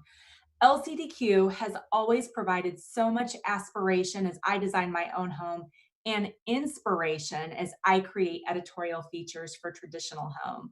I know we couldn't be there in person this year, but I am so happy that LCDQ Strong is still happening today, and everybody will get a sneak preview of some of the new introductions from all of the LCDQ participants. On that note, I've split everything into a bunch of categories that I see to be key categories for myself as I create stories, and I'm happy to share those with you today. I want to first start with the color pink. I think if we all think back maybe 5 or so years ago when pink became such a powerful color, and maybe what we thought to be a fashionable color here today, gone next year, that has not proven to be the case. We have embraced pink and are committed to this color, not only as a moment of fashion, but as a moment of neutral. So we are seeing this blush version and the popularity of it continue. And I always describe this color, it's not sort of a sweet little girl Easter Sunday dress pink. It's more sophisticated than that. It's the color of a man's tie or a man's shirt. So that's what I think carries it over into design and makes it that beautiful neutral that's soft and pretty and feminine without having that saccharine sensibility that can be a bit too much. So my first pick is from Alt for Living. If you've never met Annalise Taft, you should. She's delightful and has a great eye for eye-catching design and great quality at value prices. First, I have a rug from Sheer. This is from their translation collection, the Ellery rug, and it's hand tufted in construction. So even though it's at a value price, you're still getting that quality of great construction. And let's not forget that with those rugs, there's complete customization possibilities. So that's what we have from Sheer. Next, from Le Studio, also from Alt for Living, is a textile. And this textile, I can say, is tool time. That's right, from Le Studio, this tulle fabric belongs in the home and not on a bridal gown, which is where we might normally see a tulle style fabric. It's hand-dyed silk tulle that is pleated and then heat appliqued over Belgian linen. One example of fashion meeting home. And we see that a lot in the home industries world. So this is a great example of it, bringing in that tulle with a bit of texture and a bit of tension, if you will, with all of the mismatched, unintentional pleats that are happening. Next, we have Hollywood at Home and a gorgeous Penny Morrison floral wallpaper. And who doesn't like flowers and pink flowers? It's spring after all. So Penny Morrison is a Welsh textile and wallpaper designer, and that apparently runs in the family. This is her Dahlia print, and it's designed by Penny's daughter, Sarah. It debuted as a linen print and is now debuting as a wallpaper. It's printed in England, and I would love to have this wallpaper, maybe in my home office. Maybe I should do a redo. Next, we have Serena Dugan Studio. And if you've heard the name Serena Dugan before, it is with good reason. She was one of the founders of Serena and Lily, and this is her debut first solo venture. And we're so proud of her. Since she started Serena and Lily, she's sort of gone off on her own and has produced a great line of fabrics and wallpapers. This is Casus, a grass cloth wallpaper that's striped with moments of nature. And speaking of nature, next we're going on to C.W. Stockwell from Harbinger. Fishing on a boat probably suits all of the social distancing that we're going to have to do this summer just fine. But until you get there, we've got the fish-themed Sakana wallpaper. And again, that's from C.S. Stockwell. And this wallpaper was inspired by koi fish. Also from C.W. Stockwell is the Palmetto wallpaper. And this wallpaper happened when C.W. Stockwell worked with Harbinger owner Joe Lucas to bring this specific pattern back from its archives. Joe wanted to use this pattern that's been around for 50, 60 years in a space that he designed for this year's Palm Beach Kips Bay show house. It's the pattern that graced the walls of that space, and C.W. Stockwell brought it back. And here's a little secret. This wallpaper inspired the renovation for the Beverly Hills Hotel. So that's an exciting little moment of history. Another color that is so prolific right now is turquoise. And I think we all love those aquas and turquoise colors that emerge from the ocean. And I love that pink was my other color of choice, because you put pink and turquoise together and you get Palm Beach, a place that so many of us have traveled to and love for its fabulous inspiration in fashion and certainly architecture and home. This first fabric from Alt for Living looks like part marble, part lightning strike in its sort of random coloration and pattern of turquoise, black, and a deep mustard color. Next, we go from marble and lightning strikes to something more subtle, sophisticated, and frankly, drop dead gorgeous, beautiful, and that is Gracie. And we're familiar with Gracie for its hand-painted, customized qualities of its wallpaper murals. They're gorgeous, they're coveted, and this particular one is called Caroline Street. It was originally done for a Key West family home of the owners of Gracie. It includes tropical flowers and birds native to Florida. And again, with Gracie, that's a detail that we love so much, that every mural is unique. It can be customized to a region, a special destination with the flora and fauna of that particular place. So from Gracie. Next, we're going from the walls to the floor with the cement tile shop. The Ensley, a new original design from the Hacienda Design Studio collection. It's a fun and sophisticated graphic look and a modern take on Art Deco. So something for the floor, and patterned floor tiles continue to be such a hot trend that I think will stay around for a while. But going from the hard floor to the soft part of the floor, from Mansour, we have a rug by Michael Smith.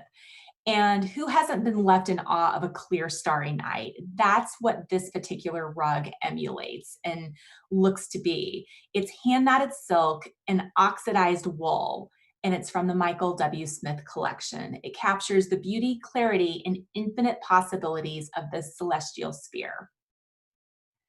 My next category is fine lines, and I wanted to delve into pattern after color a little bit because they love to play with one another. I love this category called fine lines because of its graphic nature. And a big trend, and I don't even know if it's a trend or if it's sort of a lesson in the world of design, is it's all about the mix. It's mixing traditional and classic pieces with more modern pieces. Something that's very shapely with lots of curves and carvings, with something that has strict hard lines, and you get that wonderful design aesthetic tension that we all love so much, and what makes a room void of any trends really, and void of a specific style to make it uniquely yours and timeless. So we're starting with a rug by Maribon. This is the Macy collection by Form Studio Design, and it's a wonderful kaleidoscope pattern that belongs on the rug and is full of color, full of life. And I just think that this would look really incredible paired with more classic pieces. So again, you get that visual tension, but not only classic pieces that might be a little more dainty, but something really bold too. A modern sofa with very tailored, strict straight lines, but in a hefty, hefty form. So it offers endless possibilities. And we go from super bold color to color that's more subdued and reminiscent of desert life. This rug is from Mark Phillips. And you can see by its pattern, it sort of alludes to the desert. Um,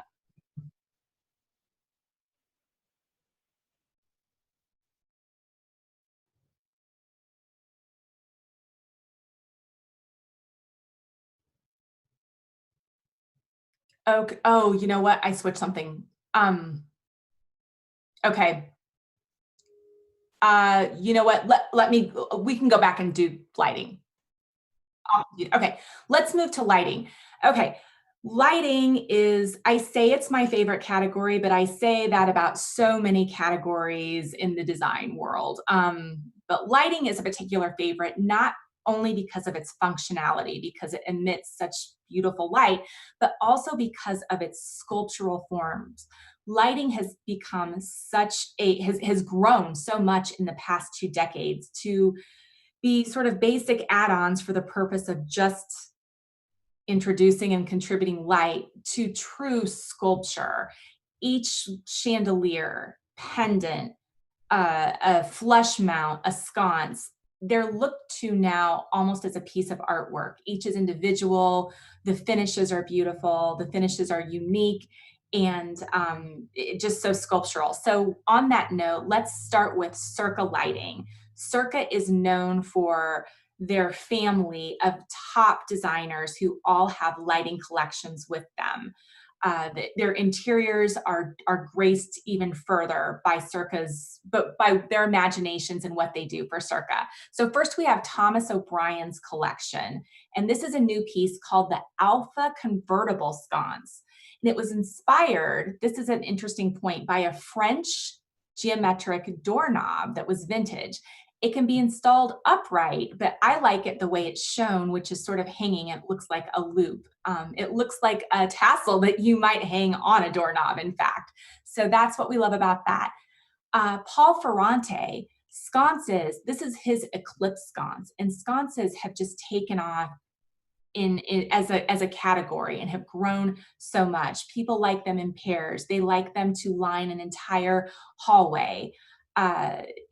That's how we're using lighting right now. We're using it as sculpture. Sometimes we use it in place of actual artwork, which is an interesting solution because we need light and sometimes we don't have enough wall space for a piece of artwork or the budget doesn't allow it. We go from the wall sconce to a chandelier, a crystal chandelier, but this is not what you think. This is from Wired Custom Lighting. And all I have to say for this is yowza. It's like part roller coaster with a polished stainless steel cage. It's called Anello and it's bejeweled with clear-cut crystal baguettes. So again, not like the traditional style crystal chandelier we think of with hanging little teardrop shapes, but these are baguettes and certainly a more modern shapely form. Next, we go to the Nash pendant, and I call this a little bit of cubism, perhaps. Picasso would be proud. The finish on this marries antique and polished bronze. Then it has a clear crystal detail that wraps the bottom side of each cube.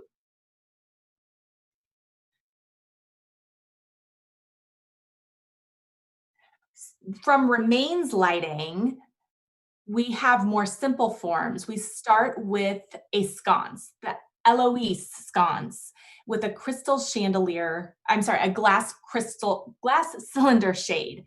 What I love about this is the simplicity that it gives. Sure, we get enamored by those stunning chandelier forms that we see, like the one I just showed. But what ties interiors together are those calming moments of simplicity. Here, a graceful, clean-lined brass fixture with a beveled rectangular backplate shows a subtly flared candle cup and a hand-blown cylindrical glass shade. Also from Remains is the Curtis Twin Sconce. This has a broad convex backplate bordered with a rope band, a detail that's continued in the cups that capture the arms, and in the wax pans and cup edges as well.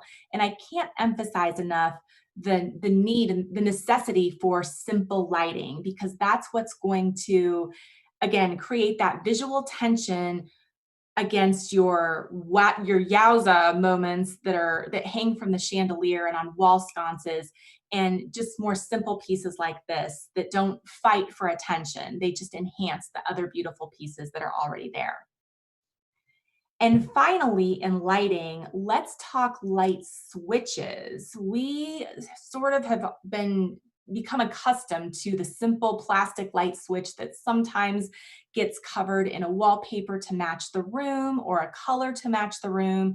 And sometimes there are a few more metal versions that are slightly more interesting. But new to LCDQ is Forbes and Lomax, which is a London company that sells decorative light switches like this aged brass switch that you see here. And I will note that it's not a flip style switch, but a push button switch. So again, adding style to the walls in a different way than what we're used to, a little bit of special design going on. Okay, what category? Interiors, Mark Sykes. Let's talk chairs now, and I'm calling this Seat Yourself. Okay, I'm calling this Seat Yourself. Seat Yourself is all about chairs. Chairs inject personality into a space. And what's great about little chairs, you can have onesies of them. You can put one in a corner. You can put a pair next to a sofa. The opportunities are endless, and you always want to make sure that you have plenty of seating for your guest. And right now, you might need 10 or fewer seats to accommodate those guests, because we do have limitations right now. But when we're allowed to have more people in our homes, we want them to sit on something that's pretty or visually unique. So I'm starting with a piece from Arteriors. This piece is bamboo. It has rattan that wraps a circular form. It's airy, it's organic, and shapely. Again, much like lighting, we want seating to have some sculpture to it. Then we go to Farrow and Ball and Mark Sykes and Chaddock. So we have a wonderful design trifecta going on with these three. Wow. Farrow and Ball has teamed with Mark Sykes for his new collection with Chaddock. We know Farrow and Ball for their gorgeous clear colors. It's produced in England. The beautiful colors that they have for their paint graces so many walls with a bit of history, a bit of nostalgia. And now on these new classic pieces from Mark Sykes and Chaddock, you see color emerge. And we know that Mark Sykes is known for his use of blue. So here he's not only incorporated a couple of different shades of blue, but red as well. So we have a little all-American, all-English moment going on with Chaddock, a very American company, and an English paint company. So thank you, Mark Sykes, for that. Next from Mecox Gardens is a chair that is so sculptural, sort of reminiscent of mid-century mod. It's rustic, it's vintage, and it can add style to an indoor or outdoor space. And we want to take note of Mecox. It's a trendy shop in the area, and it's garnered a lot of global interest because it sources its pieces from all over the world. And there's something special about a corner chair. And next we have a set of chairs from Harbinger, all in different wonderful wood tones. And we know that brown furniture is making a comeback, so we should not be afraid of stains in those brown and blonde tones. But this is a bobbin chair. And we're all familiar with the bobbin chair, the classic ones, but here, this is a corner twist on it, if you will. And again, marrying a classic traditional concept with a more modern, updated version of that. So here's the bobbin chair. Now to Serena and Lily. Serena and Lily is known for its breezy California style. And here they have these wonderful beach chairs. And all I have to say is, again, 3 cheers for the red, white, and blue. And this blue is a little lighter than the indigo shade that supports the stars on our flag. But who wouldn't love to take these chairs to the beach? Talk about style. You'll need a great hat, a great umbrella, but these chairs will start your beach day off in a fabulous way. Next, we have McKinnon and Harris, and this is their Virginia 3-seater bench with an intricate cut out back. This is the classic white finish, and it's inspired by the elegant designs of English 18th century furniture. And so many of us long to be a rock star back in our youth and maybe slightly into our adulthood. And from McKinnon and Harris, they have their own version of a rock star with the Ote rocking chair in the Montebello green finish. A rocker is soothing. It's great on a warm summer afternoon to enjoy the garden, the birds, any guests that you have outside, any grandchildren that you may have frolicking in the yard. So here is a rocker that would be beautiful in so many outdoor environments. And what is an outdoor environment without a great barbecue? We're all ready for those warm summer nights when we can grill hamburgers and hot dogs and delicious vegetables. And from West Hollywood Fireside Barbecue is the Prism Outdoor Fire Pit. And again, fire pit. And this would be great to gather around before you're actually eating at that barbecue that's nearby, and just a great place for conversation and to lounge while you're waiting for your food to be grilled. So this one is concrete cast. It's the outdoor modern fire pit, and it comes in various color options. Okay.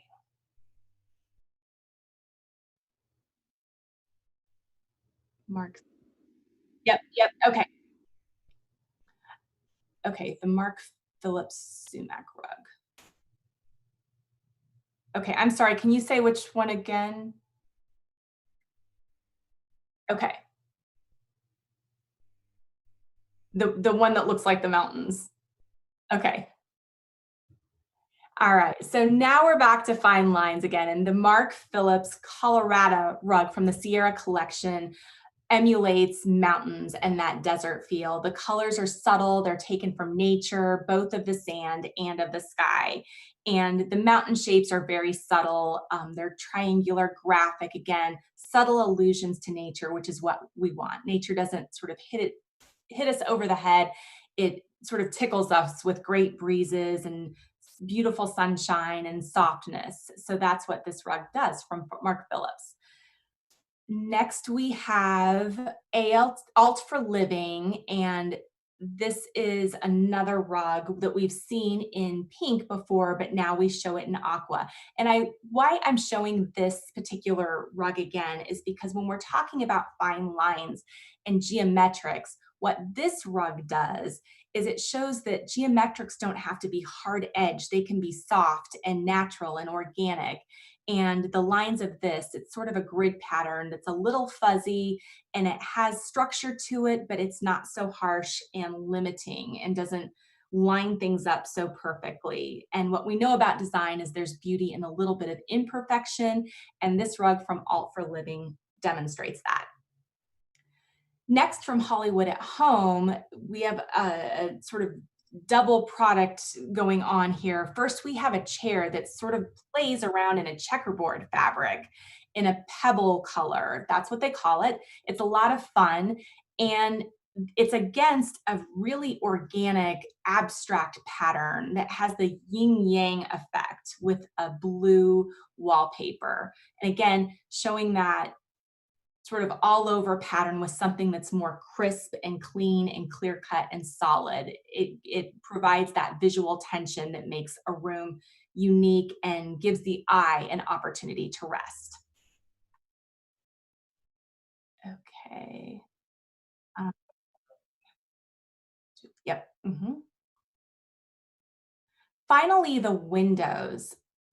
Windows are so important during the summer because we want to be able to see outside. We want to be able to see the gardens, the beautiful weather, kids playing, neighbors riding by on their bicycles.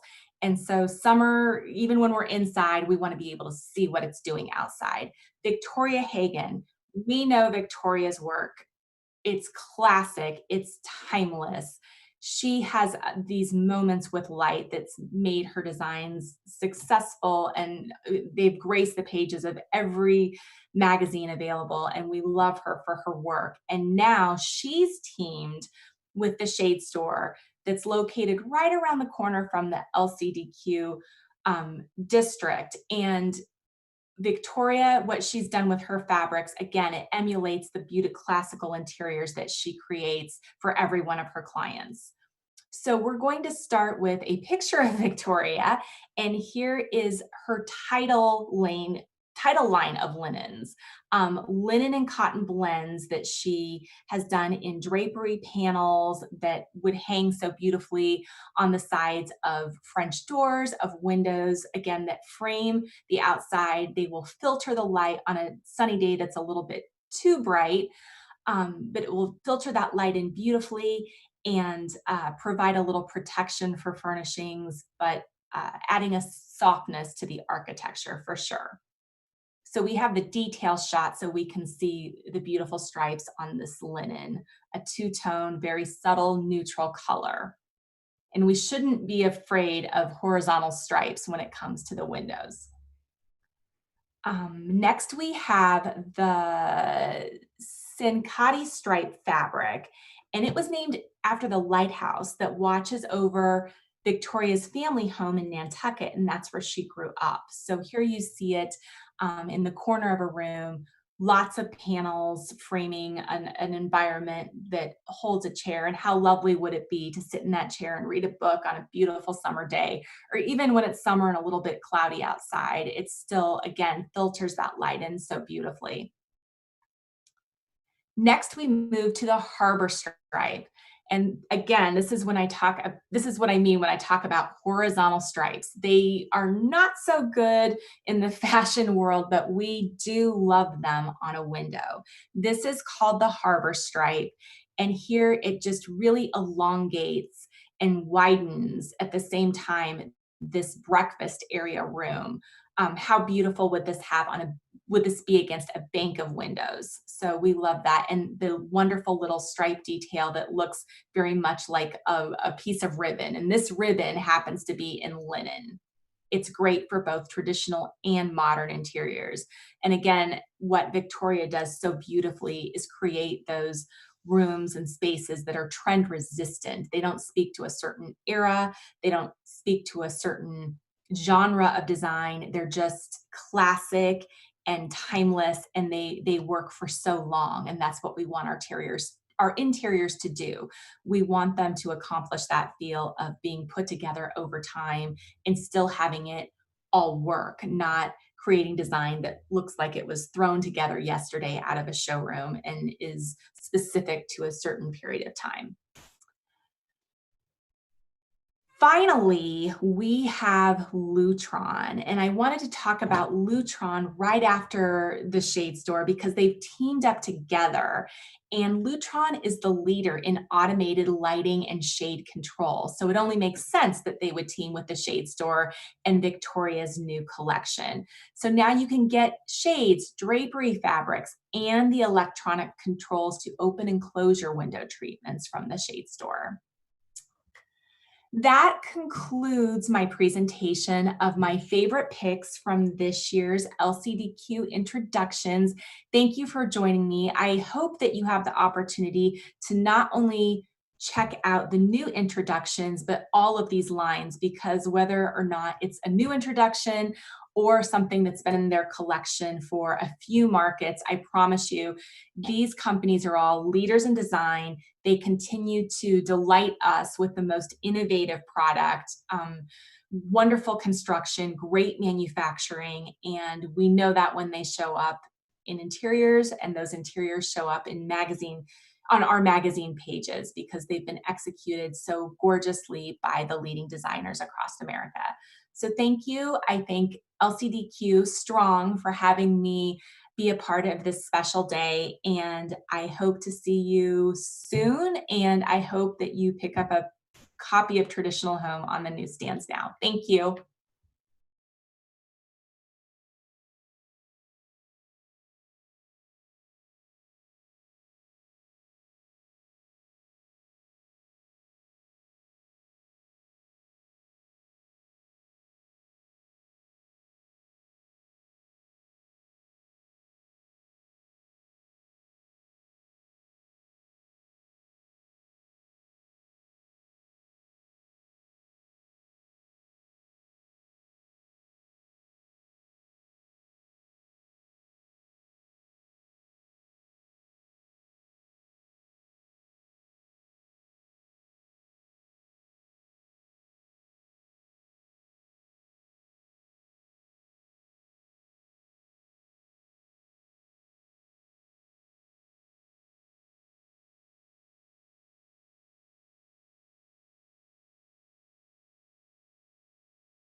When you think about the advantages to buying vintage of being, you can get it right away. You'll get a great deal on it. It's going to be unique and cooler by nature, and it has the benefits of upcycling and the green benefits of that. Like, why wouldn't you look at that as your first choice and option always? I love the stories. I love that something had a life and a history, and I don't know, the character, and I like things that are a little bit worn in and beaten up a little bit, and it doesn't feel so sterile. And it has, yeah, I just like that it has a life and a character to it. What tips would you give anyone trying to incorporate vintage into their current situation? I think starting with accent pieces is like the least scary thing to do, right? So, you know, buy the big things that you're comfortable with buying, that you just, know that you can't part with. But, definitely invest in lamps and frames and mirrors and rugs and just different pillows, just different little pieces that you can put around that big giant thing that's in everybody else's house to make it look a little bit different. Isn't that I don't think that's an uncommon phenomenon, that as people start out in life, they embrace things perhaps that are more traditional because it makes them feel mature. And then as we get older, we want to feel less mature. Everybody wants to feel young. You start throwing out the brown stuff. My young clients want to feel young. And it's fascinating. No one wants to be old anymore. Even young people don't want to be old anymore. Even grandmothers don't want to be grandmothers anymore. Everybody wants to be young. And it's fascinating to me, because I myself like classic things that sort of stay the same. I'm hoping to do a good job so that when it does stay the same, you don't grow tired of it. But it's good that you have clients that like new furniture. Yeah, I wonder at like the new, like this next generation of affluence, where the brown furniture, the traditional stories are going to fall in a world that, stereotypically everyone thinks all the millennials all like modern furniture. They all want everything to be hip and cool and modern and eclectic. And I still believe, somewhere in my heart, I still believe that there's going to be a return of the love of these beautiful, classically made, gorgeous antiques, because it's a storytelling generation. Things that look better and better with time as you use them and they wear, it's like a beautiful leather briefcase. The more you use it, the better it looks. If you get a vinyl briefcase, it looks the best the day you get it, and it's downhill from there. Here it's about indoor-outdoor living, casual lifestyle, natural carpets. Even the colors are about melding the inside and the outside. It's more vintage than antique. Whereas New York, it's like you can have 10 chairs exactly alike if they're antiques, but one of them was a mismatch. Only one of them, and it was wrong to begin with, right? 80 years ago. But because of that one weird intern leg, that one, instead of costing $6,000, is $80,000. And that's the one that's the most highly prized, because you don't have, like a 4,000 square foot apartment can go for $20 million in New York City. That's a normal house here. People invest in different ways there, and they like provenance there, where a piece of furniture's come from, who's lived with it. That is something that people get very, proud of. I know a lot of people, they assume that your first meeting is going to be all about dimensions and tape measures and floor plans. And with me, I know I had a particular client I was working with. I was redoing their guest house, and the first thing that I suggested that they buy was a vintage pond yacht. And the husband still makes fun of me for it to this day. He's like, "Are you kidding? Like, the first meeting, you're like, I found this great thing." And it actually became the departure point for the entire project, because it really was, it sort of symbolized exactly what they were looking for, and it took them in a different direction. I think they were expecting me to come in with blueprints and, and it was something so much more whimsical, exactly, and playful, right? I was living in Paris in the mid '80s, and there was a John Singer Sargent that was coming up at the Drouot auction house, and this was way before internet. You know, you were telexed. It was just the beginning of faxing, and so John Singer Sargent was not at all popular in France, and so the valuation on this painting was like $200,000, and I was determined to have it. I already called my banker in New York and said, you know, we're going to wire funds. I was going to go to the auction and bid, and it went higher than I was willing to go, and so I didn't get it. 4 months later, I was at the Biennale in Paris, and there was the same painting for triple the price that they had paid at auction, and I thought, gee, if I just bought it for, and then a year and a half later, I saw it at auction at Christie's in New York for double that price. So again, I really feel like that is the one that got away.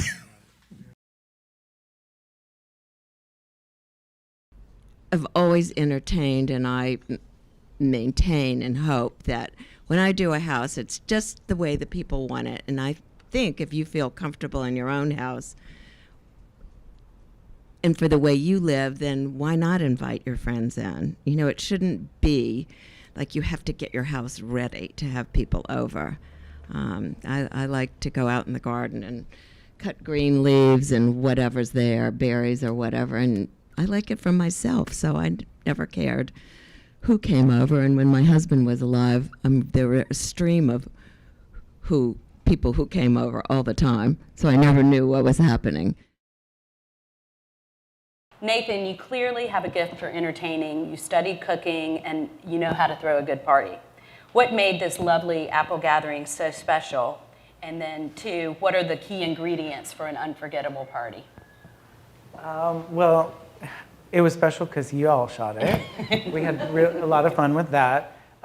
This is my parents' place, and it's, you know, at any time I'm able to hang out with my family, and we're all kind of scattered around at this point, is always special. We try and pick one a couple times a year to get together, and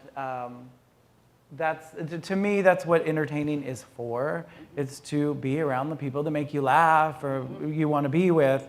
As the host, you're setting the tone, and there's nothing worse than someone who's stressed out, or if you don't like to do it, don't do it. You know what I mean? You have to have a love of the gathering, and I do, and I love plucking different people from different parts of life and throwing them all together and seeing what happens. I once asked my friend Lady Diana Cooper what the secret to a good party was. She said, too much to drink and a chocolate pudding. Yeah. It's just rather simple. It's completely true. Yeah.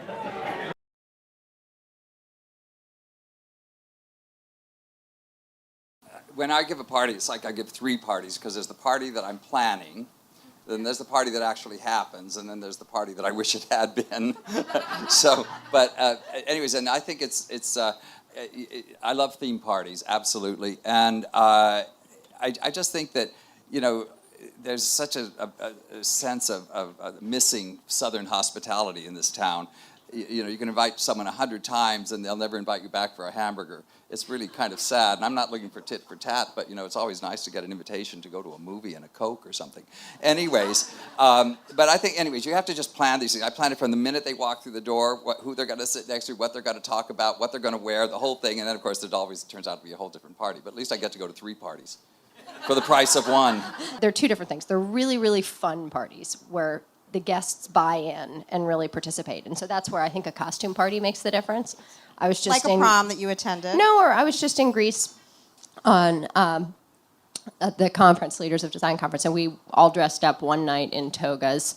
And I guess asking people to participate and giving them something that they can show of how hard they're going to work at your party pulls everybody in a different way. And then another night it was a 70s theme, and it just changes. It changes how people behave so dramatically. So I'm either go big and make your guests work hard, or go really, really small and invite them into your home as you live in it and make it not even that extraordinary. I mean, I don't want to go out and buy a bunch of flowers and make my house perfect. I'd like my guests to know where things are in my kitchen and make themselves a cocktail and sit with me and experience my house and my home in a way that's like engaging and in my life. So I think I'm kind of polar on parties. Like throw a great one, I'll come, or come sit in my house and, you know, squeeze lemons with me.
Hello.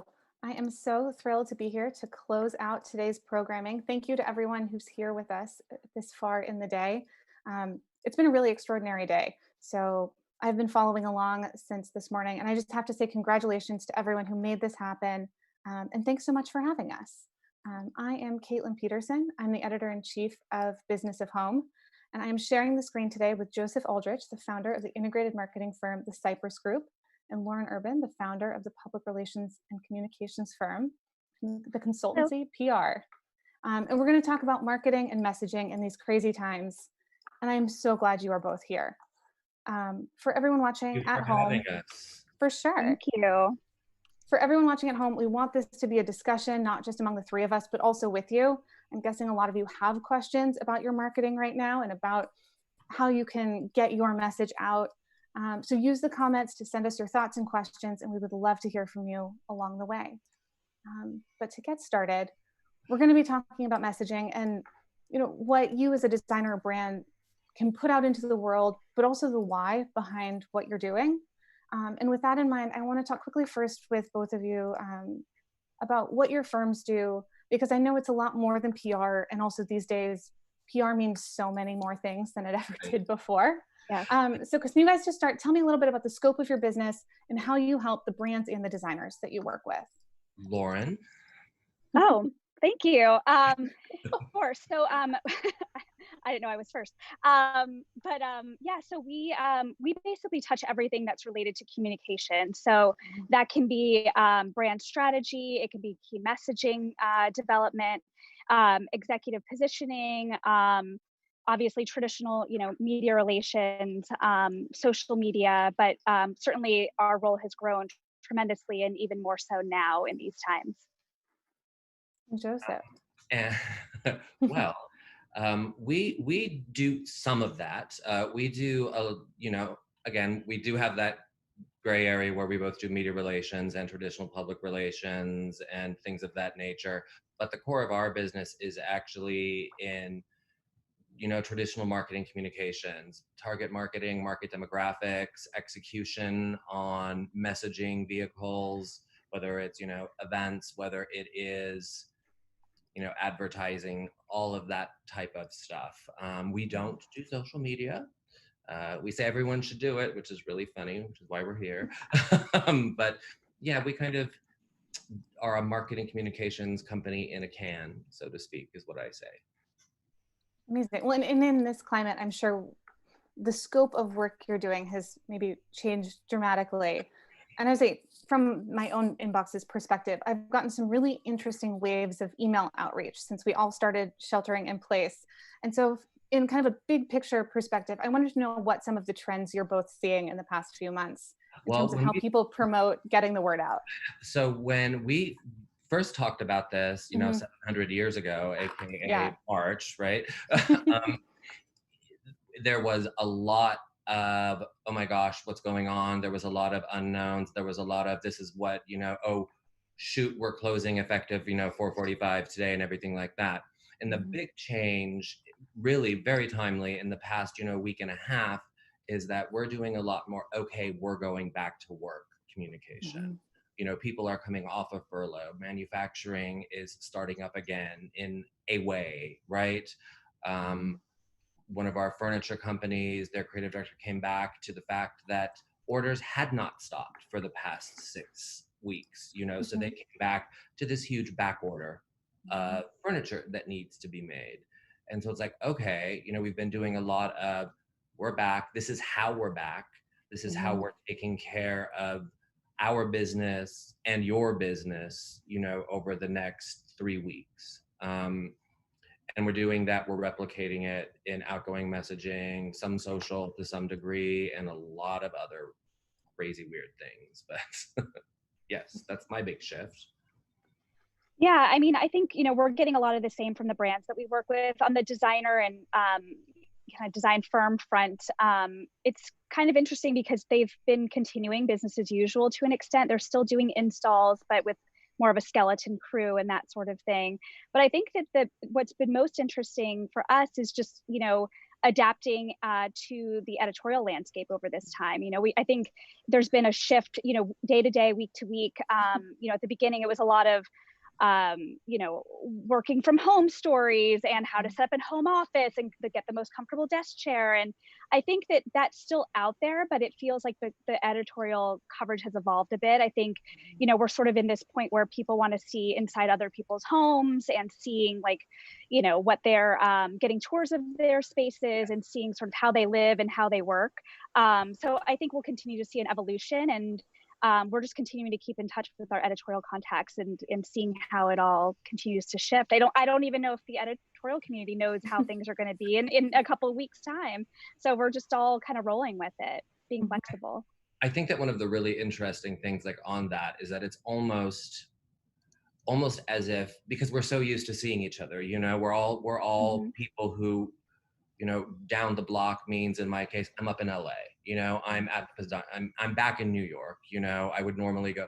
We are used to seeing each other. And I think that what's happened in almost overdrive, and maybe the past 2.5, 3 weeks or so, is that it's almost become like we're a reality television community now, where, what, we don't want to necessarily see how people work. We want to see how they're living and to make sure that they're doing things the right way, which is really weird, because that's the same thing that we always tell our clients. Your clients want to see how you do stuff.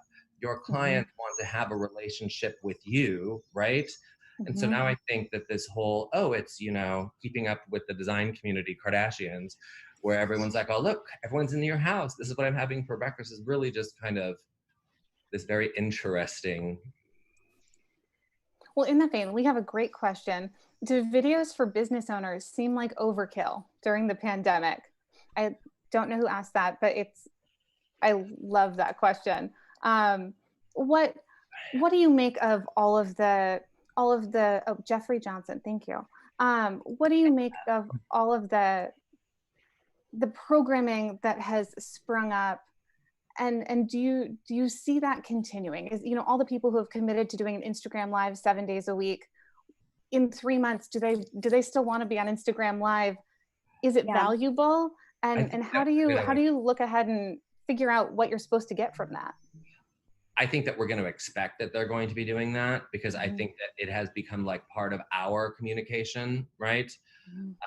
Which is great, because I think that we as community, and Lauren can reach up through the screen and slap me at any given point in time, but I think that we finally figured out a really great way to leverage Instagram.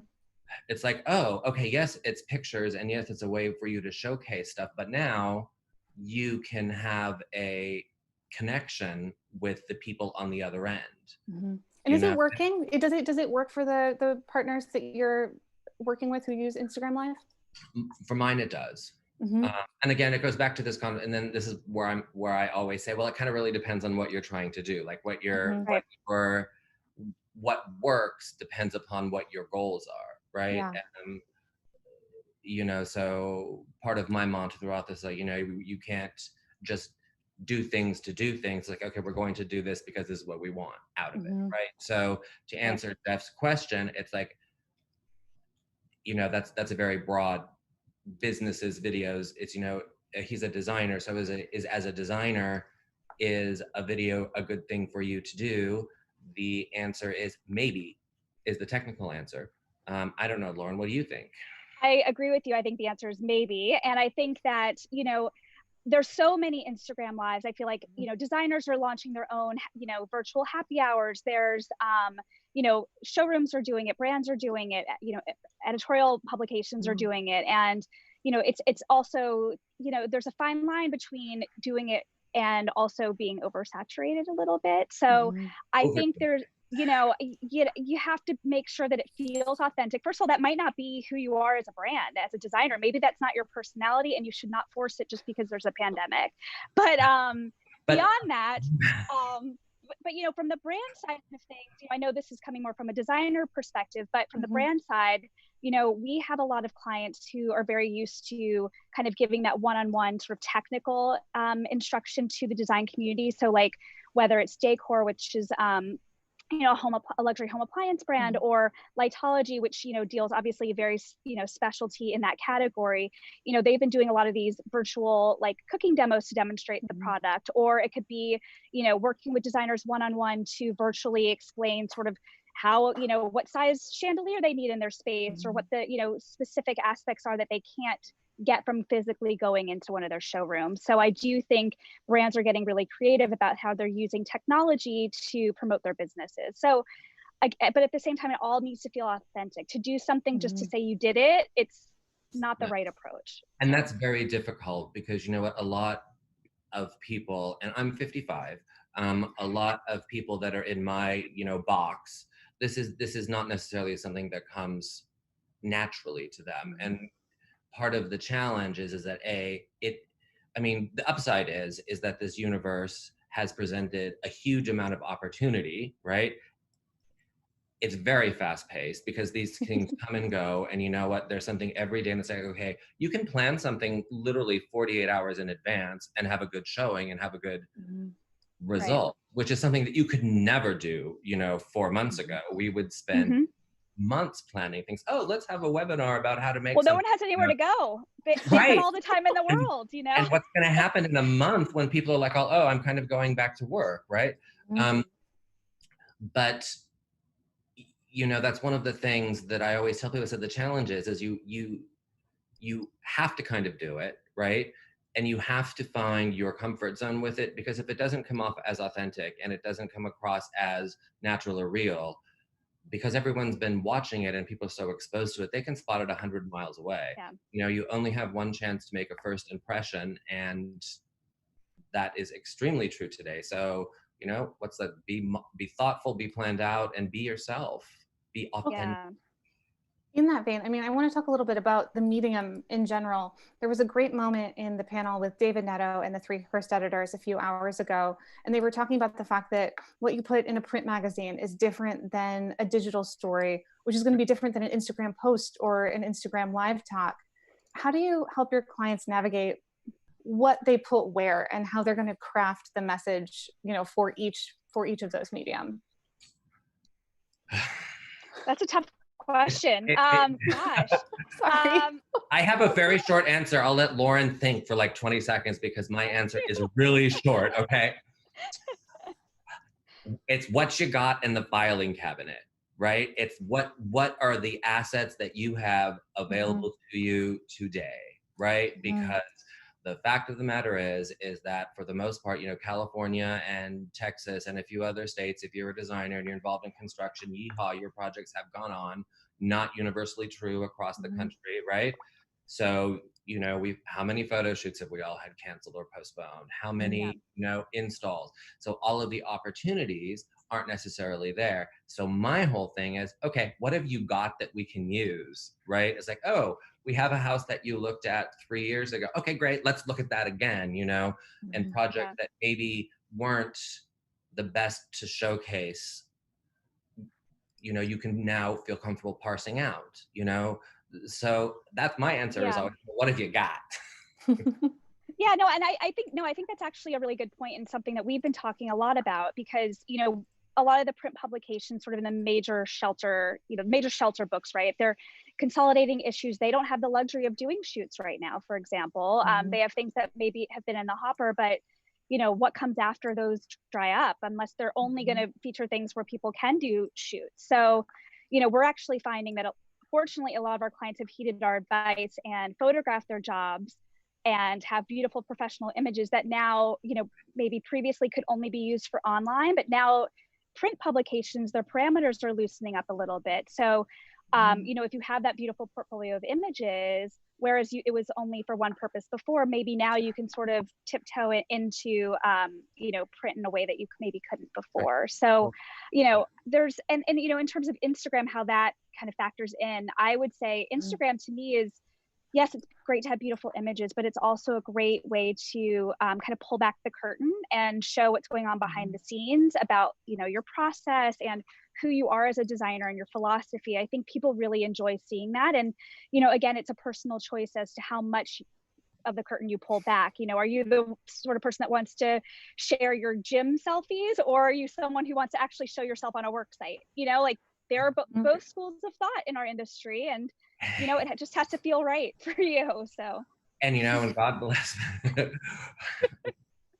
sorry. Did I get an image of a gym selfie? You did. There's like 3 people. I'm like, oh, yeah. but you know, but again, and it just all rolls back to, you know, knowing, and you can, and God bless the people. I would not put a gym selfie on Instagram. God bless the people that are like, oh, amen, good to them. It's not me, right?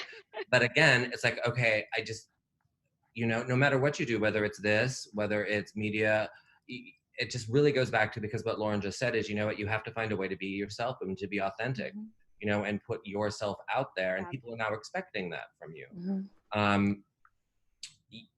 And why, you know, what is your goal, right? There are plenty of designers that I have spoken to who 5 weeks ago said, you know what, I'm just sitting this one out.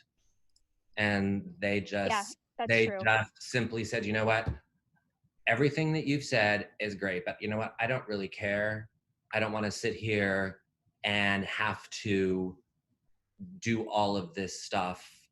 I'm just going to kind of, you know, go to Tahiti and hang out for 6 weeks and just let it go where it will be, because they've been around for a while.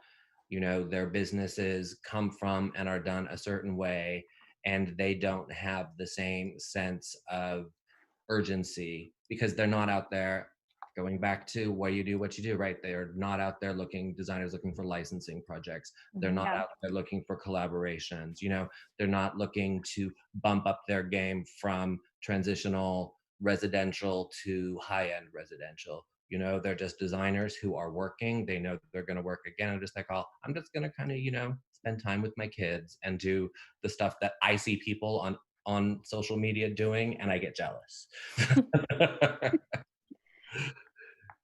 I mean, if you are a design firm, what should your kind of messaging priorities be right now? And what are some examples of maybe firms or designers who are getting it right? Or the kinds of things that they're getting right? So my answer on this is first going to be, it's really going to be, again, Caitlin, guess what your goals are. What are you trying to do, right? This is a great opportunity if you are a designer to put yourself out there and possibly pick up more work, right? If that's done the right way. If you are a designer who is looking to just kind of expand your brand and your footprint, there's some great opportunities out there for you to do that. We talked about this once before, and I love that you said, you know, you can replicate, if you were the kind of person who was like out and about socially, like rubbing shoulders with people, that there's a way to replicate that online. And that really stuck with me. I think that's such an interesting As thing we that sit here online having a conversation, we would have, you know, at Legends up in a showroom on La Cienega today, and we'd all have cocktails. And guess what? We're going to have a panel that we're all going to go and have cocktails, right? Just not together. Yeah, and so I think it, in my perspective anyway, and I don't know, Lauren, what do you think? Yeah, no, I mean, look, I think that, you know, it really, again, it just depends on, you know, what you've got going on. So we have some clients where, actually we have one client in particular who they just finished a complete like overhaul renovation of half of their house that started pre-pandemic and has continued through it. She's in the South. And, you know, she was able to continue it. And now, you know, we have beautiful images that we're able to pitch out, and it's great. But I do think, you know, just beyond media relations and communications and all of those things, I do think that this is a really good time for kind of self-reflection for businesses to really think about what is important to you. Who are you? Do you want to be everywhere? I mean, I feel like, you know, before all this happened, we were all going at a million miles a minute, myself included, I'm sure both of you as well. And it's been nice, I think, you know, and we hear this from our clients as well, to kind of take stock, and maybe this is the time to, beyond, you know, all the stuff that, you know, your PR representation is doing for you, but like take a look at your website. take a look at your Instagram, take a look at your clients. Like, do you want to have 1 million clients? Do you want to have less clients but better clients? Like, really think about how you want to be approaching your business, because we are going to come out of this at some point, and this is the time where we actually have some quiet, and you can actually, I don't know, I think you can make plans for the future. It's a good time to do that right now. A great time to do that, actually, and to address, who's doing it successfully. I have some people that I know have been doing it like really well. I know 2 people who have like started business ventures during this downtime. I appreciate, the one that pops to mind is Tom Felicia, who is on every day, because you see him everywhere we go, and he's energetic and he's vivacious, and you go on, and if you need Tom Felicia's energy and vivaciousness, it is there, and you're like, oh yay, so glad things remain the same, right? Right. It's Well, it's a great. sense of normalcy. It's like, okay, well, things are normal, and he's still doing his thing, and and it's power to him. It's great. And something that I really like, for example, I really love Alexa Hampton, Elizabeth Blitzer. I've been enthralled with they have their little, it has a name, I forgot what it was, but it's like a little coffee talk where they get together and they just talk about business. And it is 2 people who are so good at what it is that they do, talking about business and life and things like that. And it's really just, oh, this is fascinating, and it's a great chance, because people hadn't necessarily done that before. We wouldn't be privy to conversations like this. I mean, even the 3 of us, if you didn't live in Los Angeles in May and we were having this, congratulations, you wouldn't get this information. But now you can be in Wisconsin or whatever it is and still have access to resources, which is really one of the things. And I had this conversation with the client today where I'm like, oh, you know what? Because they're like, oh, I'm so tired of Zoom presentations. And I'm so tired. I'm like, oh, sorry, Charlie, but that's the way that it is now. People are going to expect it. So you have to make friends with the digital portion of the world, because you know what? You as a showroom or a business, you have an event in your showroom and you get, 50, 75 people. Life is great. You have it online, you get 100, 150. Life is even better. You have the chance to impart the same message and to give people the same experience, just on a much broader scale, which is not a bad thing, really, when you look at it. Right. I mean, the other thing too is, I think it's a great opportunity for designers to reach out to brands and showrooms that they've worked with in the past, and, encourage that kind of cross-pollination, working with, for example, I know Schumacher has been doing some really great content on their social, and we've been working with them on behalf of one of our clients, and he's got beautiful work that he's done that features their products, and it's great content because they can sort of share in their audience together. So I think, again, it's a really nice way to forge connections that maybe you didn't have time for before, and making sure that you're continuing to stay relevant and top of mind, and increasing your audience hopefully on social media at the same time. Do as a person of my age, I'm just really happy about the resurgence of the telephone as a communication tool. Right? That is true. I just got a call from someone I don't even think we've spoken in a decade, and it was so lovely. We had like a 45-minute conversation, and it's a different world. It's great. It is, yes. Because everyone knows I love me a good phone call. In this climate, though, as there are Zoom presentations instead of cocktail parties and all of the kind of approximations that we're inventing as we go, do the metrics of success change in that climate? And what do you look to now to know that what you're doing is working, or how do you know you're on the right track? I look, and this seems like really stupid. Again, it kind of has to.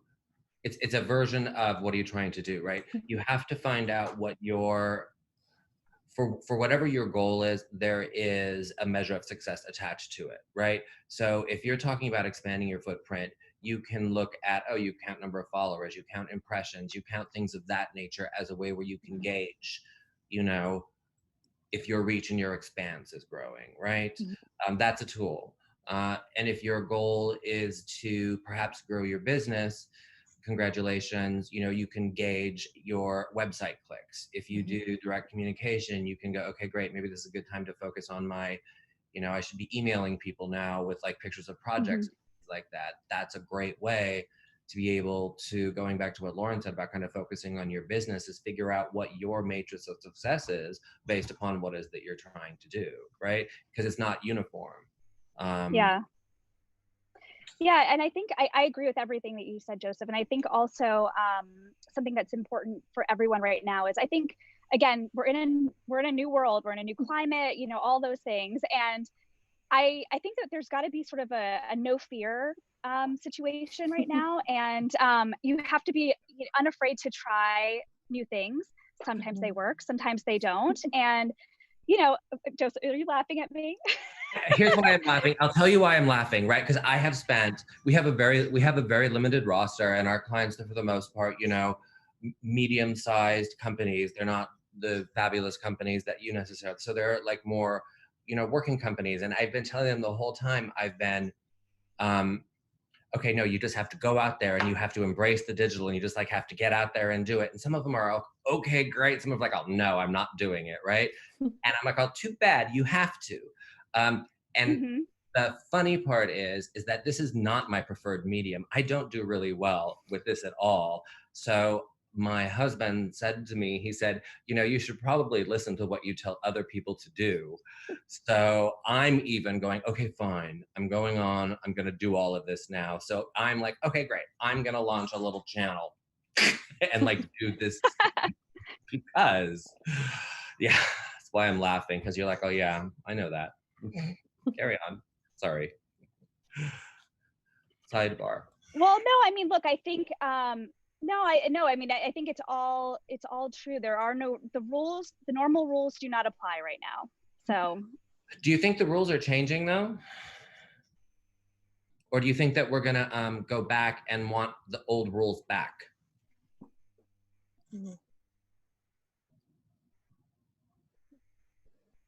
Lauren, I think what do you we think? lost Lauren for a sorry, second. I think I got a bad connection, guys. No problem. I mean, I think to some I'm extent. back. Sorry, I don't know. Welcome back. No, did you hear? So Joseph is asking, do we think the rules are we going to eventually go back to the way things were, or is that kind of the rules are changing going to be what we look at for the foreseeable future and maybe forever? What do you think? Me? I mean, it's hard to say. I think I am trying really hard not to be sentimental for the way we did business up until March. Right. Or do you think it's going, sometimes I think, okay, maybe, and I don't know, this is like the conversation part of the panel, right? Is it going to be, okay, great, we're going to have to do all of that stuff and use all of those processes and all of those tools, and then we're going to have all of this other stuff on top of it now, right? So all of a sudden, to be successful, i.e. to get yourself out there and to grow your business and your brand in any way, suddenly became 3 times as hard, right? So because you have to do 3 times as much, and you know, okay, great, then how do you do that? Because I think there's so many new things that have been added to, you now have to be so comfortable in all these new ways and on all these new platforms, but except for I guess the in-person part of our jobs all went away, but I feel like most of us didn't lose most of the old things we were doing before. No, I think there's like more of it. And I think that I still am going to be really bummed if one day I log on to Instagram and Tom Felicia isn't there at 1:00 in the afternoon being perky and cheery, because I'm like, oh no, I need to see that, and it's like, and if you are a designer with your business, like, okay, great. So you have to do your work, you have to source your project, do your project management. You were wrestling with the idea of social media before, and now you have to like quadruple that effort. What do you do? No, it's crazy. And then there's the conversation. It's like, okay, great. Is this the time that you start working with other people to help you do all of this stuff? I mean, there's a lot. It's crazy. It's funny too. I think, right now, I think the answer feels like do everything and see what sticks. But I'm really excited to see, 6 months or 12 months from now, what we all think is important and what really has resonated. And as I think someone mentioned it earlier, eventually we're going to go back to work. And I don't know, for some people that means in an office, for some people that means you'll still be home.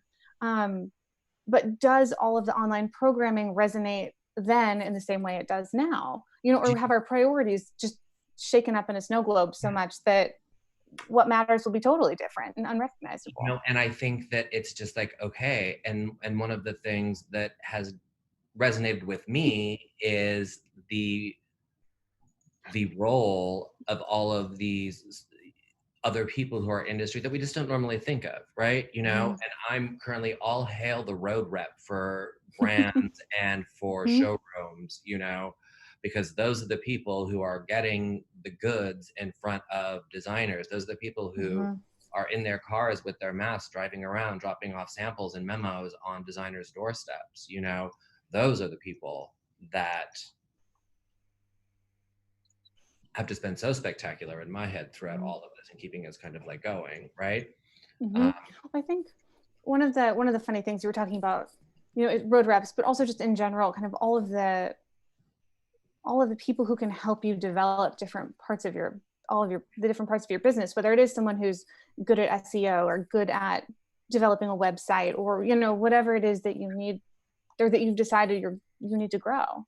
Did we get Lauren back? Is she there, or is she coming in and out? Kind of in and out. We'll just keep going. It's all good. Lauren, come back. I was going to ask you. Yes. Okay. I was going to ask you, one thing I think that's interesting is sort of contradictory advice that I've heard. A lot of the business experts we talked to really early in this crisis, their advice was basically cut expenses, conserve cash, slash and burn everything, kind of curl up in a ball and survive. Yeah. But at the same time, so many of the success stories that we heard, of people who had weathered, whether it was the 2008 recession or kind of other downturns in the past, one of the best lessons I think that they gave was that it's the time to put your foot on the gas, that it's the time to really be loud and be out there and get your message out, and that's the key to success. If you're driving a smart car, right? And that's the whole thing. A phrase back from my technology days is the concept of right sizing, right? Yeah. And running lean, and it's being able to look at your business and know when you push on the brakes and when you put all of the throttle, right? The people who are being successful right now are people who have been through that and they understand what it is. Hi, Lauren, welcome back. But the move. I'm sorry, guys. Bad Wi-Fi. But this is a good time if you have the ability to, and you've sat down and, because realistically, I think everybody in March, whenever it was, sat down and said, okay, what the heck am I doing, right? And what the heck am I going to do? And everyone had to sit down and kind of look at their businesses and look at what is they were doing and where they wanted to be on, when this came out, despite the fact that really nobody knew then. And I think we know a little bit even less about what it is going to look like in our industry, in October. I just got the email from High Point, it's like, okay. And so this is a good time to play the shell game and say, okay, you know what? I might not need that because I'm not traveling as much. So I can take my travel expenses and move it over into maybe redoing my website, right? Because the concept of your digital presence has become more important now than it was, at any time before. So it's a time when you need to pay attention to that and move things around, and there are people that can help you do that. If you are a person who wants to expand your footprint, right? And you don't know how, there are experts like Lauren's company where you can engage with them. And it's a good time to do that because I personally am a do it all once and then see what works for you kind of like person. And it's a good time to do that because you have the time, nobody I know is playing catch up really well. Everyone's just kind of trying to be smaller, and smarter.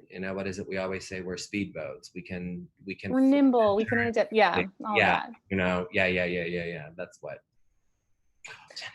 We are starting to wind down. So if anyone has questions, now is your moment to ask. But I wanted to ask both of you as we're getting to the end, big picture, we don't know how long we'll all be social distancing. We don't know how long we'll be at events in masks or at events in person.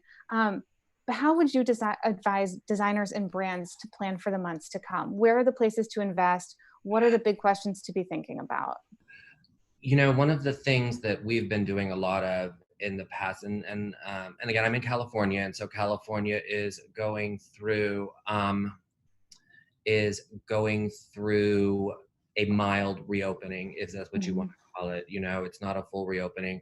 So we've been doing a lot of, okay, this is what we're doing, right? Because at the end of the day, you need to know, you know, we're middle people, right? At the end, there's homeowners who are in their houses, and we've been spending a lot of working. Okay, this is when your order that you placed in December that you thought was coming in April, that congratulations, it's not coming in April. If you get it in September, you're lucky. You know, these are this is the messaging that we're working a lot with, and really just, you know, planning to where people want to go. And you know, one of my clients, her retail shop is opening, and it's like, okay, how can we get people back in the store in a world where people might not want to go into a store? What does that look like? What do you say?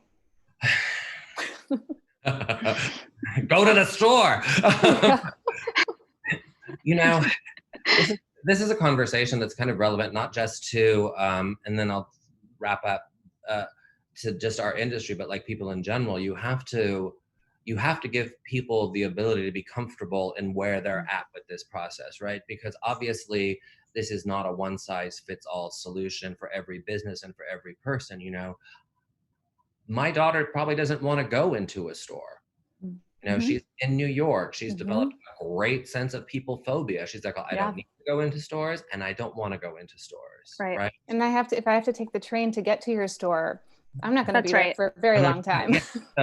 So it's okay. So then that's fine. Then we have the stuff that you want still, and we can get it to you, which is one chain of messaging. And then you have the people like, oh my God, thank God I can go into a store. Do I have to wear a mask? And you know how many people can be in the store at the same point in time? And then you have to make them comfortable as well. So the way that you not only figure out how to do that, but how you attack those two channels of messaging, it's extremely different. And depending upon what your business is, you know, or where you are in your business cycle, it's a bit challenging even, and it's complicated, right? So that's and you get the one message to speak to both people, right? We do too. So and again, well, I just say, because you don't know if you're sending an email or posting on Instagram, you're hitting both camps of people, the people who are like, oh, I'm never leaving my house again, and the people who are like, get me out of my house. And so one of the things that I am is that I'm an old school classic business development marcom person. So our clients actually, we have since day one, we have worked with them to create database and lists, and everyone in it is segmented and everyone is targeted, so that when we know, okay, great, we have this going on, we know exactly where that's going.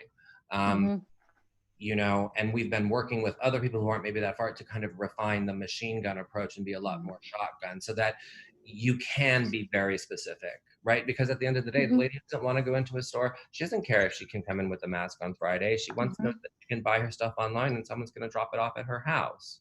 You know? Lauren? Yeah. Since I'm back now. Welcome back. Yeah, and look, and I think I would say also for designers, you know, to my earlier point, get out there and photograph your projects. You know, keep doing the work you're doing. We are seeing a lot of our, like I said before, seeing a lot of our clients just doing shoots in a different way. You know, you don't need to have the stylist and the photographer, the assistant, your assistant, like 5 people from the office. Go in there, do it safely. But I think that's going to be your best resource. And then on the brand side of things, look, I agree with what, Joseph's saying about all the challenges. You know, we have clients who have a single store. We have clients who have stores all across the country where some markets are opening and some aren't. So, you know, they've already, like a Design Within Reach, for example, they've already adapted, a lot of their virtual, kind of appointments with their customers. And I think that that's going to be the wave of the future. While some people will still, they'll start to come into the stores and they'll take advantage of curbside pickup and things like that. there's going to still be these people who, even when we open, I know for myself, I don't know that I'm going to be getting right back out there, and, the more I can do things from the comfort of my home, I think that's how consumers are going to continue to think. So we should plan for that to Or they're going to continue. want the option, right? Exactly. And that's the Exactly. whole thing. And it's like,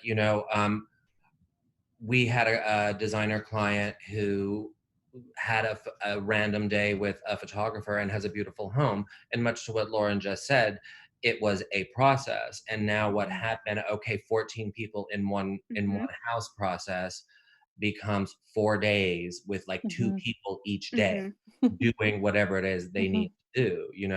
She's the same designer who does walkthroughs with contractors, and it's literally they do one room apart. It's hysterical. They'll like walk through and yell from the other room. They have like walkie-talkies. A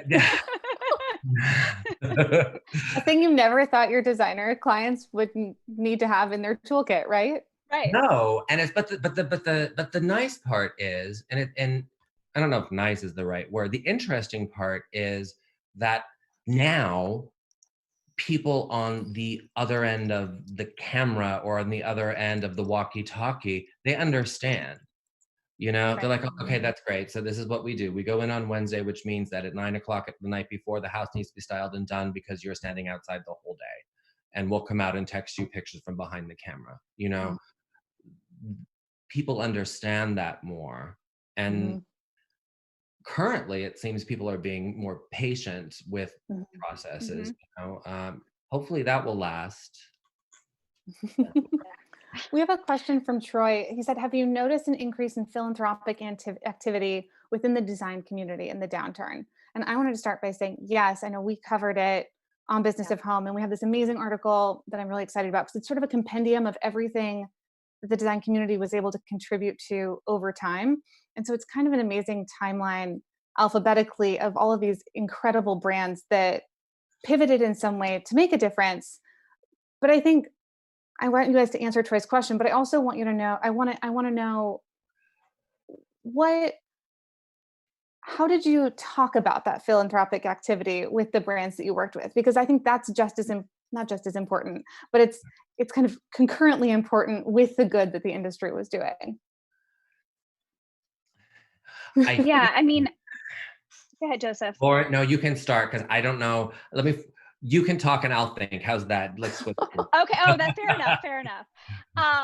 Yeah, look, I think that we had a lot of clients who were very quick to pivot and, make masks and things like that and, kind of shift their businesses very quickly. We had other clients who were a bit slower moving and not to say that their efforts weren't as important, but I do think that, this is while it feels like we're very slow, in this kind of at home situation, brands have had to react very quickly. So one of our clients, for example, Rios Clemente Hale Studios, they, that's not even part of their business. They're, an architecture firm, and they were making masks and doing 3D printed really early, masks. right? And it was so incredible to see how they were able to contribute in a way really early on. And it was pretty amazing to see sort of how they, were able to think quickly and completely dedicate an effort toward that. And then there are other clients of ours who wanted to make donations, and it was a lot of like, kind of thinking, should we do this? Should we do that? And it's like, at some point it's like, okay, we got to pull the trigger. Otherwise it's, it starts to become a futile effort, I guess, or not as, I don't know. It's interesting. Not as impactful, I guess, or of the moment, maybe. I think that part of what I had to do, kind of going through this was kind of like redefine what the concept of philanthropy was. I froze again. Right? Or did I freeze? You're back. No, you're both good. Good. Because our clients were, and the people that I was more closely involved with, yes, and I loved the whole mask thing. I bought a whole bunch of people because I'm like, oh, ooh, really cool textiles. Awesome. I'm not wearing them. Aren't you glad you'll need them for a while? Oh my gosh, right? Because a lot of people are, okay, what can they do, within their own communities, right? And what can they do for people in their towns and in their villages, their villages, like the East Village, right? And how can they make sure that the people that are part of their team and the people that they work for, how can they make sure that those people are taken care of, right? Mhm. And it's not the traditional sense of philanthropy, but it's kind of the same thing, because you're like, oh, okay, let's make sure everybody gets through this, together. Together. And that at the end of the day, the people that we are closest to because let's face fact, we're working people, and our work families are equally as important as our Mhm. other families and whatever, right? So it's like, and the world that we live in, I live in a sleepy little town called Palm Springs, where we have like a lot of old people and a lot of at-risk people. So there was a lot going on here with people who were like, oh, you know what? Let's get the groceries. Let's get things in the supermarket. And that's what we spend a lot of time doing. And a lot of the clients and the people that we work with spend more time doing, giving back time Mhm. rather than shopping, which was fun for me. But Amazing. Well, thank you so much. I think we are out of time, but thank you so much for being here, Joseph and Thank Lauren. It you. was really thank you incredible. for having And us. thank This was you. fun. Thank you. Thank you to everybody who's been here, whether you just tuned in an hour ago or whether you've been here since 9 o'clock this morning. Thank you for being part of LCDQ Online, LCDQ Strong, and have a wonderful rest of your day. But I think keep in mind, as you go through the rest of the week and into the long holiday weekend, what an incredible day we just all had together. And thank you for letting us be part of it. Thank you. Thank you.